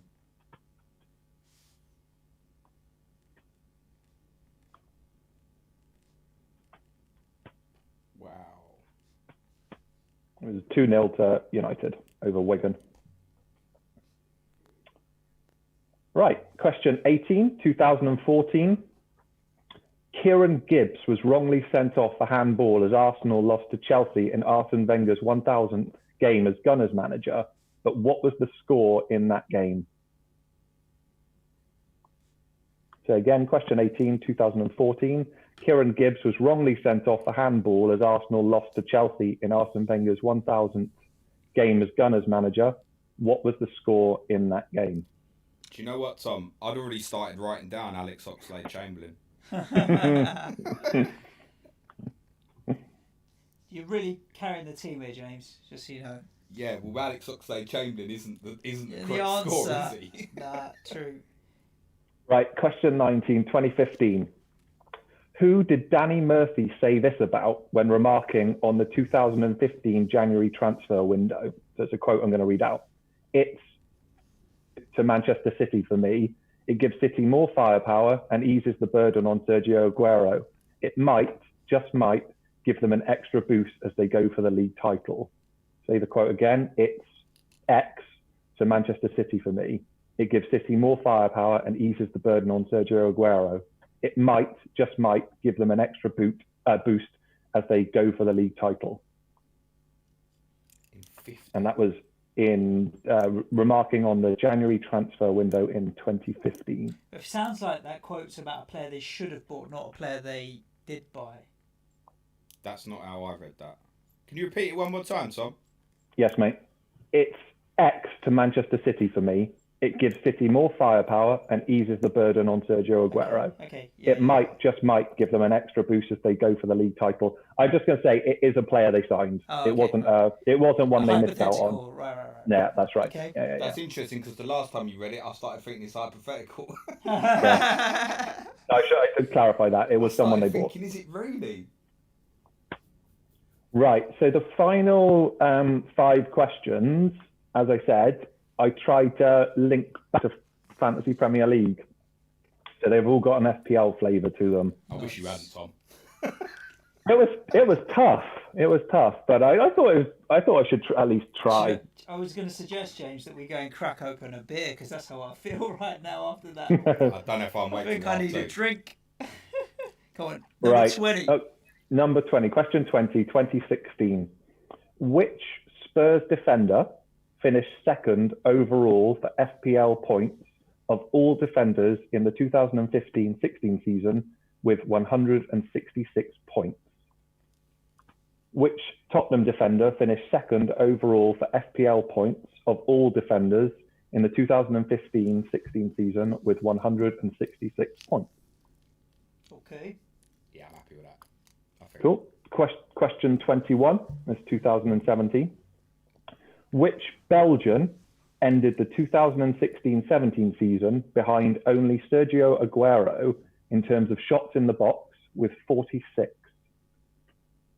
Which Belgian ended the 2016-17 season behind only Sergio Aguero in terms of shots in the box total with 46? Right, so only Belgium was short of attacking players, eh? If only. 16-17. Yeah, end of that season, mate. Okay, yeah, cool. Okay, question 22, 2018. Which team, no longer in the Premier League, ended the 2017-18 season with the worst XG conceded stat? Which team, no longer in the Premier League, ended the 2017-18 season with the worst XG conceded stat? 17-18. Yeah, a couple of years ago. I'm a year out of the first team that came to mind. 17-18. What did we do? I was going to that poxy Wembley, weren't I? He went down that year. I think I got that. Okay. Good. Question 23. This is 2019, so there's 3 points on offer here as well.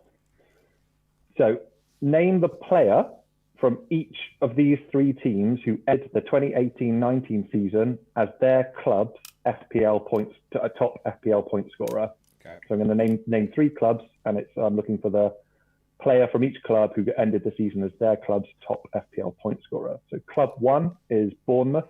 It's 18-19. Yeah. Yes, mate. Yeah. Club 1 is Bournemouth. Club 2 is Everton. And club 3 is Newcastle United. I just realised, because there's 3 points on that, it might actually be out of 32 points. So I may have cost myself a couple of quid, but there you go. Yes. But 3 points on offer, point per correct name. And we're looking for players from Bournemouth, Everton and Newcastle United, respectively. Their club's top FPL point scorer. And the final question, question 24 for 2020.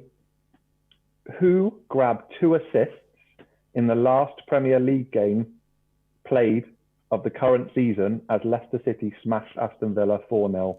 Assists? Doesn't it feel like so long ago?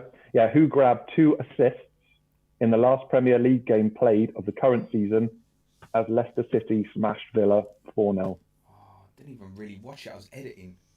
No joke, we recorded. I went home and edited it on my lap while...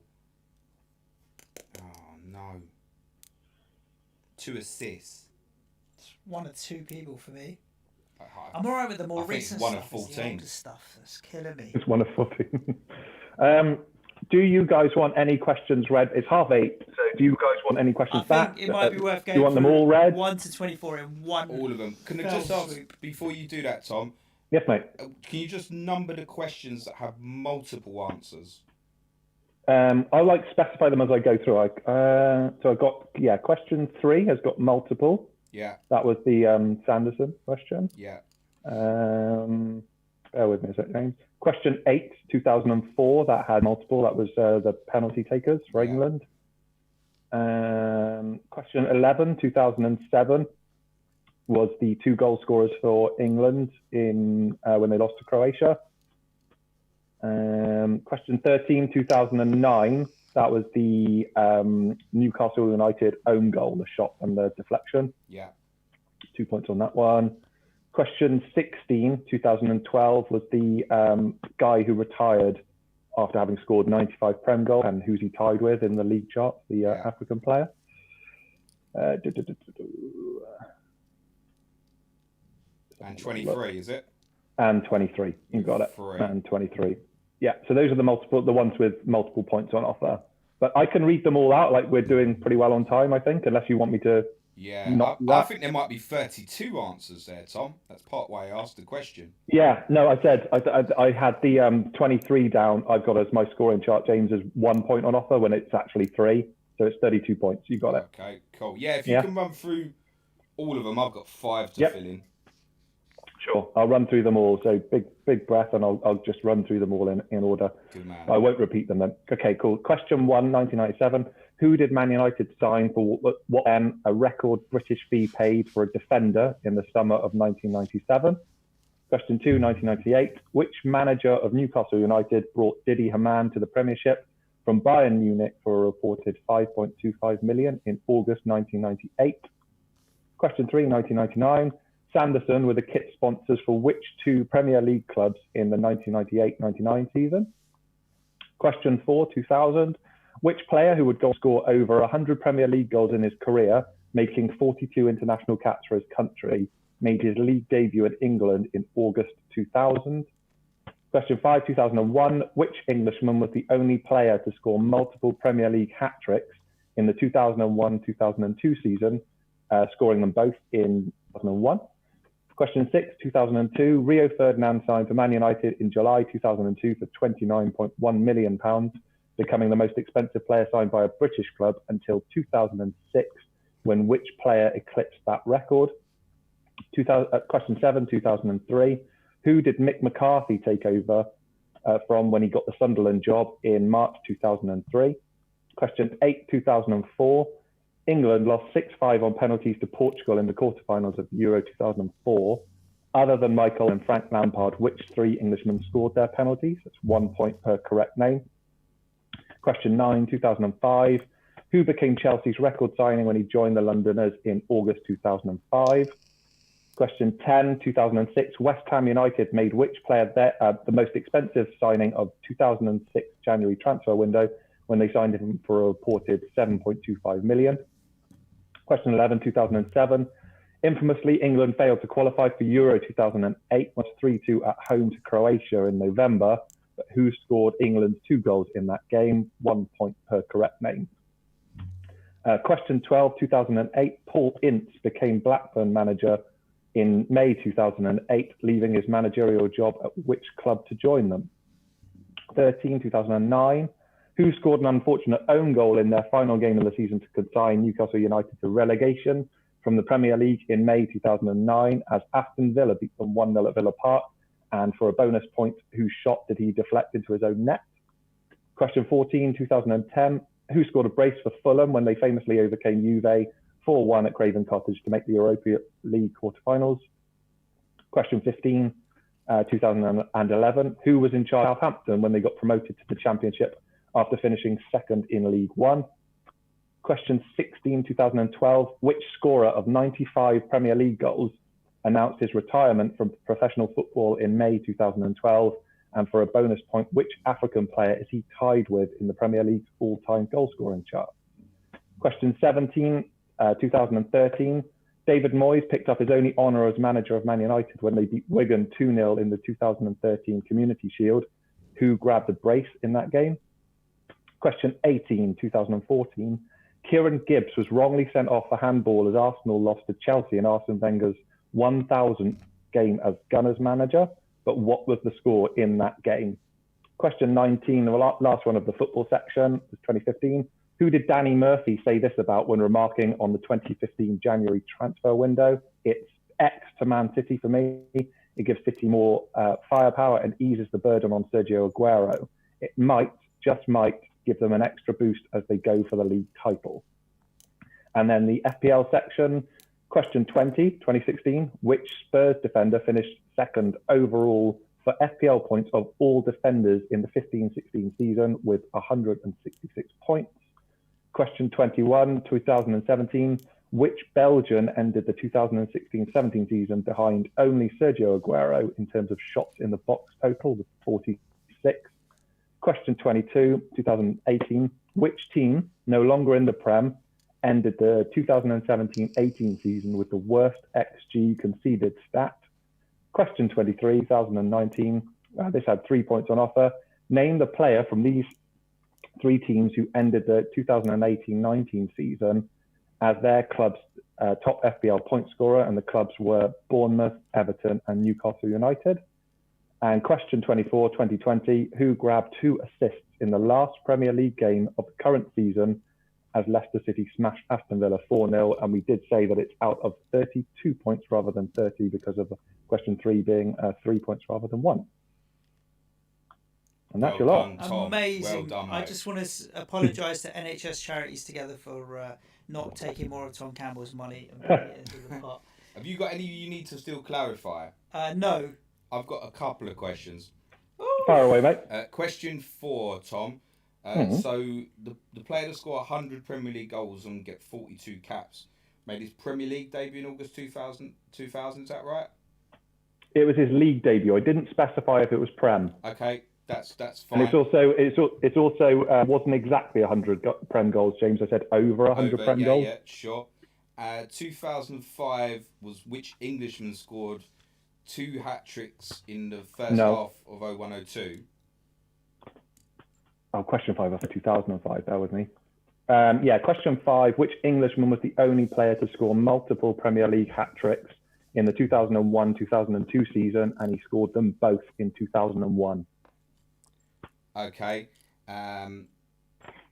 Question 6 was 2006 British record taken over from Rio Ferdinand. That's it. You got it. Eclipsed. Yeah.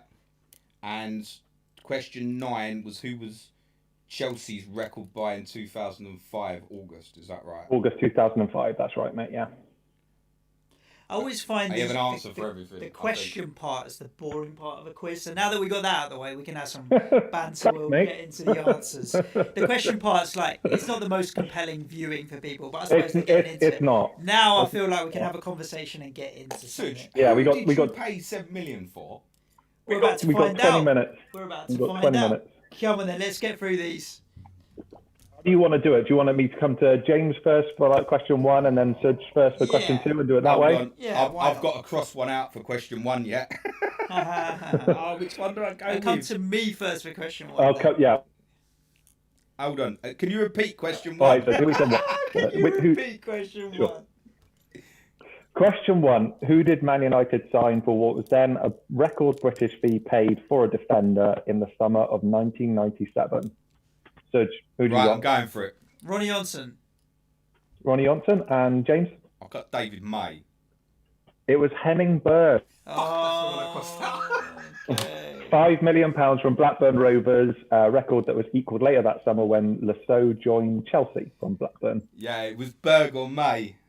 Yeah, I thought people might get tripped up with Jaap Stam maybe, but It was late. It was the year later. The only reason I knew it wasn't Jaap Stam was because we did the 98-99 season. Of course, you guys have covered all that. Yeah. So he signed in the summer of '98. So I knew. So then I was looking at I'd looked at the squad, the Man United squad on Wikipedia, and I was thinking of which of those defenders, because. Yeah, he was a good player. I liked him at Blackburn. He could play at right back or centre half. I thought he was pretty underrated. Anyway, question 2, James. Which manager of Newcastle United brought Didi Hamann to the Prem? I think that was Kenny Dalglish. And Suj? I'll put Julio, but Julio was much later, I feel. So it was Kenny Dalglish. Well done. Freddie Shepherd fired him shortly afterwards, following 2 draws to start the season, and he was replaced by Ruud Gullit. So, question 3. Newcastle. Say again, sorry? I'm sure he said Liverpool. Nah.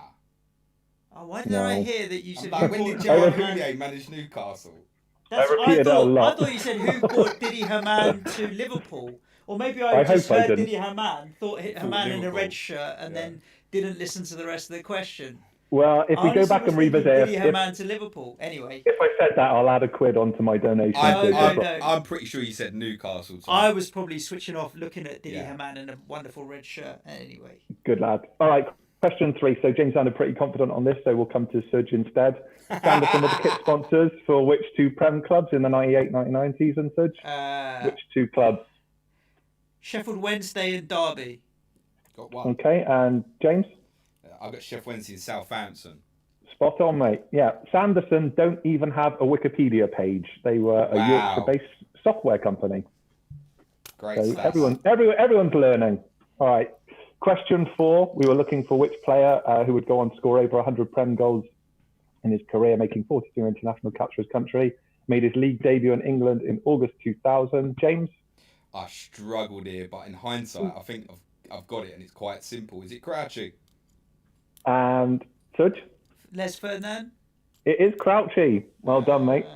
22 goals for England and 100. For a second there, you were going to say Les Ferdinand, who made his league debut about 10 years earlier. Yeah. 22 goals for England, 108 in the Prem. Burnley, the only team he played for in the Prem without scoring. Villa, Saints, Liverpool, Pompey, Spurs and Stoke. He got his 108 for. Question 5. Which Englishman was the only player to score multiple Premier League hat-tricks in 2001-2002? Suj? I just went Robbie Fowler. And James? I've gone for his Ballon d'Or winning mate, Michael Owen. Suj, take it down. Robbie Nice. Fowler. Yeah, baby. Well done, mate. Very It is rare that I one. get a question. Listen, if that ain't worth donating for, get your money in, right? That was He scored a lot of hat trick. I mean, Robbie Fowler was when he banged. So yeah. I liked this question, guys. I'll tell you why. Because one of his hat tricks was for Liverpool, and one was for Leeds. So he got one for Liverpool against Leicester in October, and Houllier dropped him for the next game. Yeah. And then the other came for Leeds after he'd been sold there. He got it against Bolton on I can Boxing Day. visualise the hat trick for Liverpool now was in a win at Leicester, definitely. Okay, 2002, Rio Ferdinand signing for United, who basically broke that transfer fee in 2006. I think we're coming to you, James. I've gone Shevchenko. Okay, and Suj? I got a blank. I didn't have It an is answer. Andrei Shevchenko. Cracking answer, James. Well done. That was the last one to get in, mate. What He did, signed what did for they pay him? £30.8 million when he joined from AC Milan, Just. and that record stood until Robinho was signed by Man City from Real Madrid for 32.5. Question 7, Suj. Who did Nick McCarthy take over from when he got the Sunderland gig in 2003, March 2003? Peter Reid. And James? I really just want to see Peter Reid, but I've gone for Howard Wilkinson. It is Howard Wilkinson. He actually took over from Peter Reid in that season. They had 3 managers that season. Yeah, So Wilkinson only had a spell for about 3-4 months. They were He did. awful. 2 wins in 20 league games saw that period come to an end. So good answer, James. And a good answer. It was a tough one because they had 3 managers that season. Question 8 was the England penalty scorers in their loss to Portugal in the quarterfinals of Euro 2004. Which 3 names you got, James? I've got 2 I'm pretty confident on. I've got Ashley Cole, John Terry, Owen Hargreaves. And Suj? Shearer, Lampard, Lasso. We got 3 there, all from James. Well done, mate. Yeah. You told me It to was think John- outside the box. Yeah, and then You've I definitely said go done that. deeper. But outside the box, we had a quiz question. Who scored the most goals from outside the box in the Premier League? So I went Lampard. So I thought straight away you're giving me a clue here. By the way- of who scored the most goals By the from way, outside the box? he actually said in the question, other than Lampard. Oh, fucking hell. That's true. I've been up since yeah. 4:30 in the morning. That's true. This is That's now true. starting to kick it. I'm going to need to get a coffee straight after this. It was John Terry, Owen Hargreaves, Ashley Cole, Bex and Darius Vassell missed for England, and Manuel Rui Costa missed for Portugal before Ricardo, the goalkeeper, scored the This is final about to cost me penalty. money because I'm doing badly. You're doing well. So I'm topping Question 9, Suj. Who became Chelsea's record signing when he joined Londoners in August 2005? Did they buy Joe Cole off us? And that James? This was tough, but I think question 6 might have helped me with this. I've gone with Sean Wright Phillips. It was Michael Essien for a reported 24.4 million from Lyon. And it was actually, they broke their record having signed Didier Drogba the summer before. Yeah, Question I think Cole 10. joined the year before as well. Question 10, James. This is one that you didn't seem particularly happy with. West Ham made which player the most expensive signing of the 2006 January transfer window? And they signed him for a reported 7.25 million. No idea, but I've gone with Benny Yoon. Okay. And Suj? I put down Alex Song. I was just trying to think of shit players we bought. It was Dean Ashton. I was thinking of Ashton, but I didn't know if we bought him mid-season. Yeah, he did. Yeah, and he... so You Theo tried to Walcott trick was- us by saying you don't know if he was any good. Dean Ashton was all right. He was brilliant, Dean Ashton. He was I all right. love Dean Ashton. Yeah. I love Dean That Ashton. He's guy, quality. I've said this before. Amazing. Young He's a guys player. perhaps don't remember much of him. I think he had the capability to be what Kane is now. Oh, yeah. He's absolute class. I went to watch West Ham play Man United up at Old Trafford, and he scored a wonderful goal. It was one of the last ones in his career. I think we lost 4-1 that day, but he was just an absolute beast of a striker. It was a great shame what happened to him. He picked up an ankle injury the first time he got Did. called up for England. And he was James, he was so proud of getting that call up as well. And you hear him talk about it, it's pretty heartbreaking, really. I'll tell you what, he wouldn't have been at West Ham for much longer. No, he wouldn't. We've got no doubt in saying that. He was a class player. I should say Theo joined Arsenal that same window, and that fee did rise to 9 mil, but they actually only paid 5 mil in January, which is why the question worked. Cool. So question 11, 2007. Which two players scored for England when they lost 3-2 at home to Croatia in the Euro 2008 qualifiers, Suj? Gerard Scholes. And James? Lampard penalty and the glasses went over when Peter Crouch equalised. You got it. That's right. Spot on. 2 points. And Petric grabbed the winner for What do we do without you Croatia. here, James? We'll be in trouble. Right, let's rattle through these because we're going to. Yeah, we're going to race through. I know, mate. Question 12, 2008. Paul Ince became the manager of Blackburn Rovers. Who did he leave to take that job? Who are we saying, James? Macclesfield. Suj? Macclesfield. It was MK Dons. He'd won the League Two title. I knew he was at Macclesfield. Yeah, he did manage there. He did manage there. It was a tough question. That's won what the I was League wondering, Two. was there someone in the middle? Yeah, he'd won the League Two title with and the Football League trophy. So he's at that point he was well thought of. Question 13, 2009. The one with 2 points. The own goal scorer and who shot did he deflect? Who do you have, Suj? Philippe Albert, and I've got no shot taker. Oh, no. James? I had Nicky Butt. I've crossed it out and put Damien Duff. And I've gone shot Petrov. You get 1 point. Damien Duff got the own goal, and the shot came from Gareth Barry. I'll take that on Duff. I don't know that is cracking, which mate. part of my brain that came Yeah. Good little stat about Duff. I think it's still true. He's the player with the most Prem goals without ever having scored a header. Oh, love that, mate. Fun fact. Yeah, the XG boys have just gone mental. Question 14, James. Which player scored a brace for Fulham when they beat Juve? It's definitely someone that played for Spurs. I'm going for Dempsey. Suj? I couldn't think of any Fulham strikers. I just put down Zamora. Well, so both your players scored. Zamora and Dempsey scored, but it was Zoltan Gira who got the brace. But yeah, you name the other two scorers, you guys. Okay. Question 15, 2011. Who was in charge of Southampton when they got promoted to the Championship? Who are we saying, Suj? No idea. I put Harry Redknapp, but I know it's not him. James? I've got Alan Pardew. Nigel Atkins. He took over from Pardew at the beginning of the season. Yeah, he took over Pardew at the beginning of the season. Just 5 months after they'd won the league trophy, actually. It's a Straight bit of away, I thought Atkins. Yeah, a double bluff, that one. I remembered Pardew was in charge, I'm sure, when it was in the Johnston Paint Trophy final. Yeah. It made me twig. Question 16. Who did we have a guy who retired with 95 Prem goals then, James? And who was he paired with in the goal scoring chart? Tough, that. I've gone Van Nistelrooy and Drogba. And Suj? I went Owen and Drogba. I thought Owen scored more goals, but I thought maybe he's disappeared to... Is Ruud van Nistelrooy. Well done. Joint 31st, and he is alongside Yakubu. Yeah.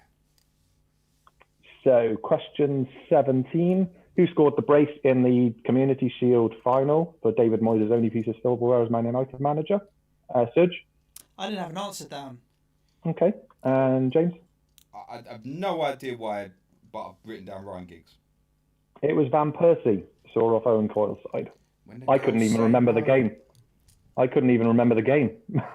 thought hopefully you guys wouldn't either. Yeah, nothing. No recollection of that whatsoever. Okay, question 18, 2014. What was the score when in Arsene Wenger's 1,000th game as Gunners manager when Kieran Gibbs was sent off? What were we saying, James? 6-0. And Suj? I went with the Desmond Tutu.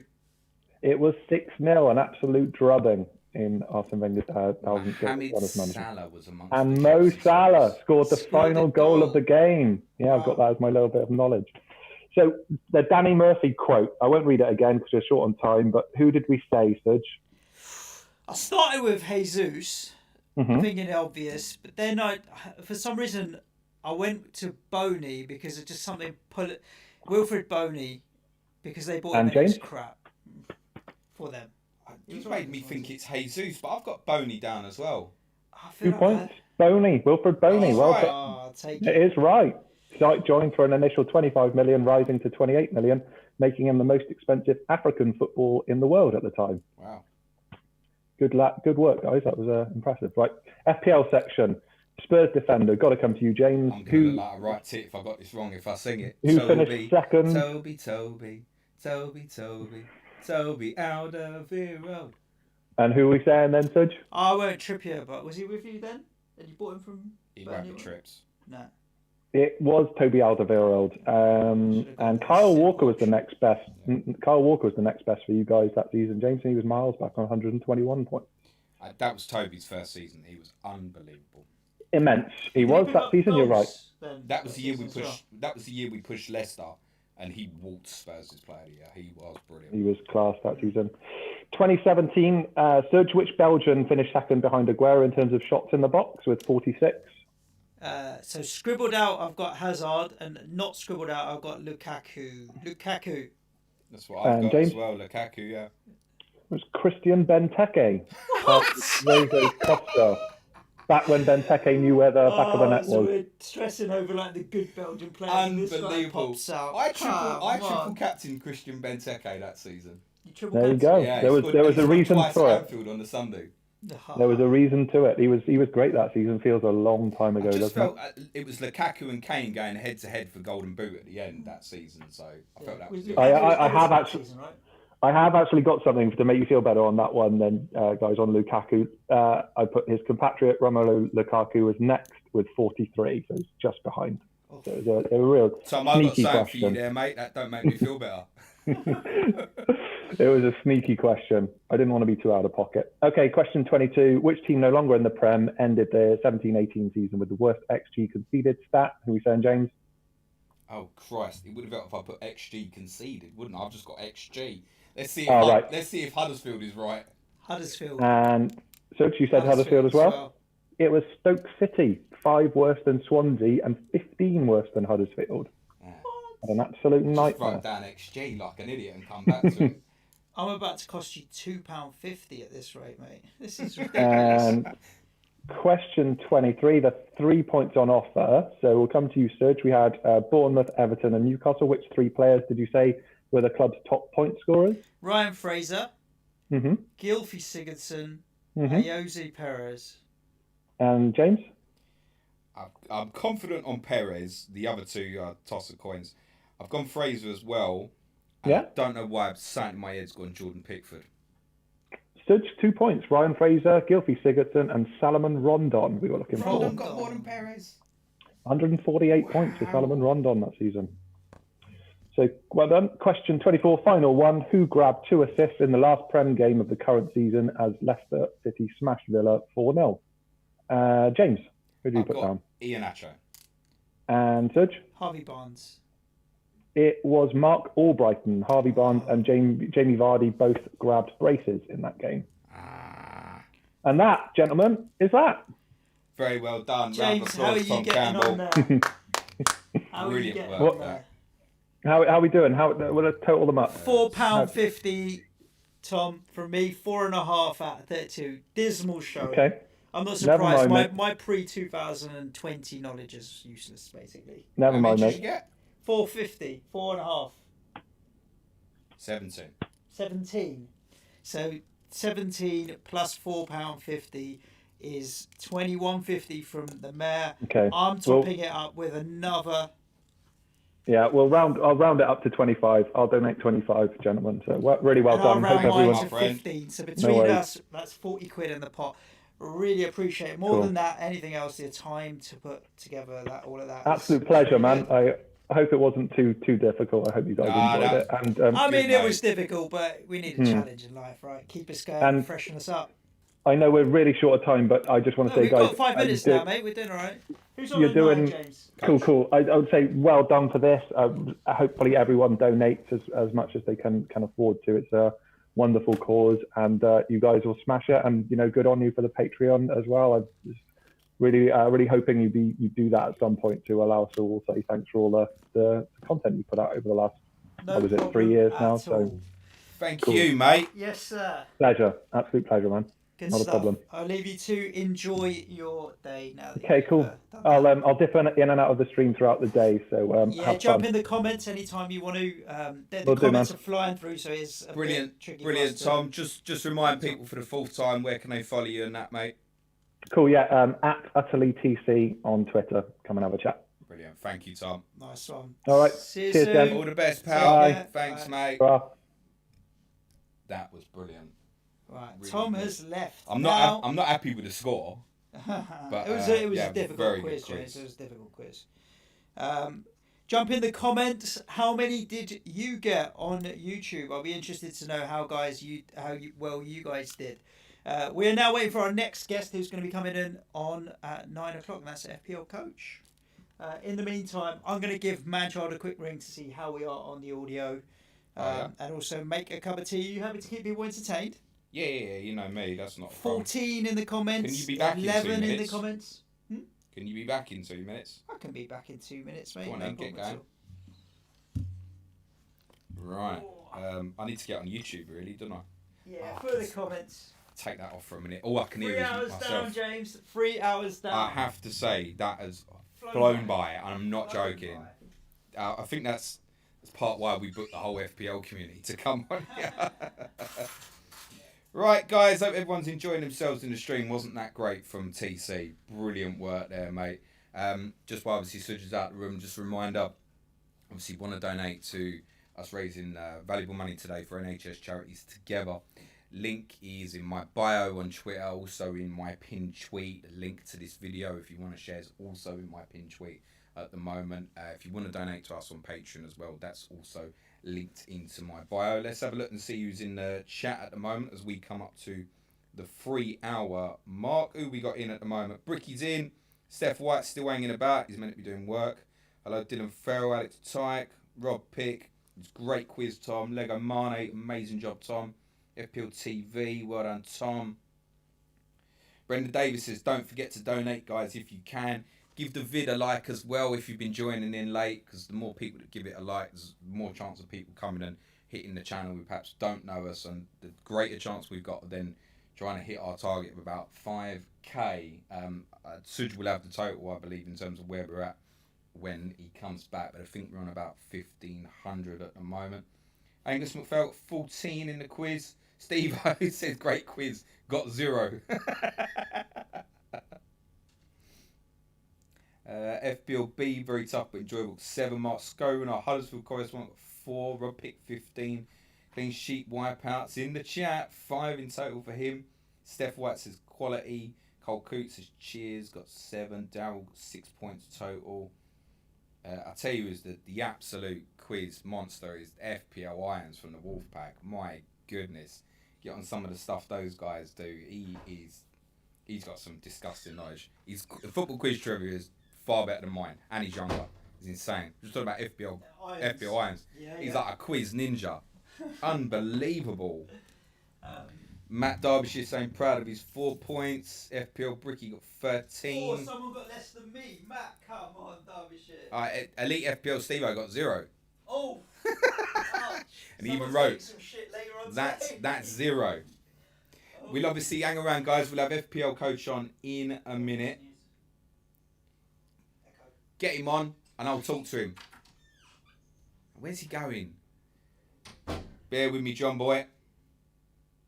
Yeah, everyone on YouTube just got a close up of Suj's nuts. So there wasn't much to see there, I shouldn't think. Suj is delegating with Manchild. Goes wrong when he gets involved.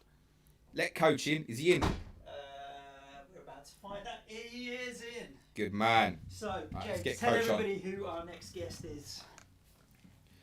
We are being joined by FPL Coach. You can follow her on Twitter at FPL Coach. I'm sure that's his handle. I feel bad now if I got that wrong. Do you know his real name? Yeah, it's John. There we go. He's been around in the community for a long time. Got just under 20,000 followers on Twitter. Just the 20,000. I'd say we could get him up to over 20,000 today, but we can't because people keep unfollowing on Twitter. The numpties. He's a commentary fan. We want to bring him on, talk a bit of what's happening. Say hello to us, Jonathan. How are you? I think it's morning, lads. Are you okay? Yes. Hello, John. You right? How are we doing? You okay? Yeah, good, thank you. And yourself? Thank you. Yeah, very well. I can't see you guys at the moment. Yeah, unfortunately, we don't have a webcam, so the only way you'd be able to see us is actually by having the live stream in a different window. So you know that message I sent yesterday, John, saying, make sure you got your webcam set up and that. Suj decided not to tell me that in spite of everything, we couldn't plug in a webcam. Yeah, we do. We have our Sony camera that's running. It's like a big ass DSLR camera running as a webcam, so we can't plug in two cameras at the same time. So you'll have to imagine our beautiful faces. Yeah, James is clean shaven. I've been following this morning, guys. Great stream so far. Thank you very really much. fun. Thanks very much, mate. Only 21 hours to go. Tell the guys a bit about you who might not know you, John. Yeah, so my main persona online really, I suppose, is as FPL coach. Been playing Fantasy Premier League for probably 13, 14 years. Done it from like the very beginning. Love FPL. Not particularly brilliant at it. Like my best score is probably in the top 10,000, 9,000, something like that. But it's more an addiction than anything else. And then other than that is I'm a big Coventry City fan, so I was going to have a chat with you guys about that this morning as well. So that's me really. Can you allude on addiction, John? Sorry? Can you allude on what you mean by you call FPL as an addiction? Yeah, so I mean, I used to have I was one of the early guys to have like a blog and all that sort of stuff, and really get onto that online sort of side of it. It became quite a chore. It was a lot to keep on top of. But it really follows me around. I like to like really get involved in the whole community side of it, and it almost, because I haven't got a Premier League team, my Premier League enjoyment comes from just playing Fantasy Premier League, and that's what I absolutely love about the game, is that it keeps me engaged with the Premier League and allows me to engage with people who, I mean, let's face it, Coventry City are a League One team, we're a Championship team before that, and like there's not many people to engage with like at the same level as you can from a Premier League perspective. So, when the guys at work are talking about the teams they support, I can join in because I know all the stuff, because I play Fantasy Premier League, So who do you talk to about Coventry? Don't worry, I've still got a few lads, mate, that we still go. Well, we used to go to the games. I haven't been to as many recently, but yeah, no, don't worry. I've still got my COD boys that we can chat away to, and we're still there. Hopeful of getting promotion very soon, I think. Yeah, I think we'll come on to that in a sec. What's the old FPL history like, mate? You've obviously been playing a long time. Yeah, so so years and years ago, I used to do all right when there wasn't not that as many people playing. Like I said, the best finish is probably about 9,000. I haven't got an amazing record, but I've always been a bit of a maverick player. I love a punt on a captain. I want to triple captain Petr Cech in a double game week, and I like to just go out there and have a go and go for the big chancer. And 9 times out of 10 it don't pull off, but it means I enjoy the game a lot more, Yeah, no, good. What's highest rank? Yeah, so it's about 9k, something 9k like that. is good. Sorry, I missed it because me and Suj don't know these numbers, right? Yeah, if there's not like 100,000 on it, then not ever interested. That's the more recent ones, to be honest. I must admit. Do you find it's got harder over time? I guess as the game's grown and stuff. Definitely, yeah. So we've got more and more people playing every season. I think we're over 7 million, aren't we now? That just blows my mind. It's crossed 7 million. I think we're talking about next season. It will cross. The rate of growth has happened to increase as well. So I reckon we're talking a season or two before it's over that 10 million mark. And I think the interesting thing is that there's a lot of content creators, foreign language content creators as well. Like you look at Koen Karam, who's based in Amsterdam, but obviously he does Arabic content now. The Middle East is a massive market for it, and areas like that. I think you're going to get a lot more foreign language content creators as well. That's just going to only add to the popularity in other countries as well. Absolutely. There's so many. Even when you just look at teams across FPL, there's so many managers in all different countries, and it's fantastic. And let's face it, like the brand of the Premier League is colossal. and they've marketed themselves so well over the last 20 except 25 Norway, because Norway can fuck off. Because True, they just win everything. Get out. Because they just win all the time. They just have all the top managers. They're always What's Norwegian. that about? Where do they get I that? have no idea why it is. But So let me get this right. We've launched the Patreon channel. We're trying to get money donated. They're the best FPL players. I'd just rather Norway didn't play FPL, so we get a chance to get a better rank. Yeah, it's interesting. I love you all Norwegians, to clarify. Well, one of the things that I've always been interested in, like Planet FPL has been growing as a brand and as a business, and we're always thinking like, what can we do that's different? Now, FPL caters for the Premier League very well, and the popularity of something like Champman FPL, where there's other fantasy games, is interesting. Do you think that a lot of people in League One, League Two would be interested in Fantasy League One, Fantasy League Two? And part of my reason for asking is Premier League is so televised. I know the squads and the players of all the Premier League clubs. Other League One fans of League One teams, would they know the squads and the players of other League One teams and other League Two teams and so on? I wonder, how do you think a fantasy game in those leagues would work? Also, I mean, if you're asking me if I know detail, if I would have the knowledge to play a game in League One and League Two, the answer is 100% no. But at the same time, you know, we've seen just in the last couple of weeks that people engaging in Bundesliga fantasy because the Fantasy Premier League isn't going at the moment. So, you know, if there was the audience there for it, then absolutely, if they could put the model together, then I think people would definitely play it. I think someone runs a championship one, don't they? I think that one exists already. Yeah. Championships, it's such a popular league anyways, and second most competitive league in Europe, right after the Premier League, they'd say so. Yeah, and I think it's like the third most watched as well, like from a viewing audience across the world as well, after the Bundesliga, as far as I'm aware. Might have just made that up, I'm not entirely sure. It's definitely in the top 5 at least. I feel like, because when we talk about numbers like 7-8 million players in the Premier League, you drop off to maybe 1 million for the Championship. But even like 50 or 100,000 people playing League One fantasy or League Two fantasy is a lot of people. And you wouldn't get that in a lot of games, but I still feel like there'd be tens, if not low hundreds of thousands in those games as well. Yeah, I think, you know, you're still going out across the internet. It's still a broad spectrum of people. And, you know, let's face it, there's 92 English league clubs, you know, take out the top 2 leagues. But, you know, so you're getting down to like the 50 different teams. You know, there's the scope there without a doubt, you know. Yeah, I quite agree. I don't know the numbers on that Championship fantasy. So no, me neither. I'm not a clue, but I would imagine if you supported a club at that level, you'd probably want to be a part of it. But then if you think about fantasy Premier League as in the Premier League, 7 million players when you consider the worldwide following of the Premier League is not really a big number. No, it's not. So I don't know. You've got to be engaged with fantasy football. I mean, how many of regular match attending fans are actually engaged with it? That's definitely growing every week now. Like, I mean, I'd regularly get on the train now coming out of Spurs, and the first thing many people are doing is checking their FPL teams. I walk past people all the way up to the thing, and and over my business card, which I'm still waiting for, Suj, by the way. You know, say get on the old Planet FPL.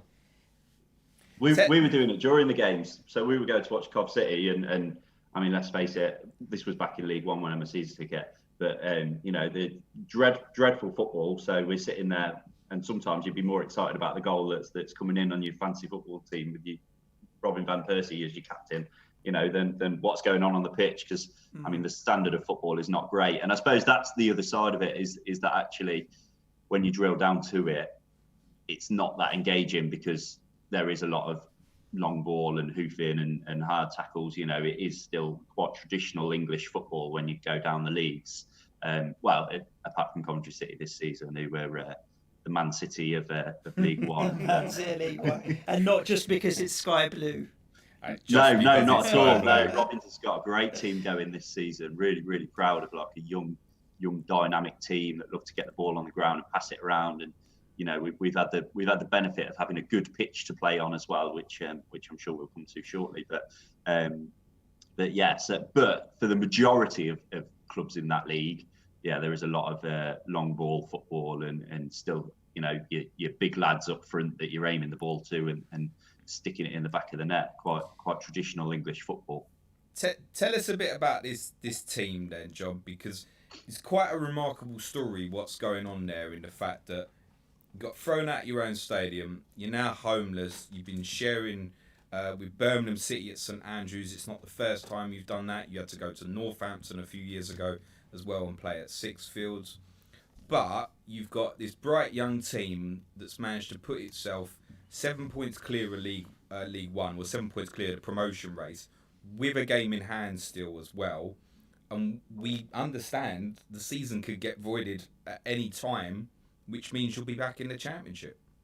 Yeah, it's incredible. I mean, part of me, you kind of feel like, we've waited so long for any kind of, well, we got the promotion from League Two a couple of seasons ago via the playoffs, which that was incredible because, I mean, we were one of the only teams in league football not to reach a playoffs in about 50 years, something like that. But yeah, so we had the promotion from League Two, but we came down from the Championship initially, and to get back up there, that'd be incredible. And I kind of feel like if we get it this way, it's taken away from us a little bit, but at the same time, it's such it would have been an impossible feat. It just felt like an impossible feat with the way that the club's been run over the last 15 years at least. So it's totally against the odds there. Yeah, so we, like you say, we're homeless. So what were the London Wasps rugby team? They bought the Ricoh Arena, and then we were tenants in the Ricoh, and then they couldn't come to agreements with the Wasps. So yeah, we found ourselves at Birmingham City. But like I say, Matt Robbins is a great manager. I've gone by quoting of saying I think he's the best manager outside of the Premier League in England. I think he's going to be cracking in the Championship if they do give us that promotion. I was expecting that to have been announced yesterday, actually. So it seems like they're dragging their heels a little bit, but they have said that if it does go by a points per game basis, then obviously Coventry will just get the promotion straight away, which is great. But it would be nice to be there get that on the last day of the season, or a couple of games before, where you get to go there and actually do the celebrating. But obviously the times that we're in at the moment, it's totally understandable. Yeah, I mean, it's something we want to talk about. We've got FPL Loco Lord on tonight, who follows Liverpool, and I'd like to ask you the same. Is there any disappointment on the fact that you're going to miss out on the party? The celebrations, the parading of the trophy, be it in the city centre, if not at St Andrews or whatever. Is there something tainted in that? The fact that we're up, or yeah, totally. Yeah, I mean, we haven't had much to celebrate. It's only the last few years.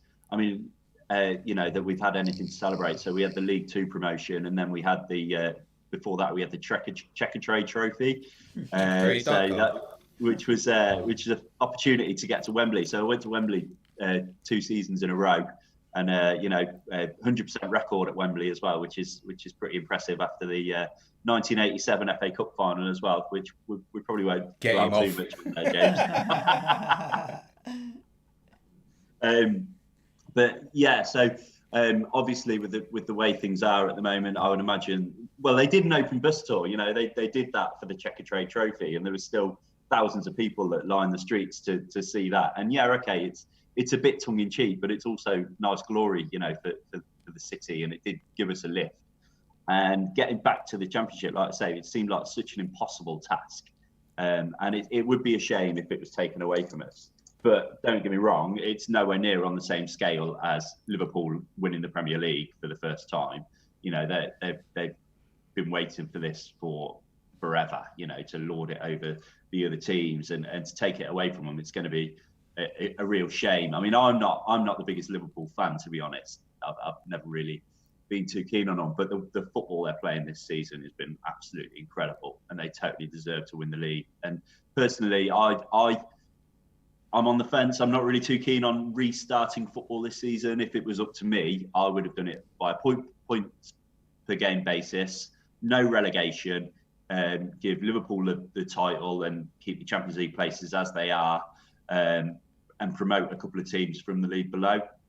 But then what you can do is draw a line under it and get everything ready to start again in August with a proper robust plan in place. that would have been the way that I'd have gone to resolve this season. But yeah, no, the people saying void the season and all that sort of stuff, I don't think that's fair at all, especially on teams like Liverpool that have worked so hard, you know, and Coventry as well. Yeah, I was going to say they haven't won the league yet, Liverpool. No trophy. 100% they'll get the title, whatever happens. They're so far ahead, you know. They'll get it. It's voiding they've it. already said they'll give it to them, basically. Yeah. So, which is, it's only going to be people who are desperate from not to win it that are going to dig their heels in. I mean, if I hated Liverpool, then I think I'd be in a position to go, well, you ain't got no party. And there's got to be, as I said, we'll speak to Dan about it tonight, there's got to be a little bit of emptiness of that, I think, no matter what comes next. It's interesting, John, listening to you talk about, obviously, parading the trophies and that after like the checker trade and then after the League 2. Was it Exeter you beat in the League 2 final? Shrewsbury, I think it was. Who did you beat in the Johnstons or the checker trade? Oxford. Well, I don't know where I got Exeter from. Anyway. There's an X in it. Yeah, that's it.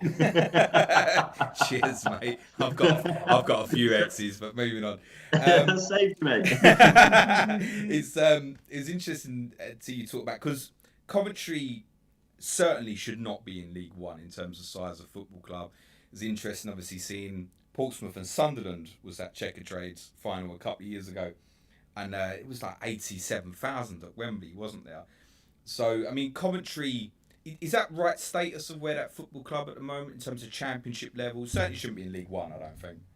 No, I think we deserve to be in the Championship, and especially the standard of football we've been playing this season is more Championship style football, I would say. Mark Robbins is, like I say, top manager. He's got them playing so well against all the odds as well. You know, we've literally been in a position where they've sold every asset available to us. I mean, many clubs have to sell all their youngsters, you know, but kind of feel like we've had to literally they've gutted us from top to bottom. They've sold the training ground. We've got no assets whatsoever, and despite all that, we've got back to the Championship. And yeah, the fan base is there.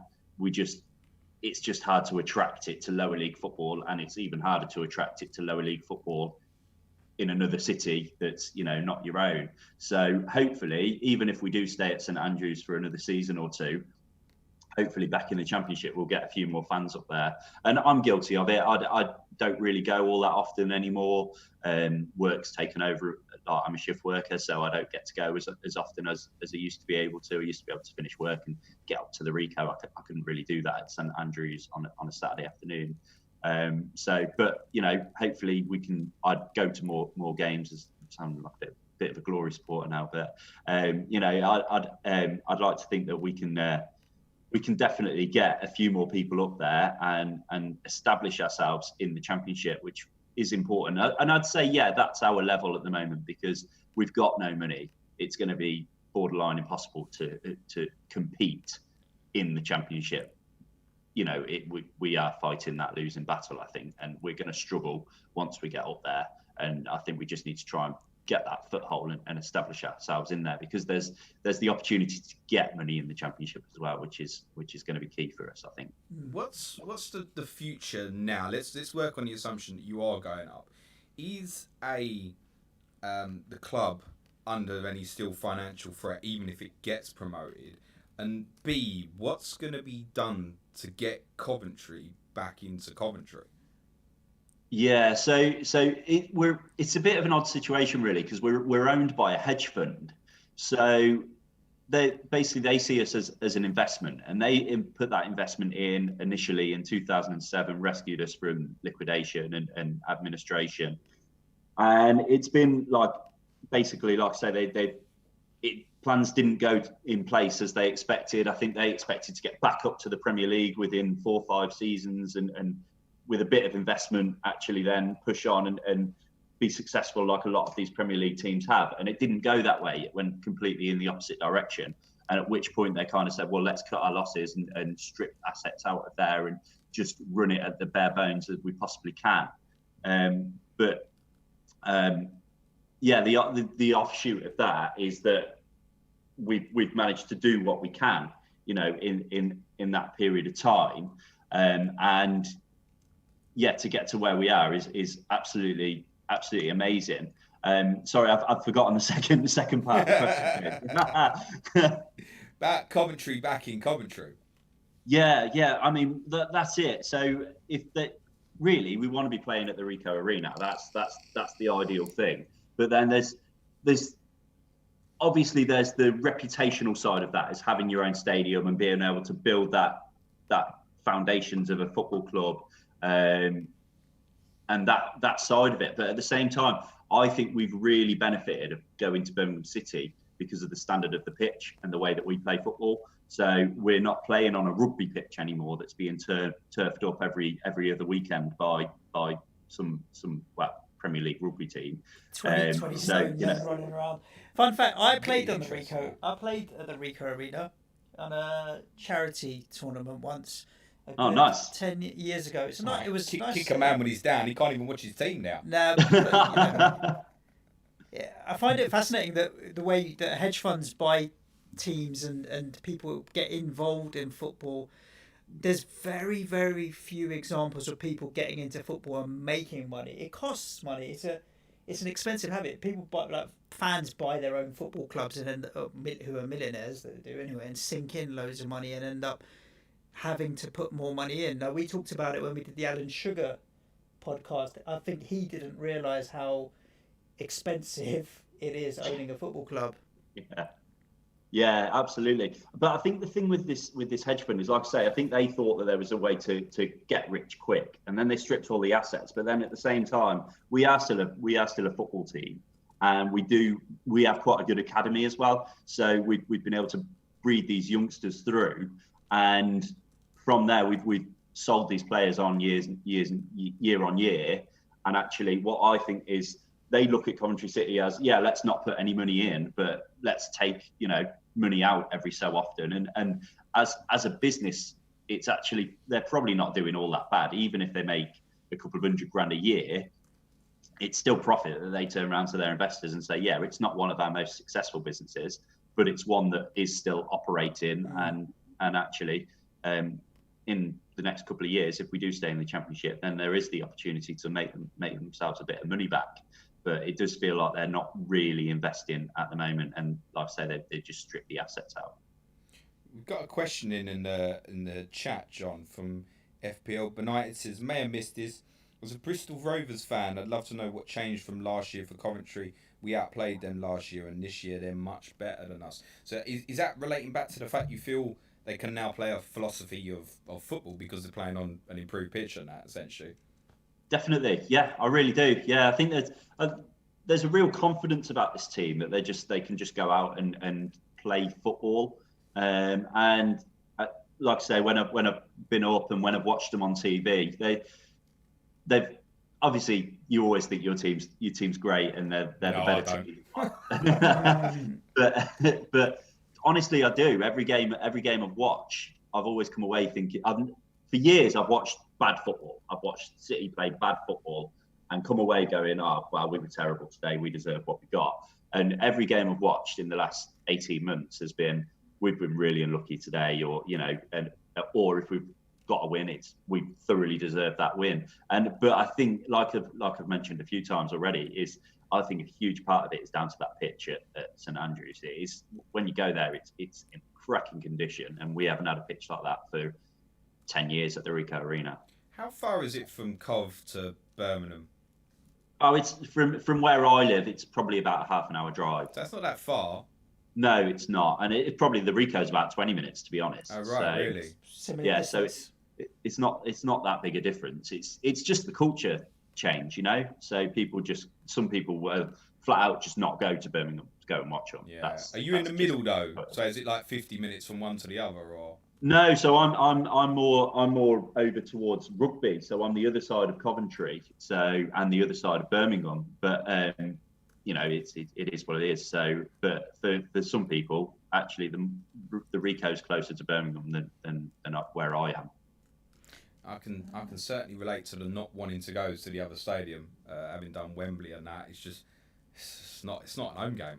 No matter however you paint it, it's just not a home game. Northampton was worse. Like, I went to a few games at Northampton, and like I say, I live that side of Coventry, so it was a bit of an easier drive, but that was still a 40-minute, half an hour, like 35-minute, 40-minute drive. But then to get to Northampton compared to the stadium that we had at the Rico, and you just like, that's the big difference. I mean, St Andrews is, in terms of size of stadium, is actually quite comparable to the Rico, whereas Sixfields is, was it 8,000 capacity or something? Nothing. You're having attendances there are like a few hundred and stuff at times, and I know there was a hardcore that kept going and that, but I think. But the irony of that as well, though, was the time where we played fantastic football. So we got a 10-point deduction from administration, and I think we were out of that. We were out of the relegation zone by November, because we had Callum Wilson and Leon Clark, who scored like 18 goals in about 11 games. I think it was something absolutely incredible. So despite the fact that no one was going to Northampton, we were playing absolutely incredible football, and a lot of people missed out on that. So there was a major boycott when he went to Northampton, wasn't it? I think huge. In many cases, there was more away fans there than Coventry fans, wasn't there? So yeah, and we actually had quite a lot of people who went to Northampton and protested outside the ground, just to go and make a point. But yeah, we haven't seen that as much with Birmingham City. But I think part of that's down to as well is the football on the pitch. People are happy if you're winning games, aren't they? Are people happy at the moment? The fact that Coventry are about to get promoted, does that outweigh the homelessness? Oh, without a doubt, yeah, Really? yeah. So I think people are quite tired of the whole story behind the scenes. We did a show all about Jose Mourinho. We did it one of the Tottenham House. You were talking about. You shared a bunch of stats that show that Tottenham on paper weren't doing that badly, right? The amount of points you'd picked up and all the rest of it. Yet that didn't cover any unhappiness about Mourinho and what was going on with him. So I don't know if what's going on the pitch. I think it's more about the style of play and the football than it is the results. Yeah, absolutely. And don't get me wrong, we literally had probably 10 years of misery where we were in the Championship and we were a steady Championship team, and then it slowly declined as they stripped us out more and more, and then we went down to League One and then down to League Two, and real dark times. And then we're slowly coming back up, initially with the cup win, then with promotion via the playoffs, and now automatic promotion by winning League One. So it just feels like we're back on our way back up that ascendancy, and that's why you're getting that better feeling, But yeah, for years it was grim being a Coventry City fan. And the thing was most laughable is when you see things like Arsenal saying we're so hard done by. It's like you don't even know you're born, honestly. No, I get that. It's very difficult when we spoke about Bury and stuff, was to then actually, having done that podcast on it, and then to relate back to your own feelings of, we were rubbish at the weekend, we didn't pass the ball. It's almost like nothing matters. At least I've got my football team. I mean, at least unlike in Bury's, you've got your football team. It's in a place where it's going upwards. Just, Suj, I want you to pinpoint this moment. In a year's time, when Mourinho's still Spurs manager, and we ain't in the Champions League spots, and we haven't won anything, I want you to ask me, James, would you rather go back to Wembley? Because at the moment, I'd rather have Mourinho in charge than go back to Wembley. So having your own home and your own stadium is more important? For me, yeah, personally, yeah. Wow. You've got to feel... I feel like with Spurs, when we went to Wembley, it felt like a massive part of my identity was taken out of me.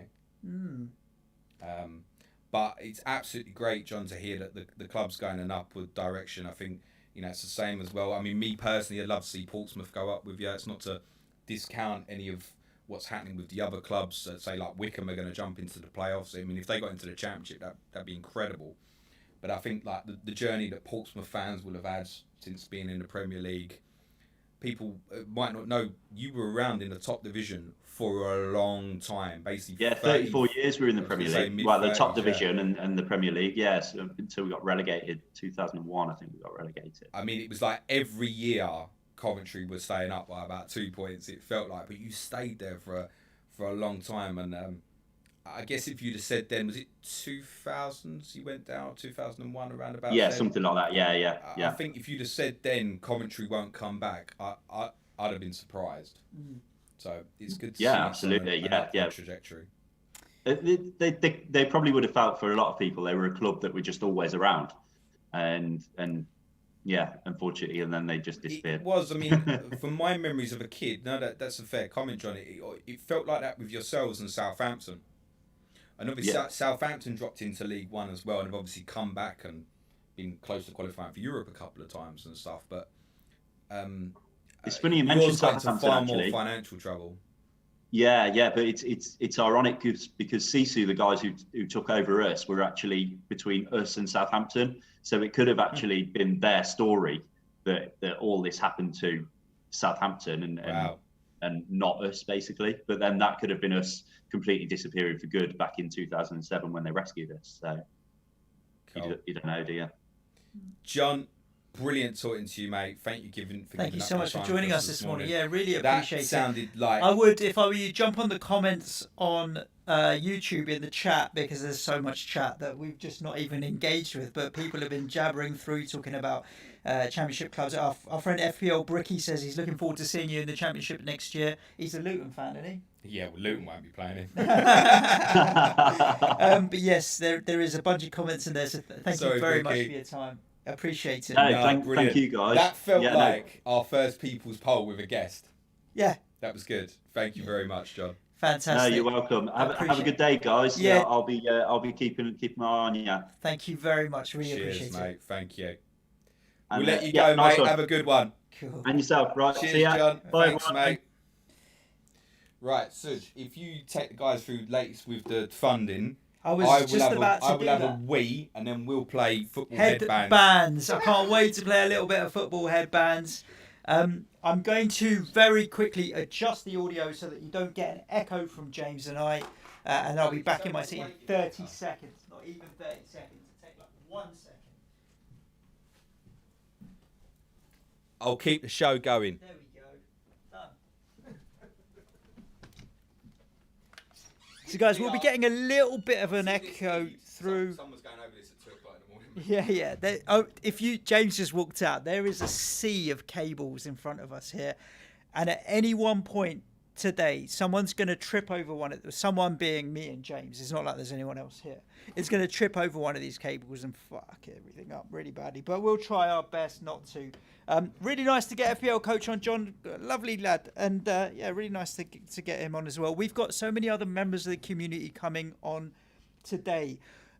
One thing I would give you a shout out is at 12 o'clock, we've got a content creators takeover. So we have some other guests joining us that are not announced as part of the lineup, but they're members of the FPL community that are creating content. Just to give you a hint, you can guess who they are or who they're not. There's 7 or 8 coming on in a massive hour period. There's people that you will definitely know. So bookmark that 12 to 1 slot, because I definitely want as many of you on for that for when these guys come on. It's going to be very, very good. We have now crossed the £1,500 mark, including gift aid, on our fundraising page. We are now at 1,527. Oh, it's just gone up. £1,546. Thank you very much for everybody that's taken part and helped raise us money. We're just over a quarter of the way there. We have £200 bid on a signed match-worn Raheem Sterling shirt as well, which will be auctioned off a little bit later. So if you want to go onto Twitter and find James's tweet with the Raheem Sterling shirt, you can bid on that. That combined takes us to over £1,750. We set an ambitious target of £5,000 for today. So let's see. I've got something else that I want to flog off for charity as well. So let me show you what I've got while I get my YouTube up and running. Oh, people guessing who the content creators are. Dylan Farrell, FPL family, you never know. Lee and Sam might be making an appearance. You never know. Right, guys, I want to show this to you. Leicester City FC, King Power Stadium. This is a picture of Jamie Vardy. scored in 11 consecutive games. Congratulations, Jamie, a new Premier League record. The streak. It's still a Premier League record, 11 matches winning in a row. On the back, on behalf of the team, I'd like to say a huge thanks to the magnificent support we received this season. Blah, blah, blah, Jamie Vardy. It's not signed. It has a small scratch here. It's screwed. But it does this.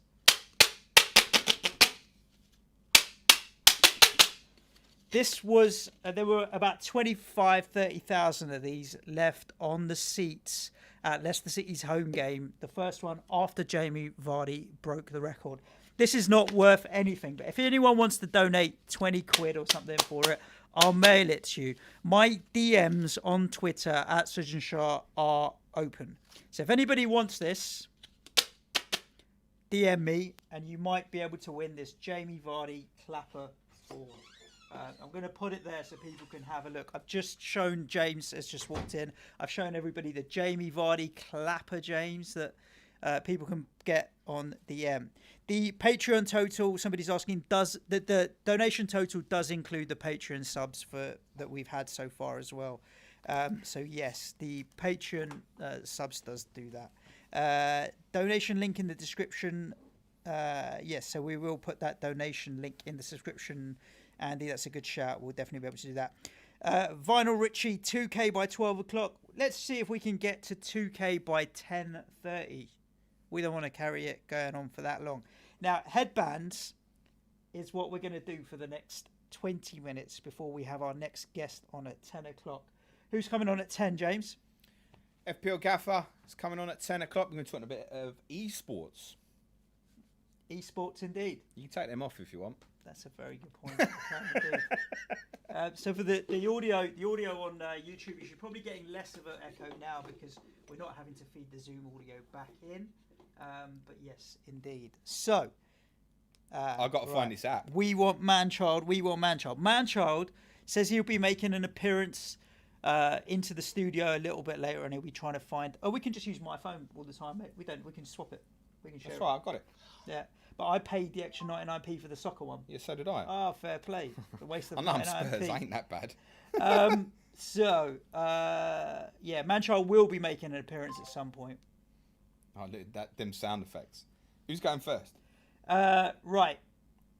You do so the way headbands works is stick it on your head. James has to describe to me, and I have to guess who or what he is describing.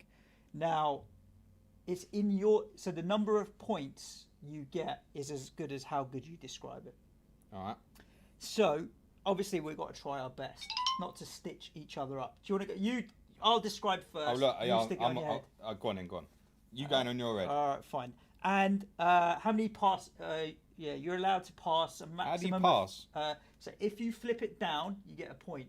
If you flip it up, it passes. Oh, I see. Maximum two passes in a round. Right, okay. Guys, are we ready? Yeah. Are we ready? For all of the people that are joining, that are saying good morning, you don't know how irritating it is to see you've woken up at like 10 at 9:30, and we've been up at 4:30 in the morning. Oh, let's do this. The timer on the clock is 3 hours 40 minutes. We've already been live for. Love it. That's impressive. Yes. It doesn't feel like it. Yeah, don't start working out the percentages of how long there is to go. Right, we're playing headbands. We're playing a football version of headbands here. Let's see if James can do it. You can obviously play along at home. Yes. If you can get what either one of us are describing or not. Right. Come on then, let's do it. Let's go. I hope you can hear me through the mics. Place on forehead. I'm ready. 3, 2, 1. Man City scored last day of the season in 2012. Aguero. Yeah. Penalty. Shootout. Yeah.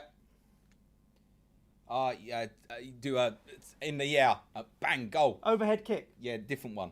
Like you ride one of these. Bicycle kick. Yeah, next.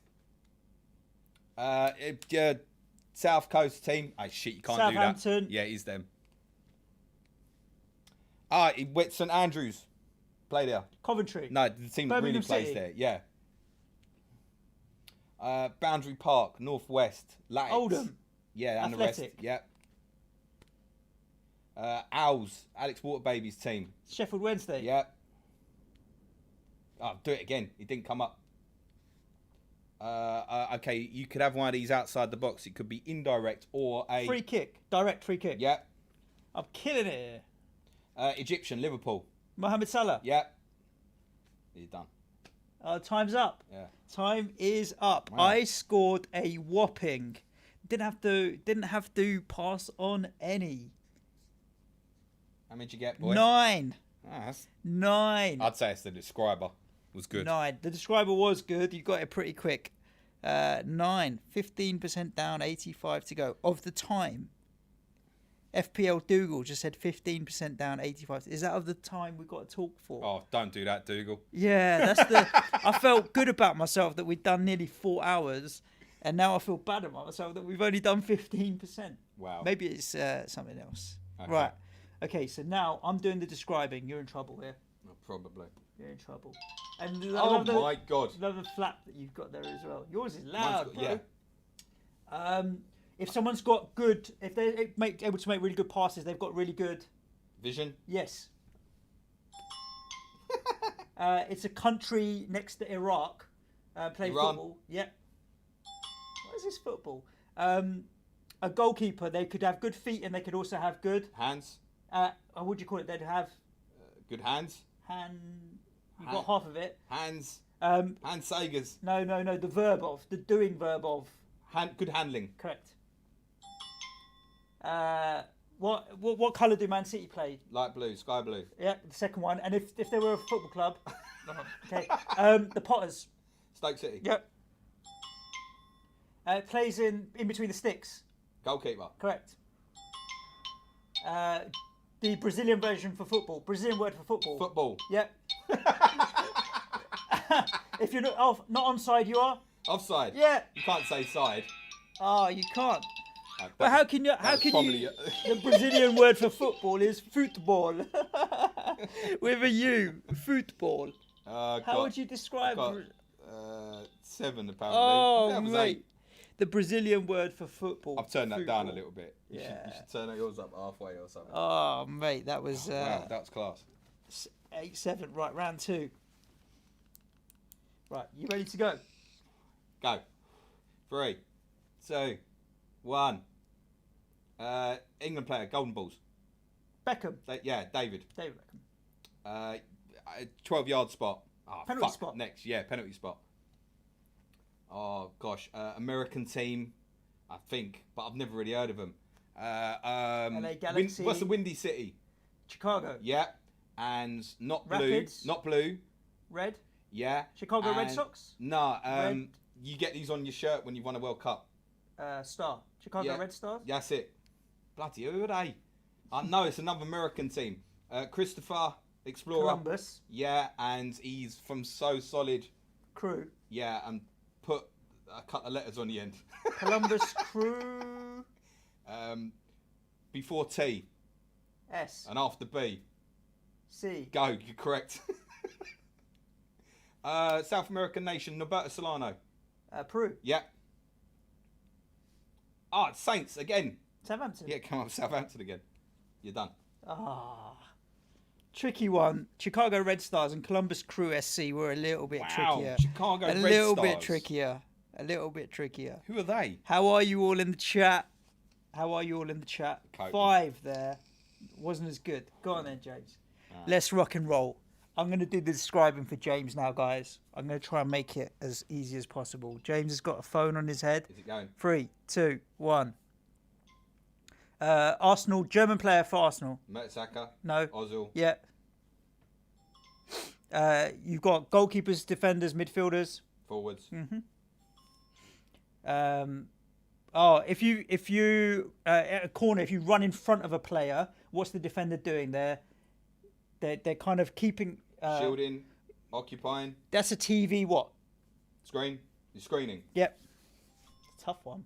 A country with very few people and has done well in football. Iceland. Yeah. He's a Brazilian defender, very, very famous from probably the 90s and 2000s. 90s and 2000s. Do you need a top up on your?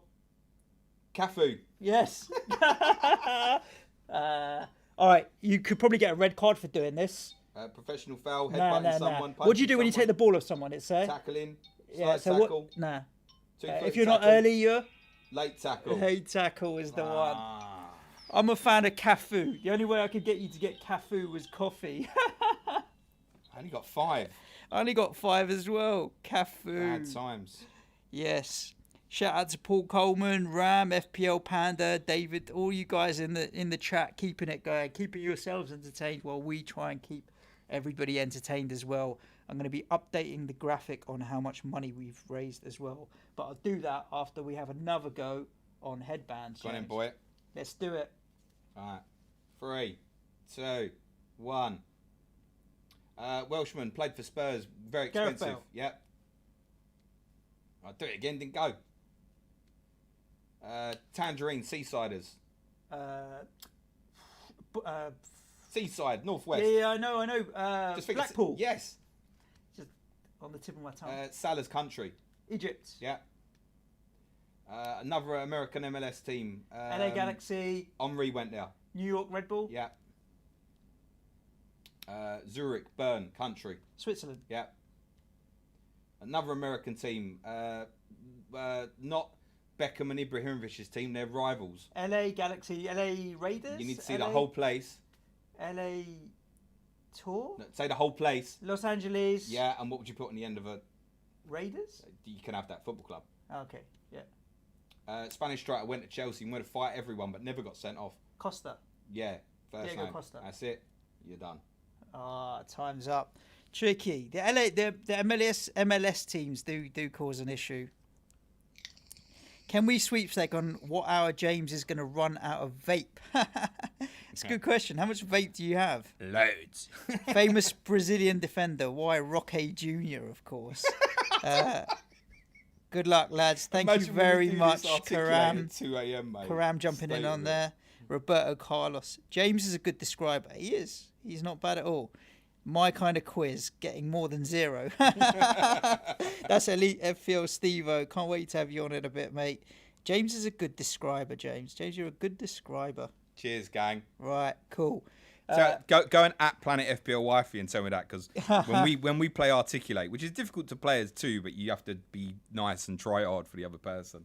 She's always whinging, and she always beats me, and she can't work out it's the fact because she starts by going, I don't know how to get on with it, love. I'm a bit of a beast at Articulate, honestly. Is it counting down? Yeah. Another word for red card. How many? Sent off? No.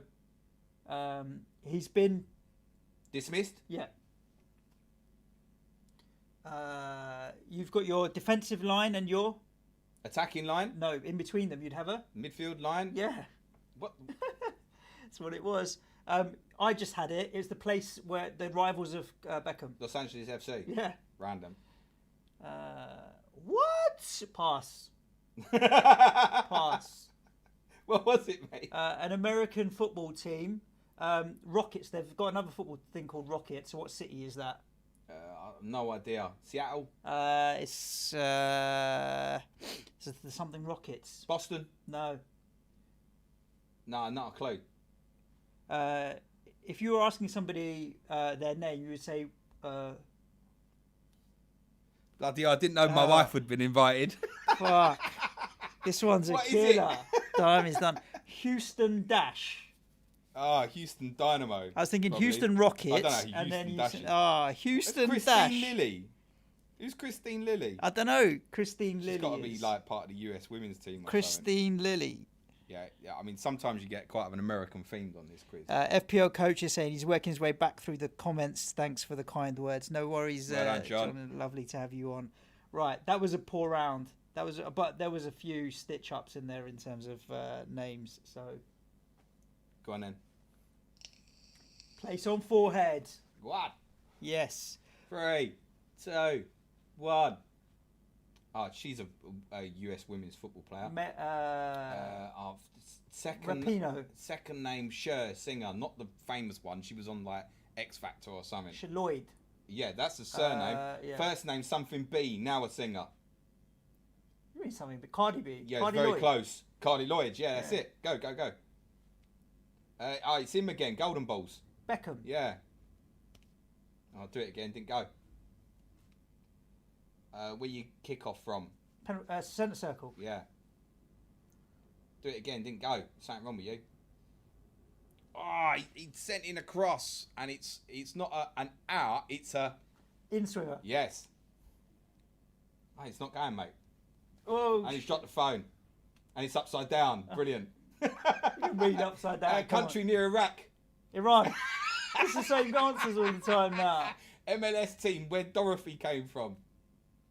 Oz. Wizard of Oz. Dorothy who? Kansas City, Sporting Kansas City. Oh, fuck knows. It's gone. Oh, time's up. Fucking hell. Kansas. Dorothy. And I thought Wizard of Oz. Fucking hell. Oh, dear. Okay. Dynamo, we might have a problem. Right, I'm off. Rob Pick wants to 0. know if I chose a caption. Oh, here we go. Where the country that Messi plays in right now? Spain. Yeah. Brazilian that used to play for Chelsea. No, Belgian that used to play for Chelsea. De Bruyne. No. Hazard. Yeah. What's the South American football thing called? Oh, Conaball. No. No, it's not. Oh, shit. Central America and something. It's not the South America. It's the Central America one. CONCACAF. Yeah, CONCACAF. That's the one. If it's not a win or a loss, it's a Draw. yeah. Country where Roberto Carlos is from. Brazil. Yeah. No idea. Pass. I'm not going to even bother trying. The Latics. Oh, the Athletic. No. Wigan Athletic. Yeah. Did he go? Yeah, he went. He's a French striker that moved from Atletico to where? Barca. Griezmann. Yeah. The Rams. Derby County. Yeah. That's it. Your time's up. Oh. Banging. Michelle Ackers. Come on, man. Michelle Ackers. I ain't going to be doing that. 7. Who remembers Roque Jr. at Leeds? Everyone suddenly... we've got a Roque Jr. takeover in the chat. What's made me think of him as the Brazilian player? I mean, I think he was part of the 2002 Roque Jr. World Cup winning side, but yeah, there's not a lot else to Shout to out speak to of Alex Dobson. Alex, for joining Patreon. Thank you very much. Just so anybody that's interested in our Patreon, we will be donating all the money we receive from Patreon to NHS charities together until football restarts. So if you are thinking of donating, but you thought, you know what, I want to donate a bit of money and I want to support your Patreon at the same time, because I will when you do it, you may as well just do it through there. So yeah, thank you very much. Thank you very much for all of that support, James. We have 5 minutes now until we have our next guest on, James. Do you want to tell everybody what they've got to look forward to in the next 2 hours until midday? I gave everybody a bit of a rundown on what we've got to expect. Cool. I also sent you a JPEG that you might want to tweet or you might not want to tweet. Did see that. I don't know if that should 2 hours go out now. or not, but we'll think about it. We've got 2 hours to go now. You may as So well the tell remaining everybody. 2 hours of this first part of the 24-hour stream, we have FPL Gaffer, our Southampton correspondent, joining us today. We've got 3 correspondents coming on a row, but we're not going to be specifically talking about their clubs as such. So Ali's got his YouTube channel going now. He's playing a lot of FIFA, so we're going to talk about some esports with Ali. Bradley Parker's coming on at 10:30. We're going to talk about life without football. He's really missing it. I mean, we're going to have some honesty about that. Adam at 35 Who's coming on at 11 o'clock. We're going to talk about the London clubs at the moment. What does he think about Arsenal's future? We'll talk about a bit about Spurs, West Ham, a bit of Chelsea, Palace as well. At 11:30, we've got Andy Martin, FPL tactician, coming on to look forward to Champman FPL game week 16. Deadline is 1:30 p.m. We'll see if we can get anything out of Andy for you, because he'll know what's happened. That's it. Yes, and then we'll be taking a short break. I'm gonna get in the chat. I've got to eat something, mate. Are you hungry now, James? Did you have anything this morning? I had a banana a little while ago. That's kind of kept me going. So far so good. That coffee's kept me going. When we get FPL Gaffer on, I'm going to go and top up my cup of tea and have a quick get in the chat. But we're going to wait till Ali joins us. Remember Roque Jr. from FIFA 2004. Fantastic. He was quality.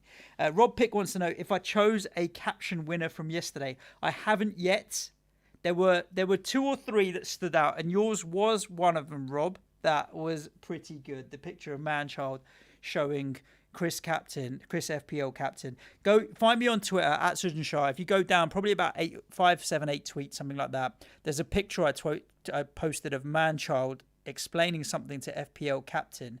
Now there's Manchild doing this with his hands, and then Chris FPL captain with his hand in his head, and not a single caption comment was a dick joke. I was blown away. People? I was going to retweet it and say, like, penis captions and jokes are allowed. But I think people were trying to be sensible and not make any dick jokes. So if you want to go and do that, then actually that's perfectly fine, because we've flagged the stream as not suitable for kids. If you are watching with your kids, then that's on you. But yeah, we did warn you. Yeah. So after we've got Steve-O, Elite FPL at 1:30 till 2:30, we've got a Zoom in session. So keep your eyes on James's Twitter for that. I'll be setting up a new Zoom link, and people will be able to jump on and join us on Zoom, and I'll be admitting people at random. So the way you've seen our guests coming on and stuff, we're going to be keeping it short, sharp, and fast. I'm looking forward to, in that hour, if we can get like 15 or 20 of you on, I would love it. So if you've got Zoom set up and stuff, you're going to be able to just be willing to put your camera on, because, you know, we don't want to just see a face, a name. I mean, it's not compulsory, but yeah, get your face up. Yeah, why It'd be not? Nice to meet some of you who put faces to names and whatnot. And money in the charity donations as well. We're doing well. We're at £1,550 now, including the Patreon money. So thank you very much for that.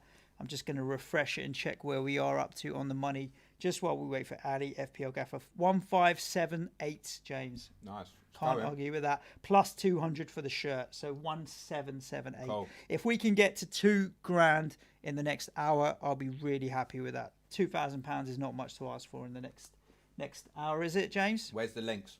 The links are on James's Twitter.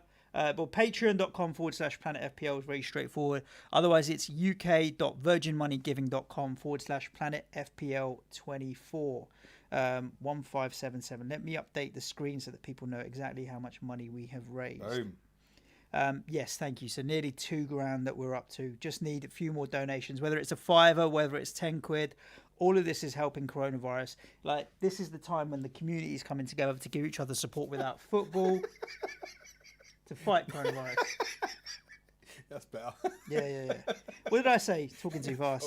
All this is helping coronavirus. Well, helping people that are fighting coronavirus. That's better. Yeah, and that doesn't mean buying bottles of bleach. I'm looking forward to getting some of our American guests on later on, mate, because I want to know what's going on over there with Donald Trump and drinking bleach and all that kind of stuff that's been happening.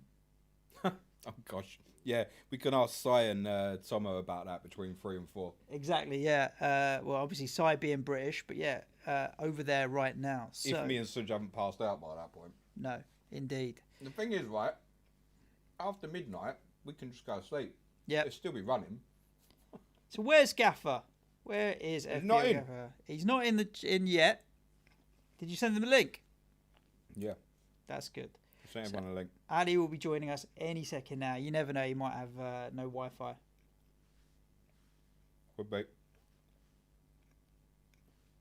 Maybe he didn't change his clock from daylight saving. Possibly. Sorry, you got me with a mouthful, mate. Yes. Guys, so thank you for tuning in on that. If you want to ask me any questions on the live chat, now's a great time to do it before we get our next guest on. So jump on and let me know what you want to know.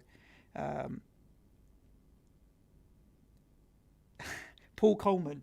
Go on. James is affectionately known by my 5-year-old as that sweaty dude. That sweaty dude. Yeah, welcome to that sweaty dude. I don't think I can. Shamil says the current bid for the Raheem Sterling shirt is £250. Amazing. Thank you very much. Great support, everyone, even if it's a quid for our efforts. The reality is that the money being raised has got nothing to do with it. We're just two guys that are sitting here chatting shit. You're the guys raising the money and putting the money in. We've crossed over 4 hours live now. 4 hours and 1 minute. Loving it, James, that we've been able to do that. James is going to DM FPL Gaffer Ali and tell him to get out of bed. Jeff Holtz jumped on Suj.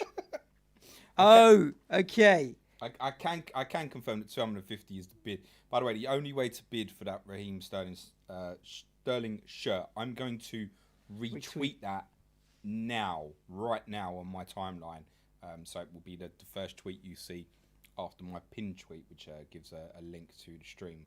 James, I've got good news for you. Ali's here. Nah, it's not Ali's here because Ali's not here. It's that you are not known as the sweaty dude by Paul Coleman's 5-year-old. It's got to be sweary, isn't it? It's sweary.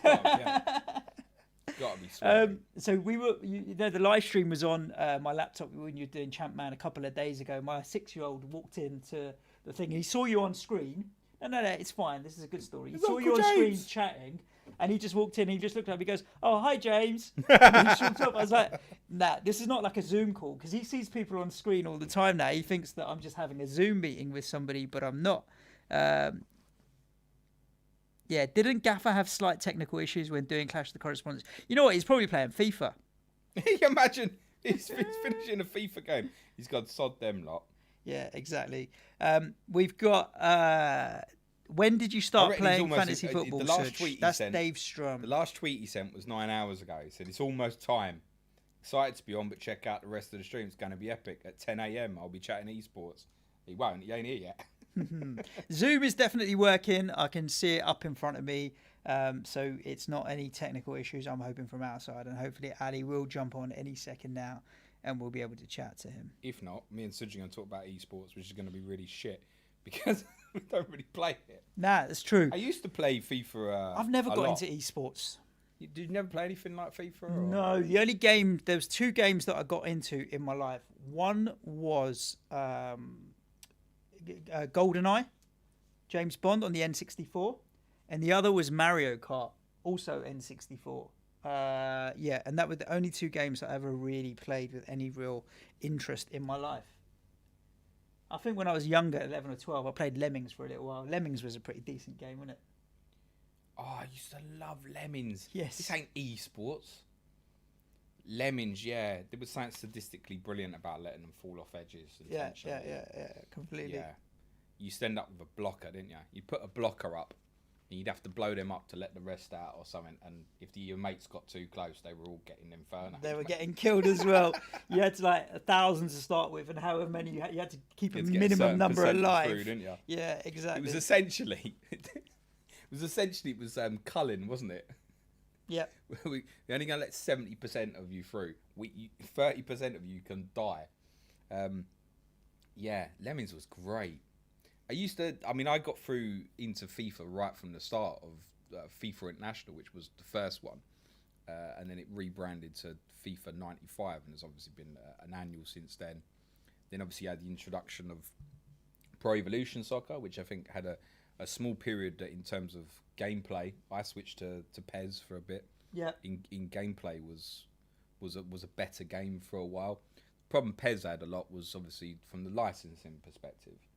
And you've got things where, like, I think Ronaldo's done some stuff for PES, and then you've got Messi's the face of FIFA, and it becomes almost like its own competition. But in terms of the online gameplay and stuff now, I mean, FIFA's well away to the extent that you ain't seen the Premier League players doing live streams on Twitter over Pro Evolution. You've seen it all on FIFA.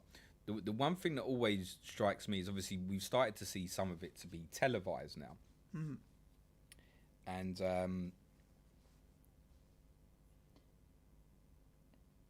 Alex Ball, 4:30 if you're in the chat. What time's he on? Is that what he's asking? You fucked up his picture. What? You put the wrong time. You know the picture he's got to tweet out for himself. You put the wrong time. Alex, hold tight. I'm going to send you a new one within 15 minutes on Twitter. Really? How are you going to do that? I've got it all set up on my laptop. I forgot what I was saying now. We're talking about PES, Pro Evolution Soccer. FIFA. Oh yeah, I was talking about obviously you've started to see the professional FIFA players. Some of it being it's obviously streamed on the internet now. We've seen Sky pick up a couple of tournaments which they've shown kind of final stages of. It's worth saying that there's a lot of people they're doing this professionally, right? And they are making a mint out of their YouTube channels and stuff. Yep. The one thing that always strikes me, and I don't know if people want to put this in the comments at the moment, is when you watch professionals play FIFA, it doesn't feel like, and it might have been just because I was a shit FIFA player, that it doesn't reflect the game that I used to play, even when I played against people on the internet. These pros, there's a lot of retaining possession and just working into space. There's no swinging in a corner directly. Everything is short corners, retain the ball. You don't shoot from 30 yards or anything like that. I don't know how people have felt in reflection of their experience of playing games like FIFA, and then if they've watched professionals and how they play. I mean, I was watching one of Ali's videos the other night, and he had Mahrez doing all sorts of tricks and stuff. I'm like, what? I wouldn't have known how to do the combinations of buttons. Me, I'd have been one of them head downs. Get it down the wing, mate. Get it down the wing and swing and it. Whip it in. Yeah, absolutely. So I am going to. Sorry, whilst you're chatting, James, I'm going to send a SMS message to someone at random. Okay. From the Twitter community. Okay. Who requested to jump in on the thing. Okay. And I'm pretty sure they're in the chat. They're in the chat. All right, get hold of your phones if you're in the chat. And you may get a Zoom link to come and join this meeting.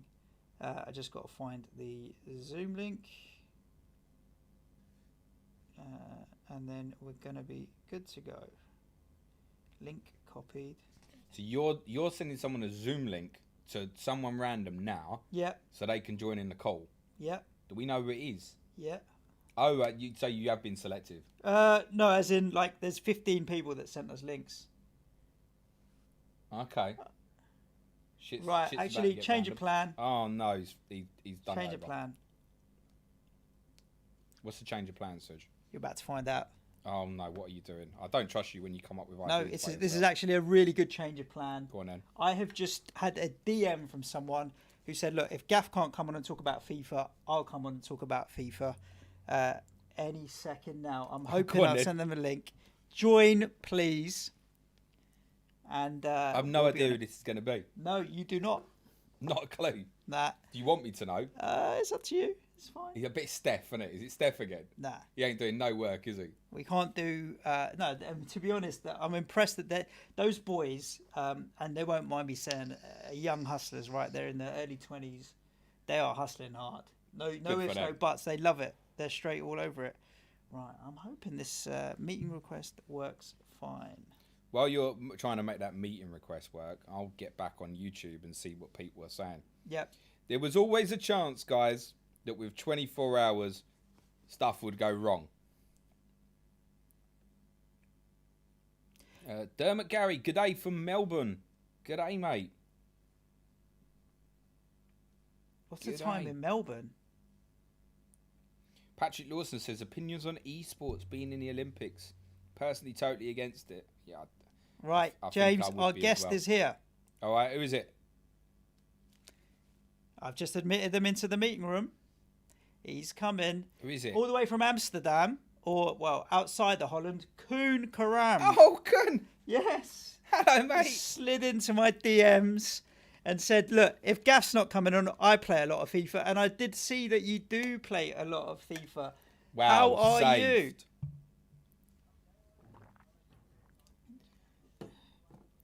Very good, mate. Yeah.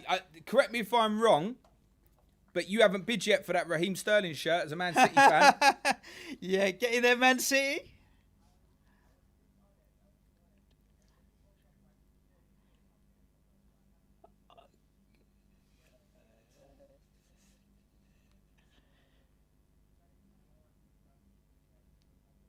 Thank you very much. And thank you very much for making yourself available at lastminute.com. That is a brilliant gesture, mate. Yeah, and do you know what? You're getting a lot of love on the chat as well.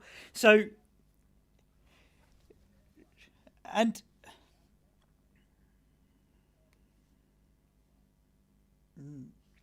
so we met in Amsterdam that time when it was Tottenham were playing. Who were Tottenham playing? And Sonny got sent off, and we both had Son in our FPL team. It was who were you playing that day? That Son got sent off. Was it Brighton? Bournemouth. Or Bournemouth? Yeah, Bournemouth.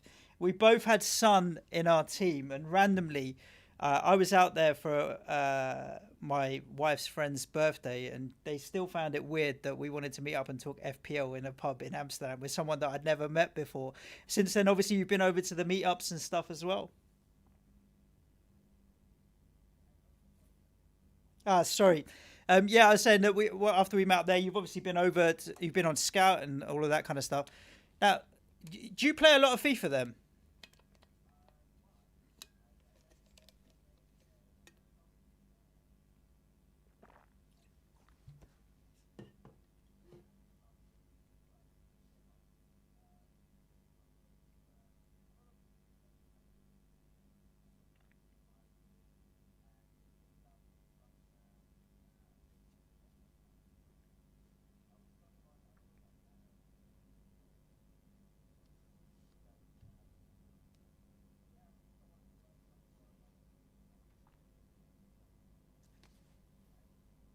Guys can't hear him.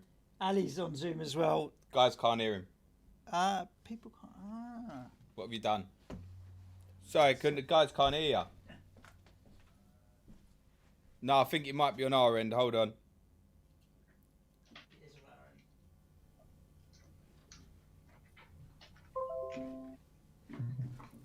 Everything is good from my end. You can hear me? We can hear you, but I think the listeners can't hear you. Yeah, now they should be able to. We've managed to get that sorted out. And not only that, Ali has jumped in and joined as well. Ali, what have you been doing, mate? Hey guys. I normally use my work laptop for Zoom, but where we've just gone on to half term, I'm not sure if they. The school computers don't work during half term. Is that how it works? No, it so does as soon work. as half term starts, they turn the power off. No, it's not that, but they're rebooting all of our systems and stuff in school, and I'm not sure if it's affected my internet, but I'm having to use my phone instead, which isn't a problem, but yeah, we're here. You get 1 point of the bench, Gaffer. Yeah, so there's only 1 point of the bench, not 3 points of the bench now, Coop. Yeah. But why don't you stay on for the next 15 minutes while we get through? Yeah, we'll just leave the two of you on. We've now figured that can work. That's cool. Yeah. That's it. Let's get everybody on. So, whoa, the chat is going through the roof. So, guys, I don't play any FIFA. You guys play FIFA. Kuhn, you were talking about it being an addiction or affecting your mental health. Ali, I mean, do you suffer from that as well?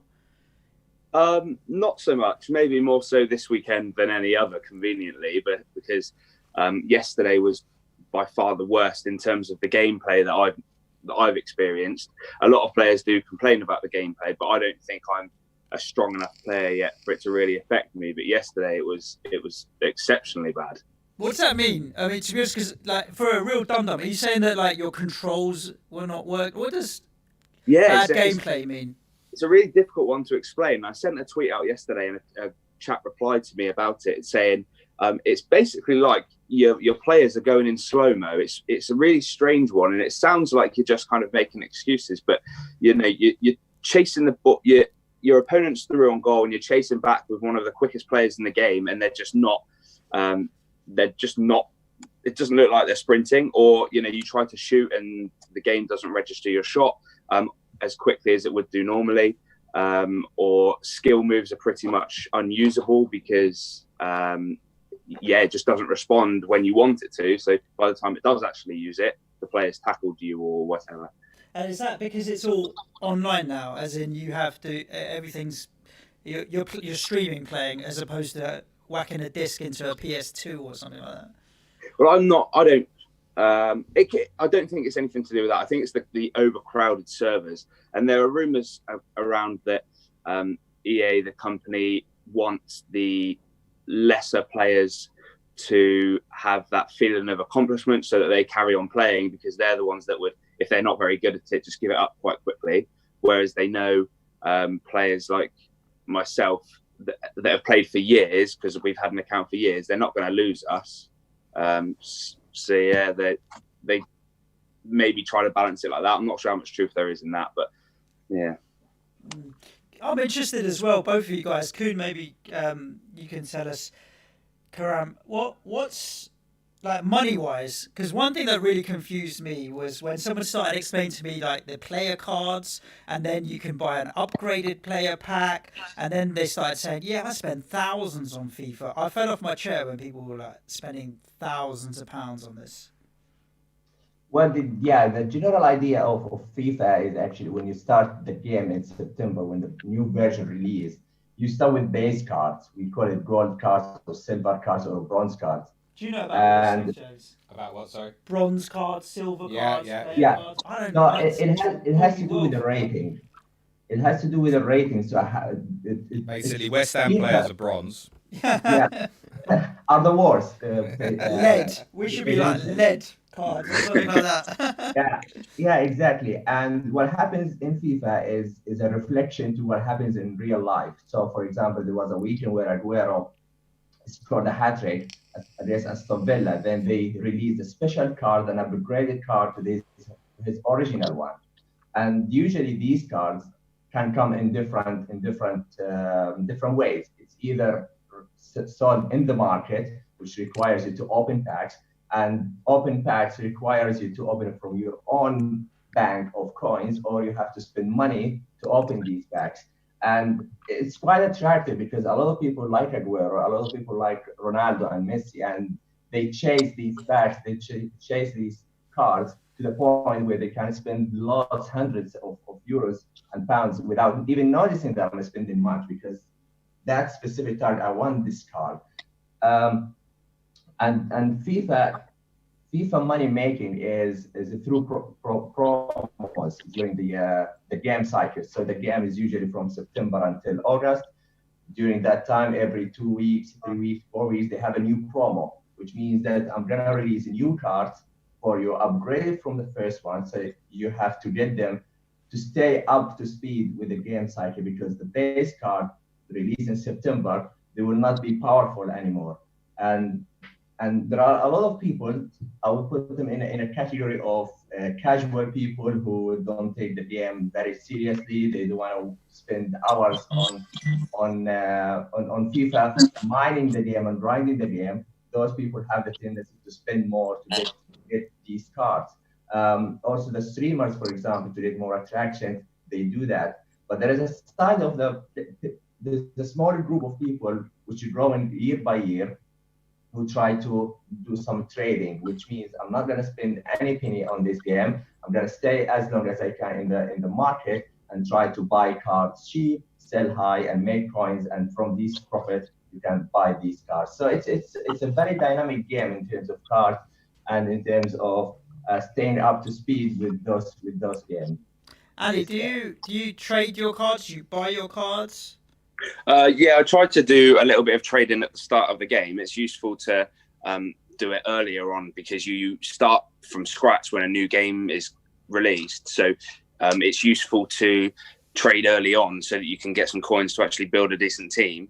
We're at a point in the game now where we should be at the end of the Premier League season and all the other leagues around the world. So EA released these team of the season promos that Kun was talking about there. The one before this one, they had something called a FUT birthday promotion, which was celebrating FIFA Ultimate Team's launch from a few years ago. That was going to be one of my questions. What's FUT? FIFA Ultimate Team. Yeah, because FIFA's got FUT and FIFA. So FIFA's got loads of strands to it. So you can just play kick-off mode against your friends, or you can play on the career mode, which is where you are playing against the AI, the computer, and you start as a young manager taking over a team, a bit like Champ Man or Football Manager, something like that. And then you play the games, but it's offline, so you don't play online. And then FUT is FIFA Ultimate Team, which has been taken over, which has had a lot of EA's focus over the last few years, because it's their moneymaker, because you can buy those points if you wanted to, which is what a lot of the pro players do. They spend thousands on it. And then EA, they drip feed these promotions into the game, and then it keeps people suckered in. So yeah, it's clever. I don't know what you think, James. Like I get it a lot more now with these cards and stuff, and how you upgrade it. Still doesn't interest me. particularly. Maybe just because I'm not a gamer, I just can't see myself wanting to. So I could only fill in my experience a little bit. Now, I haven't played FIFA probably since FIFA 16 or 17 maybe. And I used to get the hump. Xbox or PS? On Xbox, yeah. Xbox. So I used to get the hump with FIFA Ultimate Team, because as soon as you started doing well, you'd get match up with players that would just annihilate you. And it always felt like whenever you got to a point where you were getting a good team, you was always coming up with someone who had better team or better skills in terms of playing the game.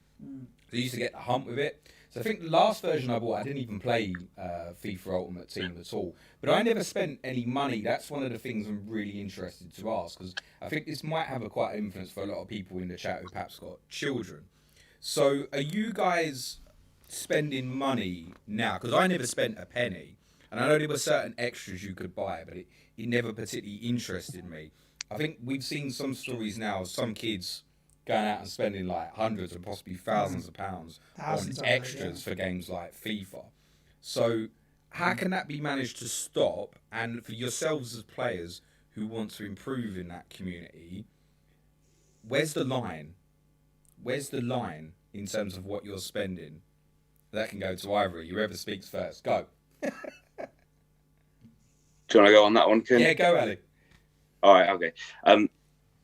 So when you go into your PlayStation store, or I assume your Xbox store, you can add a credit card, but you can also remove a credit card. So if you are a parent worried about a young child on there are loads of parental controls that you can put on there to lock the game and the console down so that they can't access them.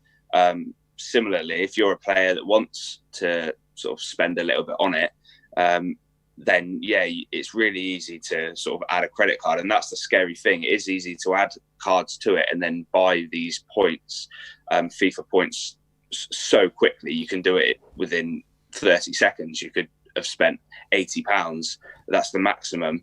But then there's nothing stopping you just spending another £80 10 seconds later, and suddenly it's 160 quid. So it does become, I can see it definitely becoming a problem. I mean, these pro players that are making money off playing the game, they're sort of reinvesting in it, and I assume they're claiming it back through taxes and things like that. But yeah, for your casual player, you can get on a downward spiral, because they do release these not necessarily big promotions every day, but every day, every evening at 6 o'clock, they do release new packs, new promotional packs.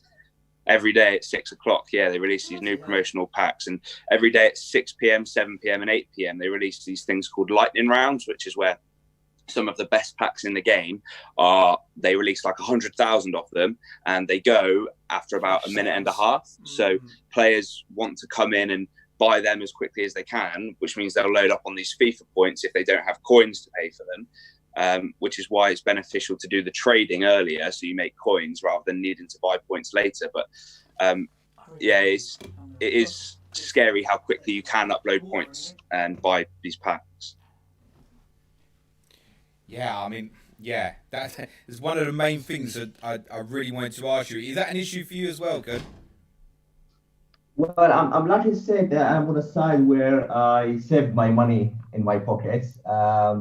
Purely because the fact that these packs are really bad for value. So, for example, you can spend £30 on a specific pack that's supposed to be one of the best packs in the game, and you might get the higher chances of getting the best players. But at the end of the day, you get a James Milner or an 82 rated player, which is not even usable. So opening these packs does not guarantee you that you will get what you want for the price that you pay for. It's sometimes gambling. It's sometimes pure luck. You need to be lucky to open these packs. For me, I thought about the trading, and it's time consuming, but it's really fun, and you can make coins easily from the market, because as Ali said, there is content every day at 6 p.m., which means that these special cards needs there is something called squad battle challenge, which is SBC. So you have to solve a puzzle, throw in some cards with a specific rating to get that card, and to To do that, you have to buy these cards from the market. So these casual people go and buy these cards, whatever the price is, just to complete the card. But on the other side, on the other end, there is me, Gaffer, the people who are doing the trading are selling these cards and making profit. And it's not difficult anymore to make that. So you can use that profit to buy the cards you want. But I can totally get that sometimes I become very tempted to like, oh, let me spend that £20, for example, to buy this pack. But seeing a lot of people that are not getting what they pay for makes me feel steer clear from spending money. Even some streamers who are opening like packs for the attraction of the stream for their own benefit themselves, they say to the streamers, they say to the viewers, don't open these packs. So there are people who are playing the game for a really long time, know exactly that these packs are not valuable. It's just that the feeling or the FOMO that you feel from missing out on packing Ronaldo 99 card, who is in packs now, which some people do, but the majority of us get disappointed most of the time. So I'm not a big fan of putting points to get the packs. It's fascinating. I find that you mentioned the term gambling. I mean, we're going to do a bit of a subject on gambling with FPL 2 Guys 1 Cup at 5:30 later today. But I find that just a fascinating thing, because isn't there then a huge flaw in FIFA's system if we're looking at something here where obviously a lot of players who under the age of 18 will definitely be playing FIFA and spending their parents' money, and you're bringing in a term of gambling with how you spend that money. It's no different to a 17-year-old essentially getting into a betting shop and putting 20 quid on a roulette machine and hitting the wrong number. Yeah, I mean, last night I watched another YouTuber's account and bit of gameplay, bit of pack openings, and he's more known for pack openings, and he took part in the 3 lightning rounds, the 6 p.m, 7 p.m, and 8 p.m lightning rounds, and had uploaded £600 worth of points, and he packed 3 team of the season players, but they were the sort of lowest rated team of the season players, maybe selling for about 70,000 coins or something, which isn't a lot at this stage in the game. But from £600, he got pretty much nothing. And he was saying how, that is one of the biggest flaws in the game, that we as the customers and loyal customers are not getting returned for it. But, you'll see a player that's not played in months, and they say the pack weight is completely random, but you'll see a player that hasn't played the game in months come back, open 1 pack, and then they pack one of the best players in the game, which is just, for me, it seems a little bit scripted, and it seems a way to try and entice them back into the game. Like there's something in the coding that says they've not been on in a while, give them something decent to get them back in. Interesting. Have we got Bradley waiting? Suj? We have Bradley waiting. I'll tell you what I want to do, guys, because obviously we've got someone else due on now. I want to give you both a minute each to just let people know where you are. But I'll tell you what I'd love to do with both of you is do a podcast some point soon where we'll continue this conversation, because I really think it's got legs in terms of, we haven't really talked about how big esports could be, what the future it is. So and just also we're getting both on together. Yeah. Judging by the volume of comments and chat in the live chat as well, this is something that obviously a lot of the community will be playing FIFA. So yeah, I agree with James, definitely. All right, cool. Good, Karam, thank you very much for saving us. Can you let people know where you are on Twitter? Yeah, you can find me on Twitter with the handle @KaramTayser, KaramTayser. You'll find some different content, mostly about fantasy football, and maybe if I come back to FIFA, there will be some more of it. Good man. Don't forget to buy that Sterling shirt. And Ali. Everyone, thanks for having me here. Ali, I really wanted to plug your YouTube videos because I've tuned into a couple. I was saying before you joined in, like, I've seen you doing elasticos and stuff the other night. I'm like, what is that? Where can the guys find you and your content? Yeah, so I'm trying my hand out at YouTube, but my IT skills aren't fantastic. So my Twitter handle is @FPL_Gaffer, and my YouTube channel I've just put into the chat here. So yeah, I'd really appreciate anyone subscribing, coming over, checking out the content, and hopefully for the FIFA 21, I'll put on some sort of trading tips on there. Some of the things that I did at the start of this game to get me started with some coins and building a pretty decent team. Oh, brilliant stuff. Do you two know each other? Only through FIFA and Fantasy Premier League. That's the only way we all know each other, isn't it? Mate, it's such an amazing community. I love it so much. Good. We'll have to meet at some point when I fly to UK. So definitely make that happen. Brilliant to see you both. Thanks so much for coming in and joining us. And yeah, I think let's organise a pod soon and we'll talk about this more. Fantastic. Thanks, guys. We're going to move on and get Bradley on now because he's been waiting so eagerly and stuff. Cheers, Thank guys. you, Ali. Really Cheers, appreciate guys. it. Thanks, Karam. Thanks, everyone. Good luck. Cheers. All right. I am now going to admit Bradley. Oh, that's just like bang, bang, bang. Why not? James, this is how it's going to be now until 12 o'clock and not even just pretty much throughout the day. The How one much and money only. we on? Say hello, Bradley. You're live, Bradley. He's just connecting up his audio and he'll say... All right, you're not live, Bradley. You're right. You are live now. How are Definitely. you? Nice to see you, Bradley. You well? Yeah, you. Yeah, can't Bet you can complain hear at me. all. Yeah, we can, and it's all coming through nice and clear. Love how the house is fully Wolves coordinated behind you. Oh, it's been that way for ages, isn't it? Yeah, you set it up. Just you not normally tune in on Clash of the Correspondents. No, I do, but I particularly noticed today it's very Wolves centric. Yeah, keeping well. You know, just ticking along and trying to do what we can with the live stream. James is doing what he can to fill that void of football with the Champ Man streams and what have you. I wish I'd joined that now. Seeing everybody else having fun on it, I was like, oh, missed out. Yeah, I can understand. I mean, that's for later conversation, but Tom Campbell's talking about it a bit earlier as well. Where I completely understand why people didn't. We'll talk about it when Andy Martin comes on anyway. But yeah, keeping well, Bradley. Talk to us a bit just before we talk sort of outside football. Talk to us about your feelings on Wolves, just to sum up the last 2.5 years under Nuno in terms of how much that football club has grown. Astronomical. I think if you said, like, when we went to League One, it says by 2020 you'll be a top half Premier League team, having a decent look at the top four and playing in Europe.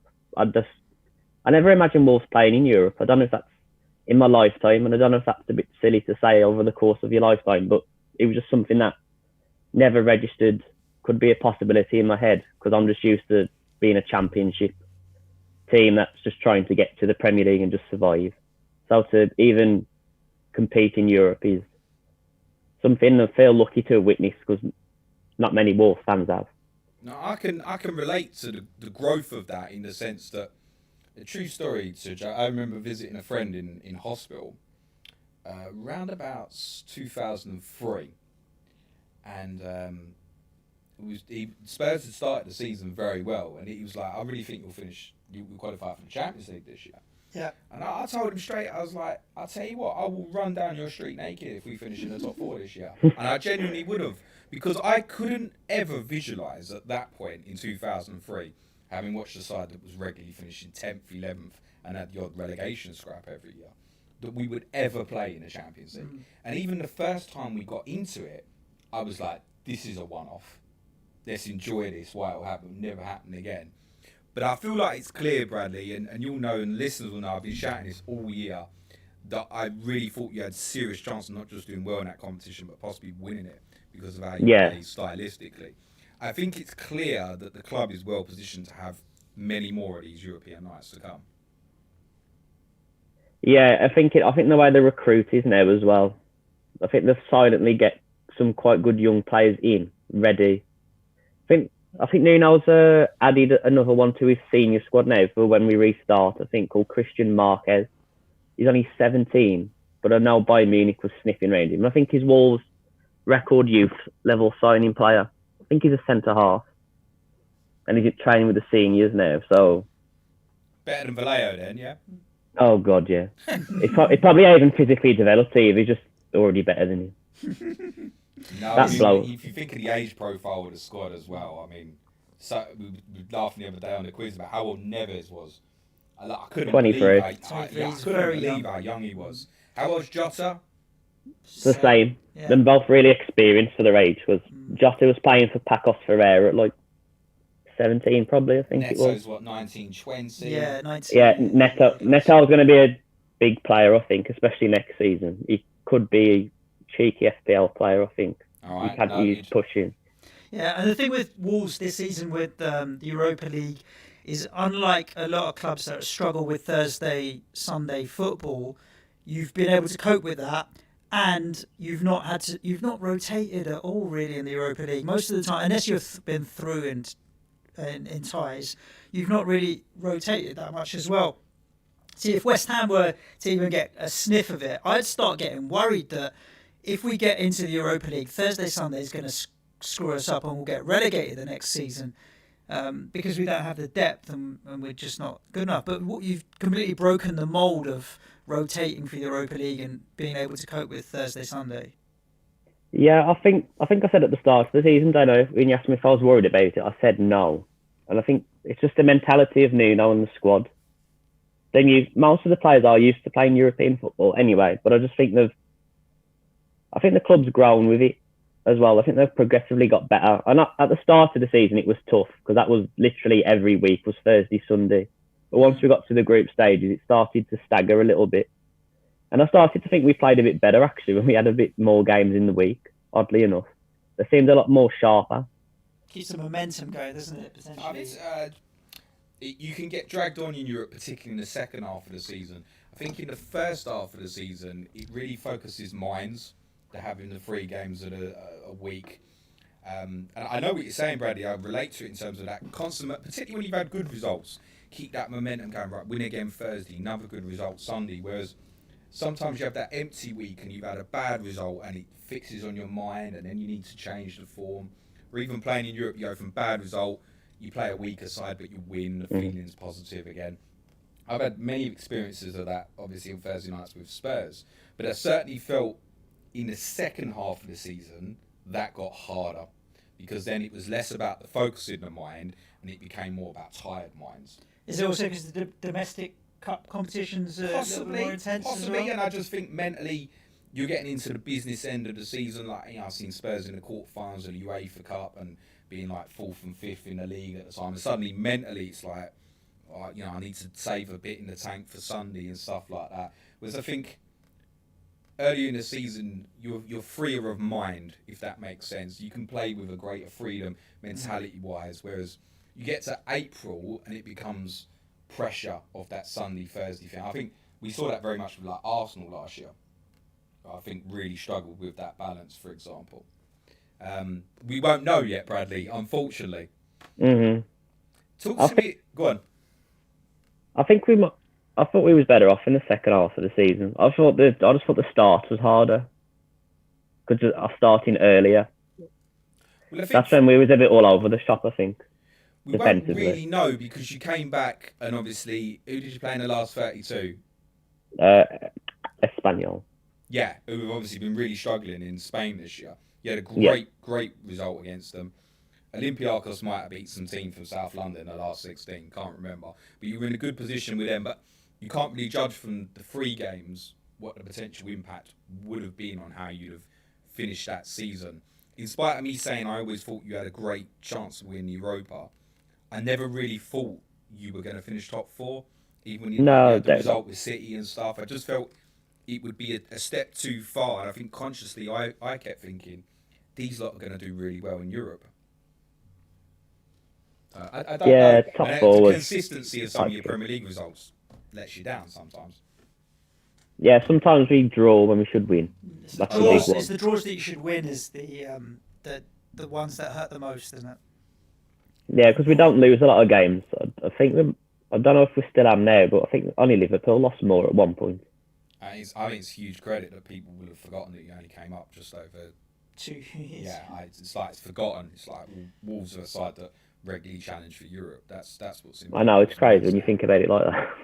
Enjoy it, mate, and I don't really see it changing. I think we can all see from the outside, you'll see it from the inside, that we can see the growth in the club in terms of Suj is a huge fan of Nuno Santo from a coaching perspective. Yeah. And Yeah, you can see in it's all terms of the too. profile of the squad, the stuff that's happening behind the scenes, even little things like making the tier ready for safe standing, the development of Molyneux, which I'm sure will happen at some point soon. Everything's geared in the right direction. Talk to me a little bit, Bradley, if you can, about your feelings without football, because I think you'll openly admit, and we've spoken about it, that you're missing it and struggling. And it's not just so much a football thing, like obviously you go to games with your uncle and that, and you're kind of missing that bonding time and stuff.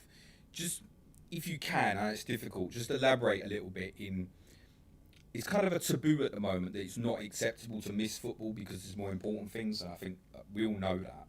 But it is still okay to miss the game that we love, and particularly supporting our teams. Just tell us a little bit about how that feels for you at the moment. Yeah, so when it first got suspended, I was all right for it for a little bit, but the longer it goes on, because like my uncle, I always go with my uncle, so like that time, so like you go to the match and the whole day is sort of like set out. So you travel together, we'll talk about like the game, family stuff sometimes if he wants to share anything. For some reason when you're in the car you'll tell more. For some reason I've noticed. Going to the game, watching the game, coming back from the game, win or loss, just talking about the game, going out afterwards, and then getting ready for Thursdays again. It's sort of a big encompass of your life. And I'm always wondering, like, people say it doesn't matter, but it's a big part of a person, to me anyway, and a social thing, football. And a lot of clubs are like the cornerstone of their communities as well, especially smaller clubs. So I don't know how fans of smaller clubs are feeling at the moment as well. Because if you take Wolverhampton Wanderers out of Wolverhampton, it's going to suffer a lot. So in that sense, football does matter, you know. Yeah, no, I get you completely. I wonder, Suj, if people, if you take me for example, I wonder if you say, what do you think of James? I wonder if people first think podcast or think Tottenham.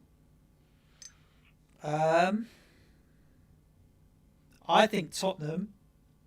I mean, people that don't listen to the podcast, work or whatever, would definitely associate Tottenham with you very, very heavily. Podcasters probably still Tottenham, I would say. I think Tottenham is it, yeah. What do you think? Do you think it's the guy playing at FPL, or do you think Spurs fan? Spurs fan. He just thinks bastard. You would, yeah. He's bugging me. Listen, we've already figured this out. We've already learned this. You'll miss a podcast for a Spurs game, but you won't miss a Spurs game for a podcast. All day long. Exactly. So I think that kind of answers that question in itself. Yeah, I just think we probably, from our perspective in terms of our content, Bradley, is we probably haven't helped the feeling of football doesn't matter. Because I've been surprised in me how little I've missed it. I think maybe because I've got a little one and Headspace has just got so focused in terms of that's what's important and putting it into. But you mean you don't have kids or anything, do you, Bradley? No. So or is it Mourinho? Has he killed you? Well, that's part of the. Whether Mourinho being negative, it's just more. Spurs haven't really got anything to play for. You guys were in line for winning a trophy that's been taken away. And if I was in your position, I would be more annoyed than I am in James's or West Ham's position, because it's not likely to happen very often. It's rare for us to be in those kind of situations, so it does hurt that little bit more. Yeah, definitely, especially if the chance of getting to the Europa final. I know it's not concrete, but it's just the chance to see it taken away, because God knows when it'll happen again, really. No, realistically. Yeah, I get that as well. I mean, one of the first things I said to you last summer was go. Like anywhere, go, because you never know. As you kind of said, you couldn't believe you were in it. Make sure that if it's the only time that you get somewhere, wherever it is, doesn't matter. Just go and see your team in Europe, because I waited a couple of years and then I got fearful, like, I need to make sure I go. You know, I went. My first European trip was, and I've had some big ones since, but I went and watched Spurs play in Slavia Prague, right? I'm not going to lie, it was 12 years ago, and I went for the piss up as much Prague as is a lovely city. Yeah, brilliant. But yeah, I know what you're saying as well. You're probably thinking, I haven't taken that opportunity. Is that going to come for me again? is the world going to be in a different place where we can't travel on European trips anymore? I'm sure we will get to that point. Yeah. I can understand like that little aspect of regrets. Yeah, I think the most realistic game would have got to away for Europe this season anyway would have actually been the final, probably. Yeah. And I would have moved heaven and earth to get there one way or the other. Yeah, you'd have to. For that. How do you feel about taking a couple of questions here, Bradley? We've got a few people in the comments on YouTube jumping in. Yeah, fire away. Mark Dorney, who's also a season ticket holder at Wolves as well. Do you think Wolves will keep all your players? Yeah, I don't see not much movement, to be honest, this transfer window for most clubs. I agree. I don't think the financial... No one's going to pay the 80 million for Traore, or I'd say 60 million plus for Raul. Because he's the other one that's jumped up, and like Patrick Lawson saying Jimenez will be in demand too. Traore's name's coming up in the comments again. And Martin Boyle says, surely the glue is the manager, Nuno. Yeah, the most important man at the club. Then the players will stay. Yeah, 100% true. Jimenez, as long as Nuno's looked after. God, sorry, Bradley. No, as long as Nuno's looked after by the club, then I think we're in a good position. You've mentioned that a couple of times. Is there a little bit of a fear in the background on Nuno rather than the players? No, actually. There's never any things with Nuno. He's just very straightforward. Don't mess around. You wouldn't have any concerns if, say, Newcastle with all their millions wanted to look at him? No. Not Newcastle. Someone record that. Well, James only wants Nuno to go to Newcastle so that Pochettino doesn't and comes back to Spurs. I'm going to be honest. I'd rather Pochettino got the chance of all that money than turn up at Man United or something. Yeah. And to see if he could really take that from what it is at the moment. Because I've missed Pochettino. That's why. No, I think when you have Nuno's managers like Nuno, that the thing is, when you get a manager that really stamps his footprint across everything within the club, you'd think that they have control over a lot of the club. When you see managers that have control over the signings and all of that kind of stuff, they feel more comfortable when they know that they're the main man. But I suppose you guys do have a lot of director of football and scouts and agents and what have you, scouting all of these Portuguese players and talent as well. So I don't know if he's even like a total dictator in there that controls everything. There are other voices. It just happens to be that they all gel quite well together. Yeah, I think so. I think everyone sings from the same hymn sheet. So the owner stake in George Mendes' company. George Mendes is an agent of Nuno. George Mendes is an agent of Jota Neves and quite a lot of other players. So it's sort of like all cohesive. So they work in each other's interests. So Nuno gets a lot of control, which I don't think he'd get at another club, especially with Mendes' involvement. Not sure if other clubs would be so open to him being a dictator, I suppose, in a way. Mark Dorney's saying not signed a new contract yet. I'm not sure who he's talking about, whether it's Jimenez Nuno, or I think. Nuno. They'll sort it out. He's in line for a big one anyway. I'd pay him anything. Open checkbook. I think Jimenez is the other one I was going to say. Obviously, there has been some links with United, but he's one of the older ones in the squad. Isn't he? 29? Yeah, it's 29 now. I can't see United paying what would be asked money-wise in terms of the direction they're heading.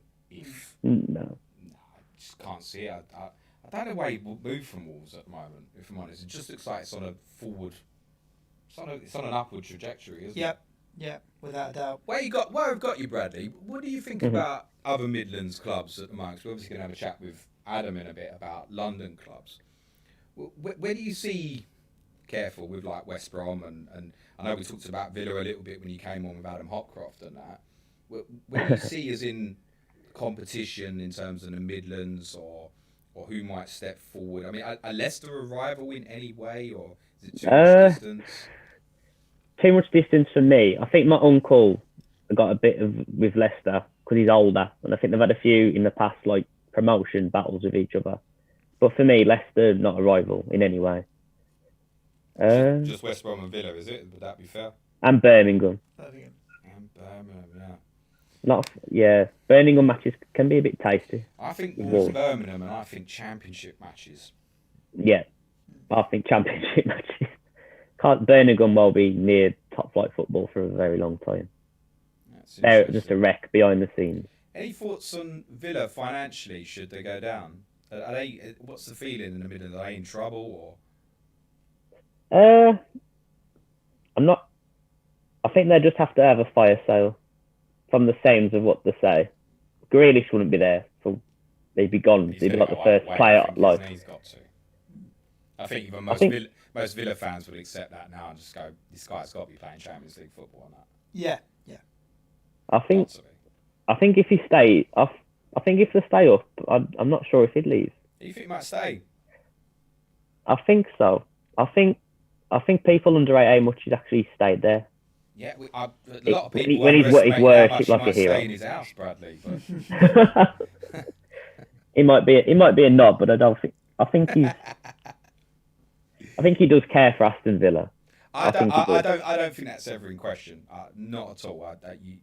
You hear him speak, you can tell he's got that strong Brummy accent and he really feels it for Villa. I remember an interview after they beat Birmingham a few years ago, and you could see how much it meant to him winning that derby and that. I just think he'll know if England's team top level in Europe, unless Villa were to show, unless he stayed one more year and then you're in a position where Villa were to finish at least top half. I think Villa would have to. I think they'd have to get rid of the manager, sell a lot of the deadwood because they've got too much, and actually build a team around him because they clearly haven't done that anyway. They just signed willy-nilly. They didn't build around the best player. Yeah, I'd love him, but that ain't going to happen. There's no way on earth Villa would sell him to another West Midlands club. He'd get to a Champions League. He's a top player. He should be England's starting player. Is there anyone you take tomorrow from West Brom? Quite like Mateus Pereira. I think he'd fit our style quite well. But he's not even their player. Attacking mid. We do need a ball carrier. Sporting Lisbon. There you go. He just wants him to come for a Portuguese club. Portuguese club, exactly. Yeah. That's what it's about. Well, I tell you what, if they're serving pastel de nata, you get a visa from Wolverhampton if you're Portuguese or Mexican. There was a Portuguese cack in Wolverhampton, but it's gone now. Oh, really? Yeah. She was from Porto as well. Nuno used to go in there. I tell you what, when I come up in December, Bradley took me and Ricky Saunders for a beer in Wolverhampton. I managed to make sure we didn't get killed. I think it was very obvious that me and Ricky were not from Wolverhampton. But are all the Gregs still there in the city centre, mate? Are all the what? The Gregs.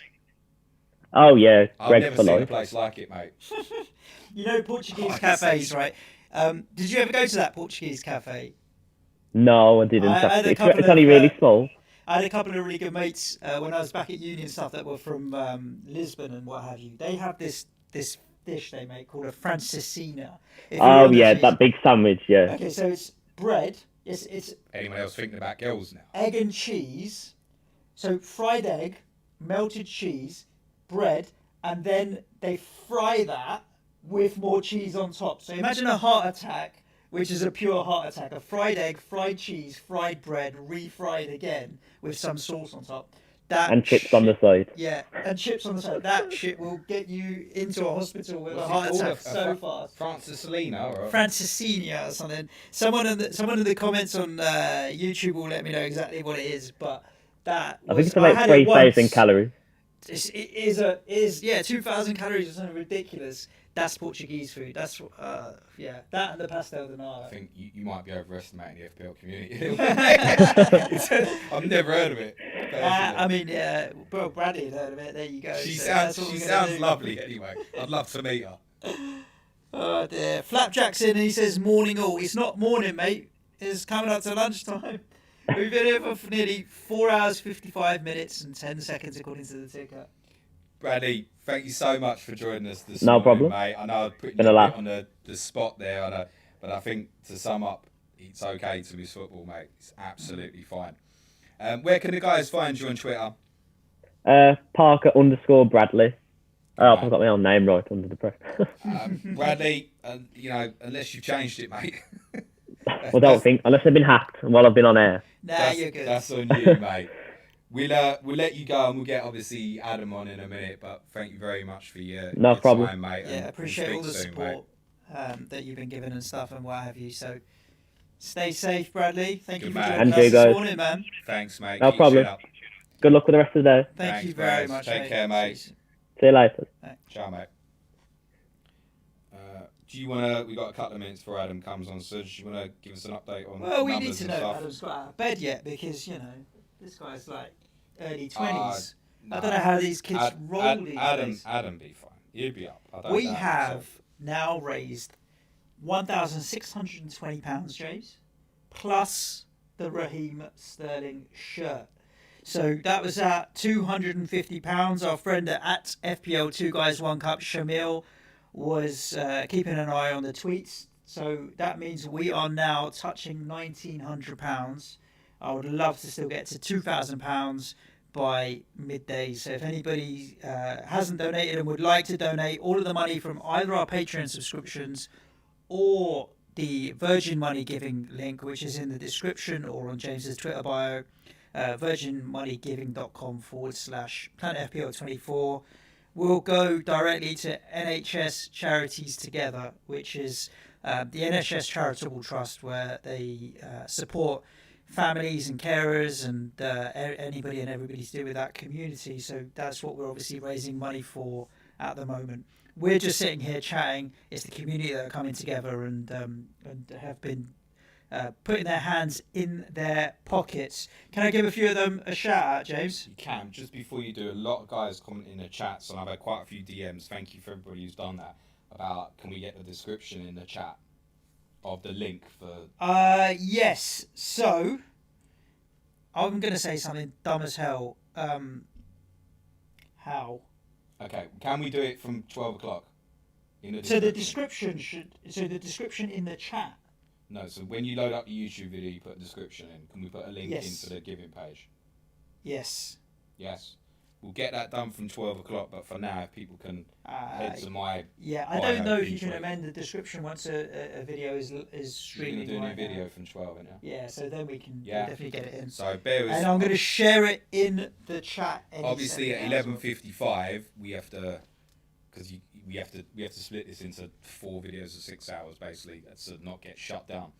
So at 11:55, we're going to go off for a couple of minutes. We'll be straight back on at 12 o'clock. And Suj will make sure he gets the description in then. I think it'll be fine. It won't cause any issues, will it? Until we do it, we don't know. All right, cool. For those that have been with us from the beginning, we're winging it all along the way. We're managing our own tech here. There's just the two of us literally with cameras and mics and computers and streaming and all sorts. And we're not the most technical at the best of times. I definitely ain't. Yeah, we're winging it. Right, in any second now... Is Adam joining us? Adam is joining us. Now, the question is he going to be in his Arsenal onesie? Oh, my God. I hope he is. Sod that. I hope he is. I did say to him that he should join in that. Let's see what happens. Do me a favour. Stick this on charge this time, please, sweetheart. It wasn't charged. Was it not charged up enough? Use the one to your right. It's a fast charger. This is a fast charger. Oh, is it? Yeah. Adam. Hello, guys. Gooners! Gooners, you got a shirt on? Oh. I know, I'm wearing the worst Arsenal kit of all time. Yeah, Spurs colours. So, I was going to ask you how lockdown's been treating you. It's been treating you with a beard, mate. It's growing, man. Looking good. If you can call it a beard. What's goatee. Good, the angle you can see here doesn't display the horrendous missing gap that I think you're great, mate. I'm doing all right, thanks. Yeah. Are you still getting ID for beers, or are you okay now? No, I look a bit like I've sort of an ex-con with this Corona cut I've gone for. Corona cut. I think people are kind of scared of me, which is nice in a way. But, no, we couldn't be scared of that baby face, mate. How you been keeping? Yeah, I'm doing all right, thanks. It's I think I'm sure you guys are having it, and everyone else is having it as well. There are up days and down days in terms of your mood, but now I'm sort of settling into a finally 2 months in, settling into a bit more of a rhythm, and work's keeping me busy, so that's distracting me during the week, and then just chilling out on the weekends, really. I want to do this now rather at the end. Talk to me about podcasting, mate, and I mean you podcasting. I don't know. Plug yourself. Stop being shy about it. No, I don't know. I did say I would do more podcasts when lockdown started, and then I kind of lost my way with it a little bit. But I'm going to try and start doing a bit more now the football's back. So yeah, it's the same Adam in audio feed as it was before. But now I'm going to bring on guests and stuff like that. Now I've actually worked out how to do it. So I'll have to nail you guys down for a date and get you both on in the future. But yeah, as long as we don't talk about football or FPL, I'll happily come on. I want to do a pod about something different. No, yeah, sure. Whatever you guys fancy. Can't choose what you're doing on the man's channel. Cheese. We can do it. I'll do an exclusive cheese podcast for you if you like. All right, I'm not into cheese after what you was trying to feed me a minute ago. What was it? I've forgotten her name already. Francesina. Do you know what Francesina is, Adam? Portuguese sandwich. No? No. Never heard of it. Yeah, brilliant, great. Did you do a Bundesliga pod last week? Yes, you did. I mean, that fills in the hole because me and Suj aren't, right? So we direct people your way, pal. Okay, yeah, sure. No, I think the plan is we're going to record another one on Monday. Sort of a review of this weekend as well. So yeah, check out. That should be, hopefully with all the editing and stuff like that, hopefully release it midweek sometime. So yeah. We look forward to it. We'll get it shared, mate. Go on then. Yeah. Talk to me about the Gunners. Oh, do we have to? Can we not keep talking about cheese? I really want to show James this picture. That's a Francesina. It's a sandwich in cheese sauce with a fried egg on top. It just looks disgusting. It looks like a heart attack on a plate. But it doesn't look as good as you made it sound. It's a real thing. No, I didn't have any intention of making them sound good. They're bad. You just went like melted cheese, cheese, more cheese. It sounded bread, fried, calories, death. That's what I described it as. Gooners. Go on, back to that. You don't want to talk about them. Why? No, it's really interesting because if you think about it, I was actually thinking about it relatively recently that Mikel Arteta, his first 3 months in charge have been possibly the most unique managerial experience in history. Like, he's come into a job and within 3 months, he is almost single-handedly responsible for stopping world football, because it was only really when he caught coronavirus that everyone was like, okay probably shouldn't do this anymore. Yeah. And then there's all the stuff that's going on with Arsenal in terms of trying to negotiate wage cuts and how central he's been in getting the players to take pay cuts, and a lot of the stuff that's been going on behind the scenes with Mesut Ozil. So he's had a whirlwind of the first 3-4 months in charge. You must be happy with him, though. Yeah, no, definitely. It's just doing some prep for this. I was trying to list out the positives of each London club, because we said we talk a bit about London clubs, and the main one for me is Arteta, alongside sort of the youth that's coming through from Arsenal. But yeah, he's shown already his ability to overcome some of the weaknesses that we saw early on, because I think in the first couple of games I was a bit worried about how his substitutions were impacting matches, and how he seemed a little bit hesitant to change things up, and sometimes he wasn't really having as much of an impact during the game as you would want a manager to have. But no, he seems to have overcome that early difficulty a little bit. I think it's just going to take time for him to adapt to being in the hot seat and trying to make those clutch decisions that the manager has to make. Because obviously working under Guardiola, you can learn so much about tactical development and how to set up a team, but you're not going to be able to put your full authority onto a game. Exactly, yeah. He'll have his own ideas for sure. Oh well, yeah, you'd certainly hope you'd learn a lot under Pep, and obviously he learned a lot under Arsene Wenger being captain for a few years. So bringing those together on the training pitch is one thing, but then being able to implement those ideas during the game is something that I think he'll have to learn over time. I think you're onto a winner with him, mate. Genuinely. But you got to be a bit patient. The only thing I'll flip side with that is he also thought the same 3 months into Emery as well. Yeah, I think that long unbeaten run that we went on near the start of his tenure sort of papered over a lot of the cracks, really, which is papering over the cracks is sort of the story of his Arsenal career. Because if you look a lot of the underlying numbers from that, I think it was a 13-game unbeaten run we went on. A lot of the underlying statistics were not particularly positive. Whereas for Arteta, I think there's certainly the sign he's got his own identity. Whereas with Emery, a lot of what he was doing felt very reactive. You're talking about he kept changing the system and stuff like that, and yeah, almost accepting that you got it wrong in the first place. But then the flip of that is you go, he was changing systems mid-game, and for a while it was working, mate. Yeah, so, definitely. That's a great trait to have in a manager, is to be able to read a game and change it. And I thought, it was the work ethic at the start of Emery that made me think you were onto a good thing.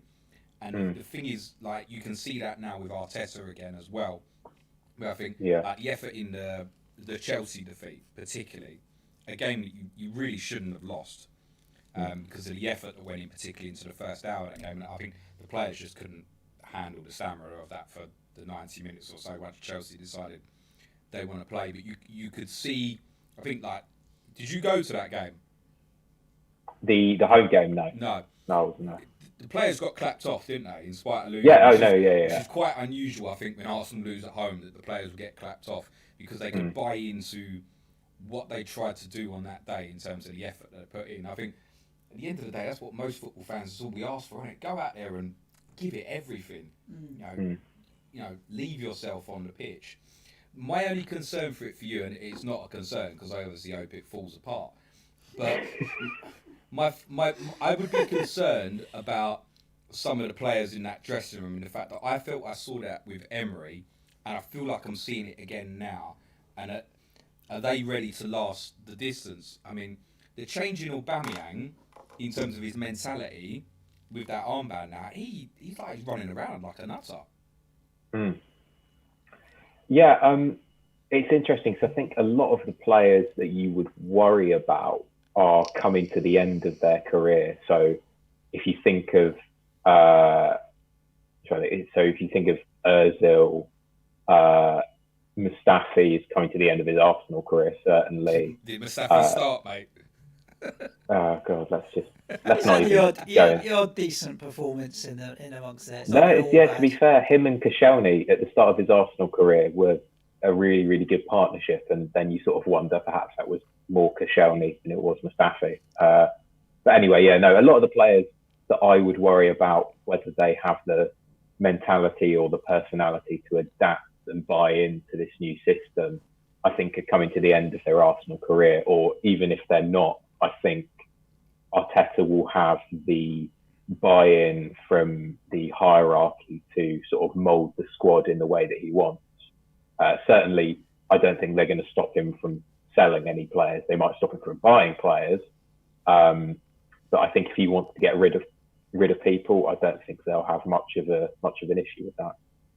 You mentioned obviously, Adam, about Arteta being a major plus against the other 4 London clubs. Is that because you don't rate any of the other 4 managers at those clubs, or you just think that Arteta's going to be superior in terms of his philosophy? Or it's not that I don't rate the other managers. I just think they all have drawbacks, if that makes sense. Like, obviously, I don't rate Mourinho. I think he can be good in very, very particular circumstances. I just don't think those circumstances. Portugal manager. I think he'd be a great Portugal manager. I don't disagree with that, actually. That's a good shout. I think like a Euros or a World Cup, he is ideally suited to that kind of environment. But no, he's just not. I don't think he's a top level club manager anymore, or certainly not in the Premier League. Just to pin you on that, why do you think that is? I think the way he motivates players is very much for the short term. I don't think he tries to engender a positive team spirit. I think he tries to create enemies. I think he tries to say everyone else is out to get us. And I think that's much easier in a national team environment where it's a much shorter time frame. I think over the course of a season, over the course of multiple seasons, the way he tries to motivate his players wears them down. Whereas if you're an international manager, you only have the squad together for a couple of months or so. So I think in that short frame of time, the way he tries to coalesce a squad around this sort of single idea that everyone hates them works much better. And also defensive, his style of football is much more palatable to fans if it's going to lead them to international glory. Whereas if it's over the course of a season and you're seeing it week in, week out, it becomes very wearing, as I'm sure you can attest to. Listen, I'm not going to have trouble staying through this 24-hour stream, mate, as long as we don't talk about him too much. But do you put your Arsenal hat on for a minute? Do you fear him in any way? Because when he was at Chelsea, it came with this reputation of this man's definitely winning trophies, and then you look at what he did at Inter afterwards and so on. Has that aura just completely gone with him? Like, is there any fear? Did you think as an Arsenal fan, he's going in there, Spurs will win things now? Or did you just think that's a bad appointment? I think I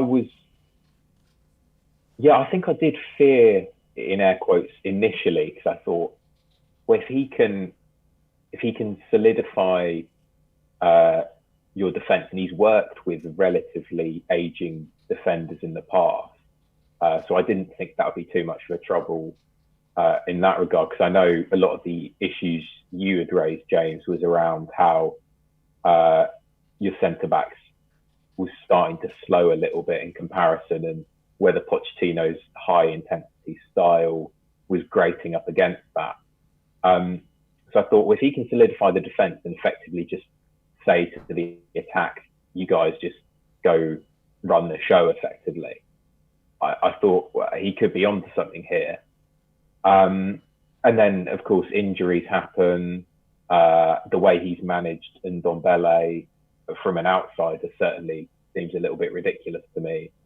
And very quickly, things appear to have unravelled. So it was within a couple of weeks, maybe a month, I thought, actually, there's probably not too much to worry about. How good is Ndombele? I think potentially he could be great. I know there's a lot of concerns raised around his fitness, but I was devastated when Arsenal. No, I know. You were all over Twitter last summer saying what a great signing he was for Spurs. Yeah.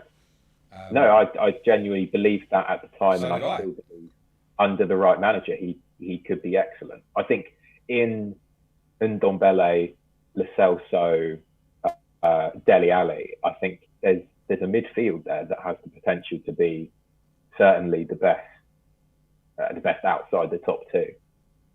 All right, I'll take that as a compliment. That's the first time I smiled for a few months. Cheers, Adam. Came from Aguna as well. What do we make of Chelsea at the moment under Lampard? It's interesting because, like I was saying, I'm sort of listing out the positives and the negatives of each club, and I think the positive and the negative for Chelsea is the youthful nature of their side and of their manager, I suppose. What I think you've already seen in this, whatever you want to call this season, however far we are through it, is the ups and downs that you're going to have when you essentially just entirely refresh a squad.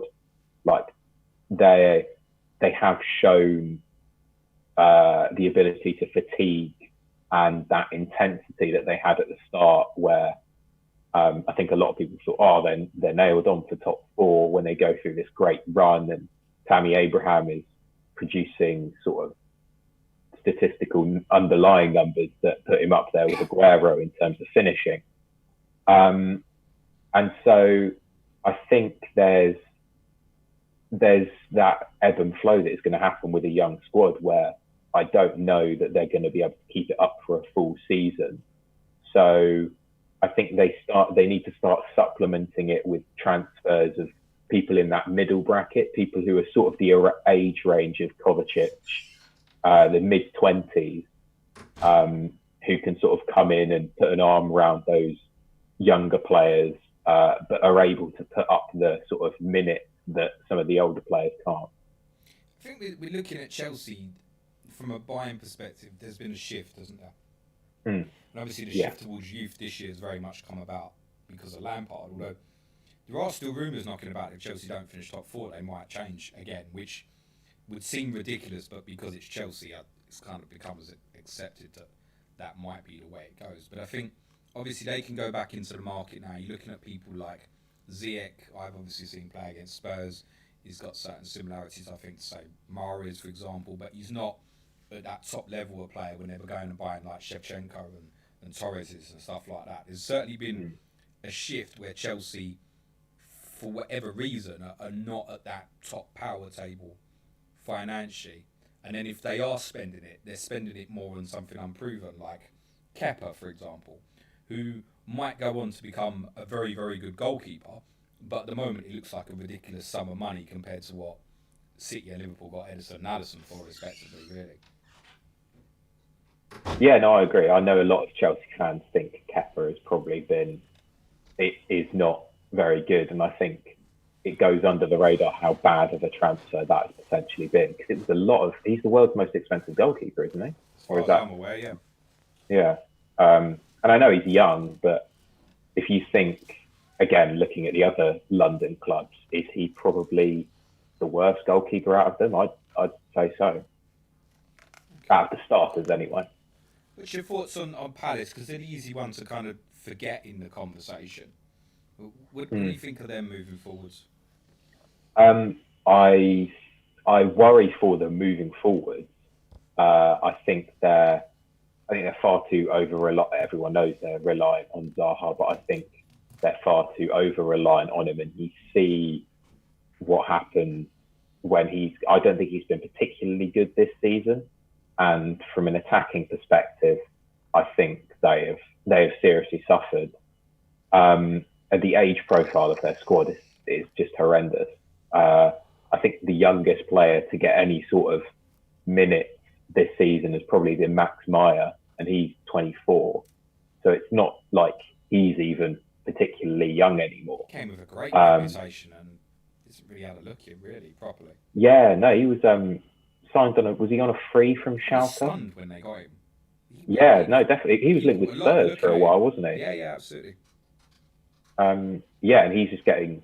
I think the problem is that he's as far as I know, he's a more creative style player. He's a link player, isn't he? Yeah, and he's just got no use in the Roy Hodgson system, which is sort of linking on to another reason why I worry for them, because as great as Hodgson has been as a manager in the Premier League, and if you leave Liverpool aside perhaps, and for them as a club, I think he's probably, it feels hard to say he's holding them back, but I think if they want to refresh the squad, which they probably need to do looking at the age profile, I think they need to get a new manager in.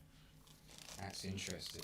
And can I interrupt you 1 second? To all the guys in the chat that are listening now, about the link that was broken to the donation page is fixed now, so you can all go and put your money where your mouth is. The link was broken? Yeah, I just put the... how will people donating? No, it's just I put the description into the thing now. Well done. So they're all saying that they wanted it, so I expect them all to go and donate now. All right, cool. It's fair, isn't it? Anyway, so many people saw me coming on and wanted to donate. Exactly, yeah. How could you not love that face, boy? It's just what's below the chin that we all hate. I worry about Palace. I think you're absolutely spot on in terms of the age profile of some of the squad.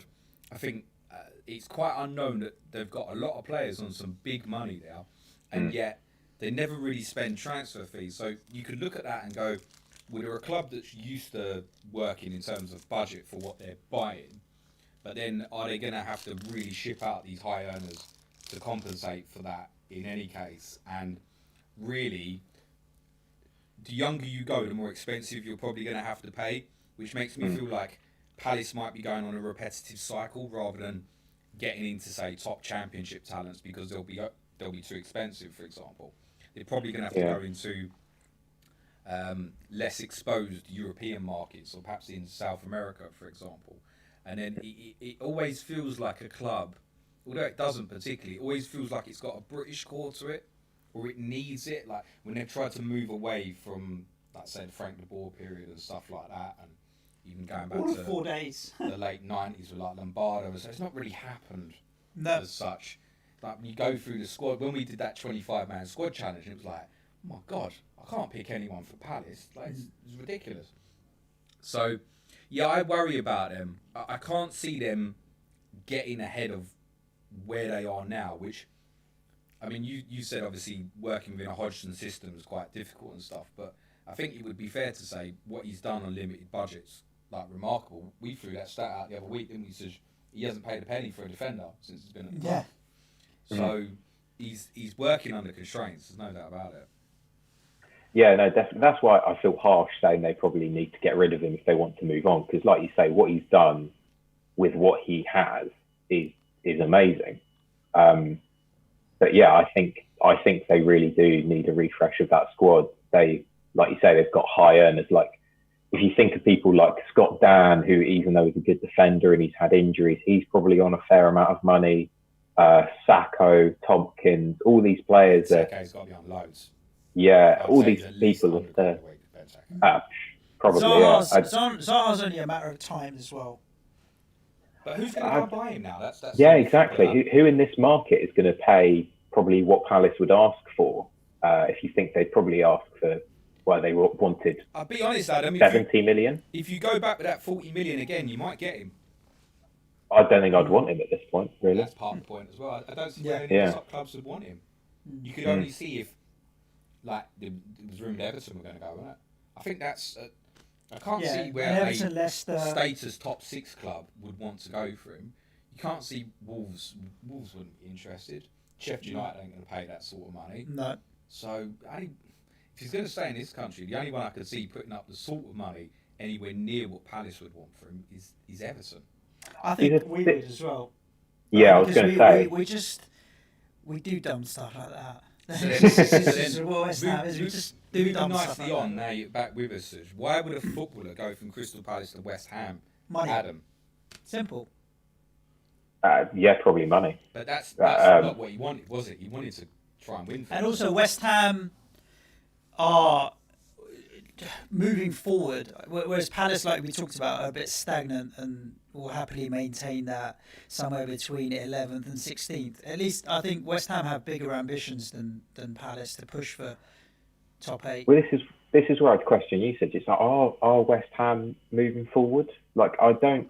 Whether or not, really whether we are or not, we have ambitions to. I don't doubt that. No, it's true. We just don't seem to know how. Doesn't everybody have those ambitions? Or yeah, no one really has ambitions to move backwards. Or do we? Or no, but actually, to go back to Palace, is there any ambition to try and get into European places, or are they in a position financially where we've spoken about this before, isn't it? Like, is that the goal, to survive? The Burnies of the world. They know they don't have the financial firepower or pulling power to really push top 8 consistently and regularly. I suppose I'm talking about the top 4 turned into the top 6. The top 6 hopefully over time will turn into the top 8, and you're talking about more clubs being involved. The Palaces and Burnleys and all of these clubs don't have the long-term sustainability, whereas a West Ham, Everton probably do. Maybe Leicester as well. I think if I can just jump in, I've said before, and it's quite an outlandish statement, that I wouldn't be surprised if one day we got to the point where top 4 in the league on a one-off given season could be Arsenal, Chelsea, Tottenham, West Ham, because of the lure of London, etc. The flip of that is, in terms of the ambition as a football club, you're talking about top 4 has now become big 6.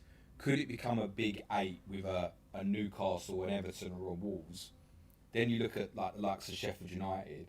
At which point, West Ham now trying to break into the big 6, should you get through this season, you got to get through the Newcastles and the Wolves and the Everton, who right now have all Leicester. Leicester, of course, they've all got more power than you. So we've been saying there, how do you get in the top 10? So it's a very, very competitive league. Interesting fun fact that Danny McDonald has jumped on Twitter and said, Zaha will be 28 in November. Yeah, that was bad. Yeah, he's old. I think he'll end up going abroad.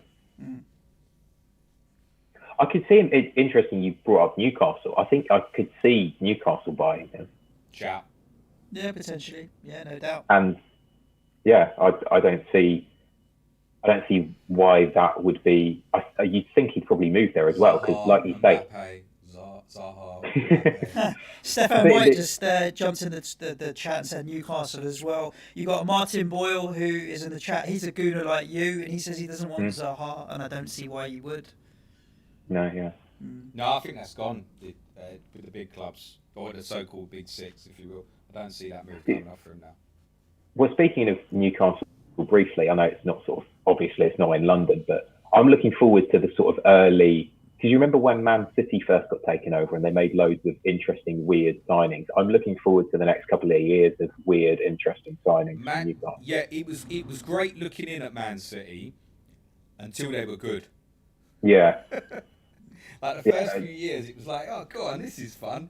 I mean, that transfer day when they got hold of the club on the final day of the transfer window, and then it was like, yeah, they're bidding for Berbatov, they bought Robinho, all this was going on, was insane. And if you imagine the whole thing of it being Newcastle as well, imagine the fans are going to go like up there if they start smashing 100 millions of players. Yeah. I feel like when Abramovich took over Chelsea, and obviously then they bought Shevchenko, he started buying the players he liked.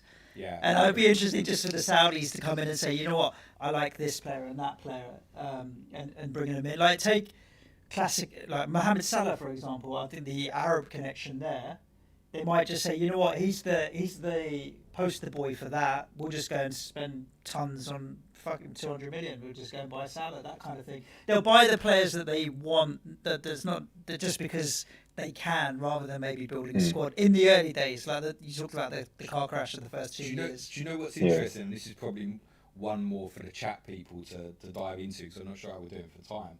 But I reckon. Got a minute. What? 1 minute. Okay. And our friend Andy's ready and waiting. I reckon if Newcastle didn't have to abide by any FFP, and if they went to Liverpool with 150 million, I think Liverpool would let him go. And I think actually you might be right. He might go. Interesting. Just a one-off scenario for you, but yeah. Adam, thank you so much for joining us, mate. You're always a star and a pleasure to listen to, mate. Do what you do. Tell everybody where they can find you. Just I know James likes to do that. It's a good thing to do. Tell them. Yeah, so you can find me on Twitter at 352 spelt out as letters, not the numbers. Adam in Audio is the infrequent podcast that I do, but trying to do it more frequently now. You haven't signed up on Spotify just yet? No, that my Joe Rogan multi-billion-pound deal is just waiting in the wings. A couple of more months, hopefully. I'm sure it'll be and touch soon. And it's a great thing you guys are doing as well. It's like full hats off, round of applause, everything, all that kind of stuff. And donate, thank you everyone. very much, I did have a signed Aubameyang shirt as well, but I wiped my arse through it. And Aubameyang shit, let's call it. Aubameyang shit shirt. Yeah. Well, we could talk more, but the guest that's coming on, are you playing Champman at FPL? No, it would be a bit odd to play a game from a season before I was born. Nah, it's not quite. You're old enough to be alive, man. How old are you, Adam? 23. Yeah, Champman 2001 too. You were alive then. Yeah, but barely. I feel like he's getting younger rather than older. Yeah, I haven't done my team yet for today. So our next guest is coming on. Andy's one of the creators of that. So I need him to help me sort that out. So you need to bugger off, mate, so we can sort my Champman FPL team out. I'll head off. Then. You're a star. Thank you so much for taking the time for us, mate. You take care. Not a problem. Anytime. Stay safe, everyone. Thanks. Speak to you soon, mate. Take care. Bye. Back to us, James. Back to us. Do we need to give any updates? No, but thank you to everybody that's continually donating. We are now touching £2,000. We're about 50 quid away from £2,000. I know it says 1677 in the corner. Does that include the shirt money? Yeah, including the shirt money, 250 quid. So we're very close to £2,000. I mean, I'm already. We aim for 5. The fact that we got 2 now, 2,000 suddenly feels like a lot of money. £2,000 is a lot of money just for sitting here on sofas chatting about football. So thank you, everybody. I don't want to give you that. I've got a different target now. You said 5. That's what I want. Yeah, that's what we want. Yeah, but I'm just saying we've got 2. Fantastic. We have one more guest joining now. I'm going to let Andy, FPL tactician, join us. And then we will be taking a short break to start a new stream, and then we've got some content creators coming on. Andy, how are you? Hello, mate. I'm good. How are you doing? Look at Andy, sideways. The only thing you need to do is tilt yourself the other way to your landscape. Oh, was that it? Hang on. Hey! There we go. All good. All good, yeah. Mate. How are you, pal? Good, mate. How are you doing? Yeah, good. Thanks for giving up your time. I know the guys are going to be desperate to talk Champ Man. So just very quickly, couple of minutes, Leeds United. Go. Well, Bielsa. It's all about Bielsa. I love the guy so much. You know, it's been 15 years of hurt. And now he's got a squad together that can really hurt other teams. We keep possession all the time. We dominate games. We've got some star players that Bielsa has made into star players. Yeah, I love the way it's heading. Like, I think that the main thing for us is not necessarily promotion, but just keeping hold of Bielsa. Obviously, you want to sign players like Ben White, who's a quality international coming up, I think, and Calvin Phillips, who's probably better than Declan Rice. Interesting. Just a couple of people on the chat have been saying that we've gone a little echoey. We've touched nothing, so I'm not sure what's caused that. If we are continuing to be echoey, just jump in the chat and let us know if people are saying that in the chat, we probably are. Yeah, I could just be a blip for 1 second. I'll have to have a look. All right, can have a look.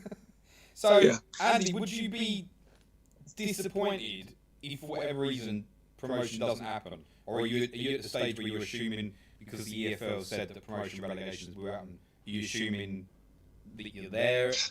Or are you worried if you restart, it will fall apart? Because that's but that's the thing that everyone always digs you out for, isn't it? In terms of, you've been in this position before, not quite to this extent, admittedly. I think it's different this time round. Like, the way we've been playing and just dominating every single game. Like, we've had bad results, but it's the way we're dominating every game. So where we draw games, the other team have had like 2 shots on target and we've had 30 shots on target. It's just Bamford can't score. So I'm not worried if it restarts about us going up, because I think now we're in a place where we're just going to roll over teams now. We've learned from our mistakes around Christmas time. Can I ask you a question, Andy? Sorry, just to interrupt you. You don't have a headset, do you, by chance? I can take my headphones out. Oh, you've got headphones in, have you? Yeah, I just didn't know that was what was causing the echo, but is that any better? For a second. We'll find out, because people will jump in the chat and tell us in all of 20 seconds. Andy's used to having the echo in the stream anyway. I mean, bloody hell. It's probably me. Yeah, it's probably me messing things up. So I reckon it's Dave normally stitches you up. In fairness, Andy. I can't hear you now, so I'm going to put my headphones back in. Unfortunately, all right, cool. Stick them in. He can't hear us without the headphones. So yeah, stick them in. Do you think, Andy, if you come up, let's assume at the moment you do, are you capable of finishing top half? Because I think there'll be comparisons made with yourselves, and particularly, say, the Wolves team that's come up. Yeah. I think we'll survive. I wouldn't necessarily go top half. Bielsa likes a small squad, and likes to work with a small squad. So like we've got 20 22 first teamers, and he likes to keep it that small. I don't know if he can do that in the Premier League. Less games though, mate. Yeah, that's true. That is true. It's just sometimes like at Christmas time, we could see our legs flagging a bit towards the end of the game sometimes because our squad is stretched. But Bielsa just likes a small squad, small knit team together. But I wouldn't worry about us going down at all. Top half's a bit of a push, but 13th, 14th, not a problem. But like you said previously, I think that to go up is not the priority. I know that might sound weird, considering being like 15 years out the top flight. But I think keeping Bielsa, keeping Calvin Phillips, and trying to sign Ben White are the three things I think are more important than going up. Interesting. White's been linked with everybody, hasn't he, basically? Oh, so good, honestly. What's his best position? Probably centre back. Yeah. Yeah, he can play defensive mid. I think he'll grow into a good centre back. All right. Personally, that's where I'd like to see him play more. Yeah. One to watch, certainly. I think there plenty are. You and I are definitely going to come back to this Leeds conversation, I'm certain. Let's talk then about what's taken over the FPL community, or certainly a large part of it, by storm. You responded late night to a tweet message, which if you hadn't seen, I don't know if any of this, I don't even know if this would be happening in a 24-hour stream. So it's so crazy, yeah, it's ridiculous. I mean, talk to us about the start, mate.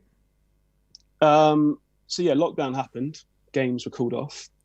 I went on Twitter and I was thinking, oh, that's a good idea. I'll just post one Leeds player every day till lockdown finishes. That's what I was going to do. Nothing else planned. FPL, good to take a break from it. Fine. I was honestly just scrolling as you do, and I saw Chapman 0102, which is one of my favourite games. I've played that for 20 years, and saw Dave's tweet and saying, I'm going to not do anything in lockdown unless anyone wants to start a Chapman 0102 game. So I just sent him a DM thinking, oh, that sounds interesting. And then it was just like, Dave, that sounds really cool. Do you want to do it if it's just me and you playing against each other in a fantasy game? And then it just snowballed from there. That same day, we were talking about what would you do for prices for this player and this player. Yeah, and it just snowballed from there. And then a couple of days later, because we're not very technical as people, we put a tweet out saying, any spreadsheet wizards? And then that was James Alaprin, near enough straight away, saying, yeah, I'm pretty handy. And boy, is he handy. Yeah. So good. Yeah, and from there, the three of us chatting away, getting prices together. The best thing for me was running the Sims and pricing with Dave. That was really exciting and really fun to do. We've seen you on your Sunday night streams before. Dave, we're running the Sims tonight. You can see that you're, even though, I mean, you've got a dead team set up, but essentially you're not really playing. The reality of what you were there for the first idea was, I want to play this game. Yeah, yeah, exactly. So you've not only have you put this about, but the original idea of you playing it's not come about. It kind of sounds like what's happened is almost as a small comparison with how he started, Suj and I started, in terms of. Suj says, Andy, sorry, I'm doing some technical bits. But sure. We'll carry on. Do you want to start a podcast? All right, let's do a podcast. You came across a tweet. All right, let's try this. We'll do it by ourselves. Oh, actually, we can expand on this. Let's try this. Oh, now I've got 1,500 people want to play. Yeah. And you haven't flinched at it, mate. And for me, the major thing is the interaction and the fact that the community have got so involved, and it feels like the game is alive all week long with the teasers of the tweets, the way the game reports are done, the interaction in terms of how easy it is to work with the sheet and the detail on it. Phenomenal, mate, and we'll obviously be discussing that with Dave and James tonight as well. The community's made it. The community's made it what it is. Seeing everyone in the chat, I'm just there as an observer a lot of the time, just looking at people chatting away, discussing FPL stuff, but for this Chapman game, and it makes me feel proud looking at all that. I love it. Yeah, mate, you absolutely should be, because I mean, and this goes for our listeners as well. Our content wouldn't have been as good as it has been if you think it has been for the last couple of months without this. So, you know, and I speak for the whole community in terms of thanks on that, mate. And I love how when you come on the live streams and stuff, you're in the chat acting like you don't know anything. Oh, I know. Anyone think Viduka will go mad today? Or I'm like, Andy, you know. And obviously, it's like on Wednesday night. I mean, just for an example, like I knew Steve Malbronk was going to score, but then when he does score, then I can comment, yes, Steve Malbronk, he's in my team, like zombie team. So it's funny. You also said to me you were quite worried about my son the other night. Yeah. Mate, the jobs you do on the stream, it makes the game as well. You're an FPL captain. I don't know if it'd be half as big if it wasn't for the streams. Like it makes it the match day experience, and it really comes alive. It helps, but it would still be going really well anyway in terms of the interaction on Twitter and even with your streams at 9:30 Sunday nights and stuff. From that perspective, our streams adds a little something, but it's all about what you guys are doing. Obviously, at the moment, you know what's going to happen this game week. So I don't want to put you on the spot and ask you any questions like that. But like, is Fowler going to go fucking mental or what, mate? Yeah, I need to know. I'm not even gonna blink or like give a smirk, or I'm just going to like cover my face and do what the footballers do. Like, I can't say anything. I mean, what I would say. I haven't made transfers yet, so tell it away. I don't care. I mean, what I would say is the Planet FPL derby today. You excited about that? No. West Ham are worse in this game than they are in real life, and that's saying something, mate. I wouldn't touch a West Ham player in this with a barge pole. Even Joe Cole or Canute, who are relatively reasonable value, not a chance, mate. Not a chance. And Spurs are flying. James mentioned it about how this game has really brought football to life. I was so disappointed when Alec McLeish was appointed as manager. Like, that was enough to ruin like half an hour of my day just to be irritated by that, and it's not even real. Especially when Kenny Dalglish was available. Kenny was available as well. Yeah, and he's going to Villa now, isn't he? He's at Villa he's at Villa already. Yeah. Has he taken over? I missed that. He's taken over. He was pictured in the stands with Doug Ellis the other day. Okay. I mean, you gave me a moment the other night, Andy, that like I remembered being at football, and it's the only time I sat for the last couple of months, and that just speaks volume of, I think, how real it's become and felt. We know it's a virtual game, and I think as well the other massive thing is, you get a lot of comments in the live stream chats about I'm having a terrible game week or whatever, but it really does feel like everybody's just enjoying it.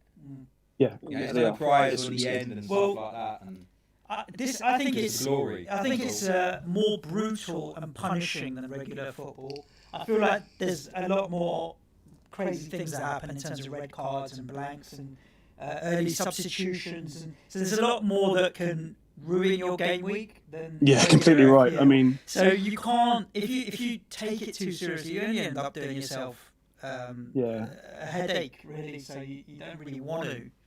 I mean, it's such a weird thing for me. Like when I settled down at like 7:45 on Wednesday night, knowing what's ahead, like the carnage that was ahead on Wednesday night, knowing that Luke from Scout Disable has got Matt Elliott in his team, knowing that he's getting a red card in 5 minutes. And he's obviously yourself, of course, yourself as well. But knowing like that's coming up, and like your hands over your head, thinking it's coming, and like even that for me is not even playing the game. It's just like it's fun to watch as well. The carnage that this game brings. Yeah. I mean, Thursday night with that team news, I was like, what's happened here? The amount of changes there were. Do you think, I guess you can share your opinion on this a little bit, Andy, do you think for future double game weeks, that's something that people should be conscious of? I mean, the reality that Spurs made 7 changes, for example, is that kind of weigh out the idea for those who haven't used their bench boost? One of the main questions we've been having is there a better week coming up? Which we can't factually answer, but is it almost worth just going, I know I've got 15 good starters in a game week, and going, actually, this is best for me? Or yeah, I mean, personally, I think that was the most we'll have for double game week this season. We'll get 2 or 3 other teams double in a certain week, but not 6. We weren't expecting 6 at the start of the season. I don't think you'll get the carnage. I think it's about the players that you go for. Like we had Spurs rotation, but you still had Selakovic and other players that are nailed on. So I think depends depends who you go for as a player. Yeah, people like Anderton's played every game and that, hasn't he? Perry, Bunjevcevic, and then for them all to come out of the team together. I know we're talking about players that were not popular, but there might have been the sort of players, you know, if you really fancied Spurs to keep a clean sheet against Everton, I know people might look at, say, Dean Richards, for example, as the most, you know, he'll definitely start twice for Spurs. And I think other than, obviously, Charlton didn't make any changes, and Middlesbrough stayed largely the same. They always seem to make just one or two changes. Like everywhere else, it was carnage. Yeah, it was carnage. And I didn't expect the rotation that we saw, personally. I don't think we'll get that again later in the season. Not to that extent, I wouldn't say. I've never played Champ Man, so I have no idea. Whatever you say, I agree with. I think the interesting thing is this week, though, the captaincy split is going to be interesting because obviously Liverpool have got double game week. So do people go Liverpool or do people just rely on United? Or who would you captain if you had your free choice? Viduka is the correct answer. Viduka, but Fowler's my vice in the zombie team. But I'm not saying he's going to bang or anything. Bless him, he's got to clarify everything, and he's not giving anything away. No. I may roll this week. I just need to check. I've got 11 starters, and I'm just going to leave it. Yeah, I think United can always be a captaincy shout even without a double game week, and even Spurs assets are decent this week. On paper, I think Fowler is going to be hugely captain.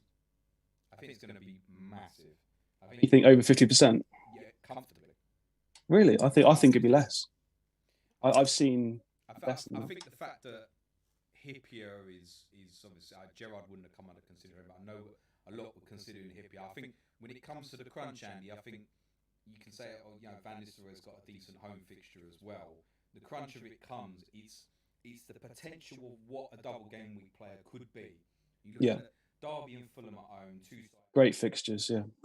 They've conceded goals regularly, and I think when it comes to it, you can't help but, all right, yeah, Van Nistelrooy might get one or two, but Fowler, although he's been crap, could get 5 this week, for example. Over the 2 games, and I think it's when you have the double opportunity, it's really hard to resist. And I think it gives you hope for the Sunday as well, doesn't it? So like even if yes, psychologically, people do like to be involved in the game week as late as possible from that perspective as well. I think Fowler's captaincy will be about 60% personally. Okay, I'm gonna say slightly less because I think people will go Van Nistelrooy. I think people will go maybe a Spurs asset home to West Ham. And even people like Phillips on form has got a decent fixture. I think was it Phillips, Charlton at home, Sunderland? Yeah, so I think people would largely be put off going Phillips because obviously he played with that wide arrow, didn't he, against Chelsea in midweek. So I know he got the 2 returns, but I think it might speak more about Chelsea. I mean, Charlton are not great either, obviously, although they've had a decent season. And I think... But that was with a caretaker. This is Peter Shreve's in charge now, so... That's very true, yeah. So do we know anything about him tactically in terms of historically how he's likely to set up, or can you not say? And before you answer that question, can I just jump in? I know there's a couple of comments on the audio. Manchild is actually working on the computer trying to sort out the echo, so if the volume's gone up and down, the Manchild's fixing it, don't worry at all. Back to you, Andy. How are they going to set up? I think 4-4-2 is preferred setup. So in which case, might draw people back to Phillips until we find out that it's is it Sibon they bought from Wednesday? Yeah, Sibon, yeah. Find out it's Sibon that's landed up front. That'll put the cat amongst the pigeons, won't it? I can't see Spurs getting too much captaincy wise. I don't see people taking, even though it's West Ham, people taking the Selakovic gamble over, your Van Nistelrooy, Phillips, Fowler, any of them. I think Rebroff. I think people will be put off by the fear of. Arsenal's going to play one up front again, and if they do, is it a chance that Everson's kept his place? I think it would be enough to put people off from that. I mean, it's that's a fair point as well. So you got 3 bonus points, Everson, on Thursday. Everson's got a brilliant average rating. I know you said on your streams right at the start, Andy, you mentioned obviously at one point he had 0 owners. I don't know what his ownership is now. It'll obviously be still very low. Still like 1%. There's a handful of people, I'm sure, and they might even be dead teams. But his numbers are very good, aren't they, in terms of like the average ratings and stuff. So good, and that's why we priced him so highly as well. Because if he was a starter regularly, he's going to be someone that gets a high average rating, high goals, high assists, so we had to put him in quite a high price. Your just in case alone has influenced some of my decisions. So let me say, for example, if Henrik Pedersen had been 5.5, I wouldn't have bought him ahead of that run of fixtures that Bolton had. Yeah, it was the fact that he was 7.5 makes me think, why is he £2 million more than Michael Ricketts, etc.? That feels a big price against Boxic, who we knew was good at, say, 0.5 million cheaper. In me, I'm thinking there's got to be a reason why Pedersen is 0.5 more. And actually, that ultimately made my decision more than anything else, was knowing somewhere in the background, you guys have done the research, and there's got to be some data that suggests why.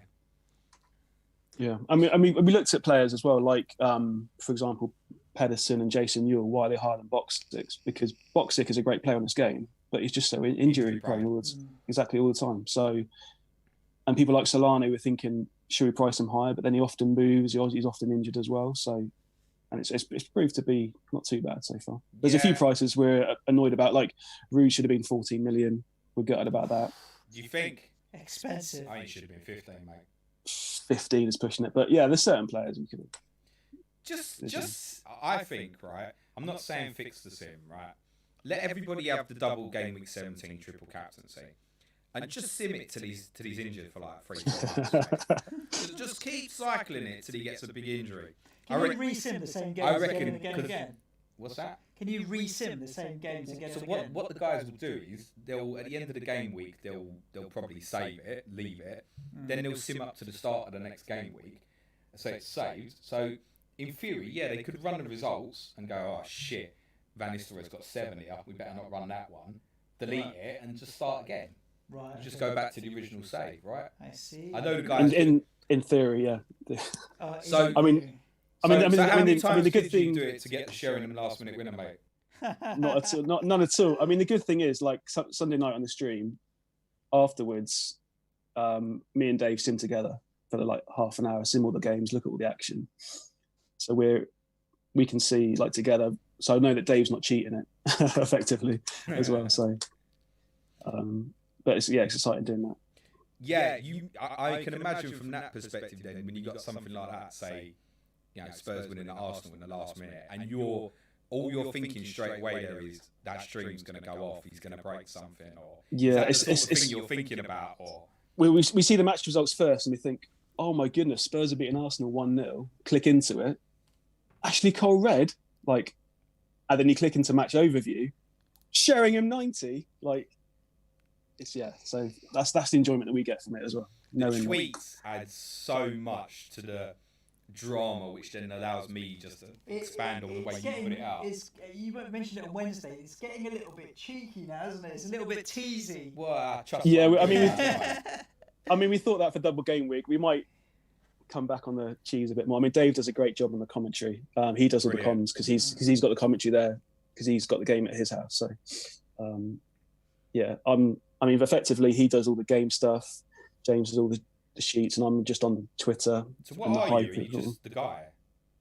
Just on Twitter, I just do the tweets mainly. Yeah, just hanging around, basically. You're very much underplaying your role, mate. And I think, like, even the way your streams have taken off from that brand new YouTube account, etc., and people who may not have known either you or particularly Dave before this started.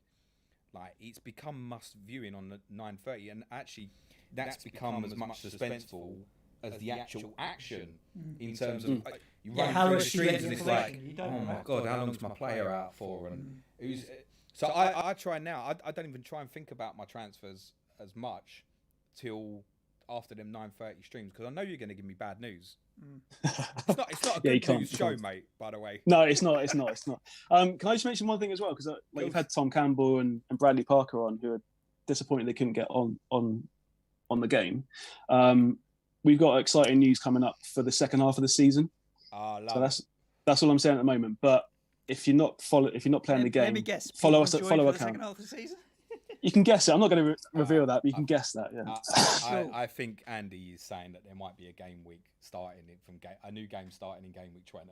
I think might be what he's saying. But I haven't said that. I haven't said that. I didn't put those words in your mouth. I put those words in my own mouth, and it just, you know me, mate. I haven't got a filter.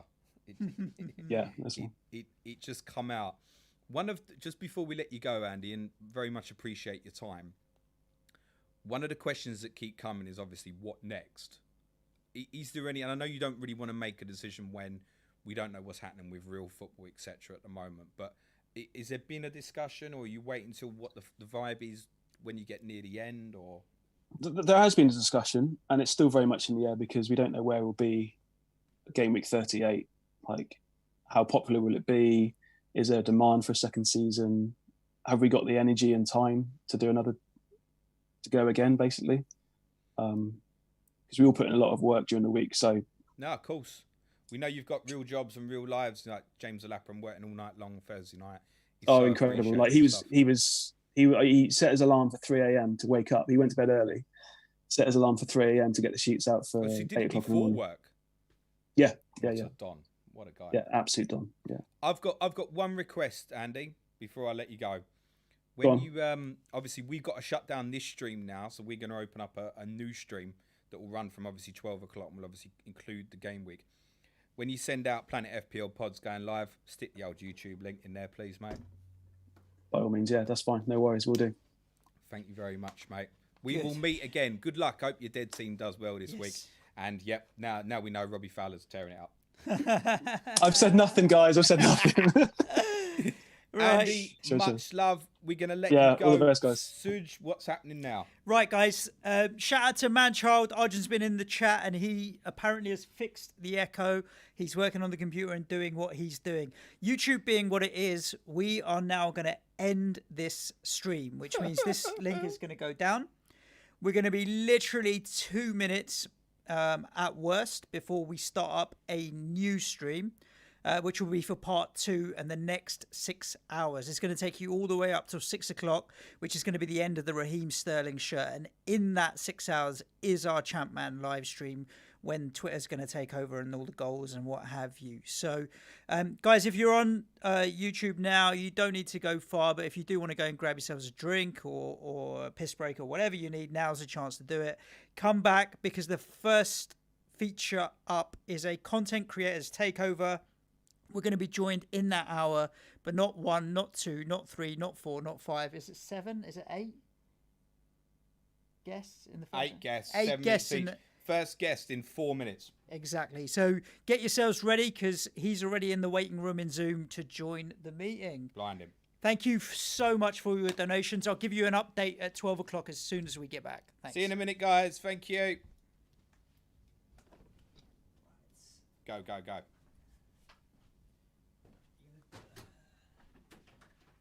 I'm going to wee, actually, because I can't leave.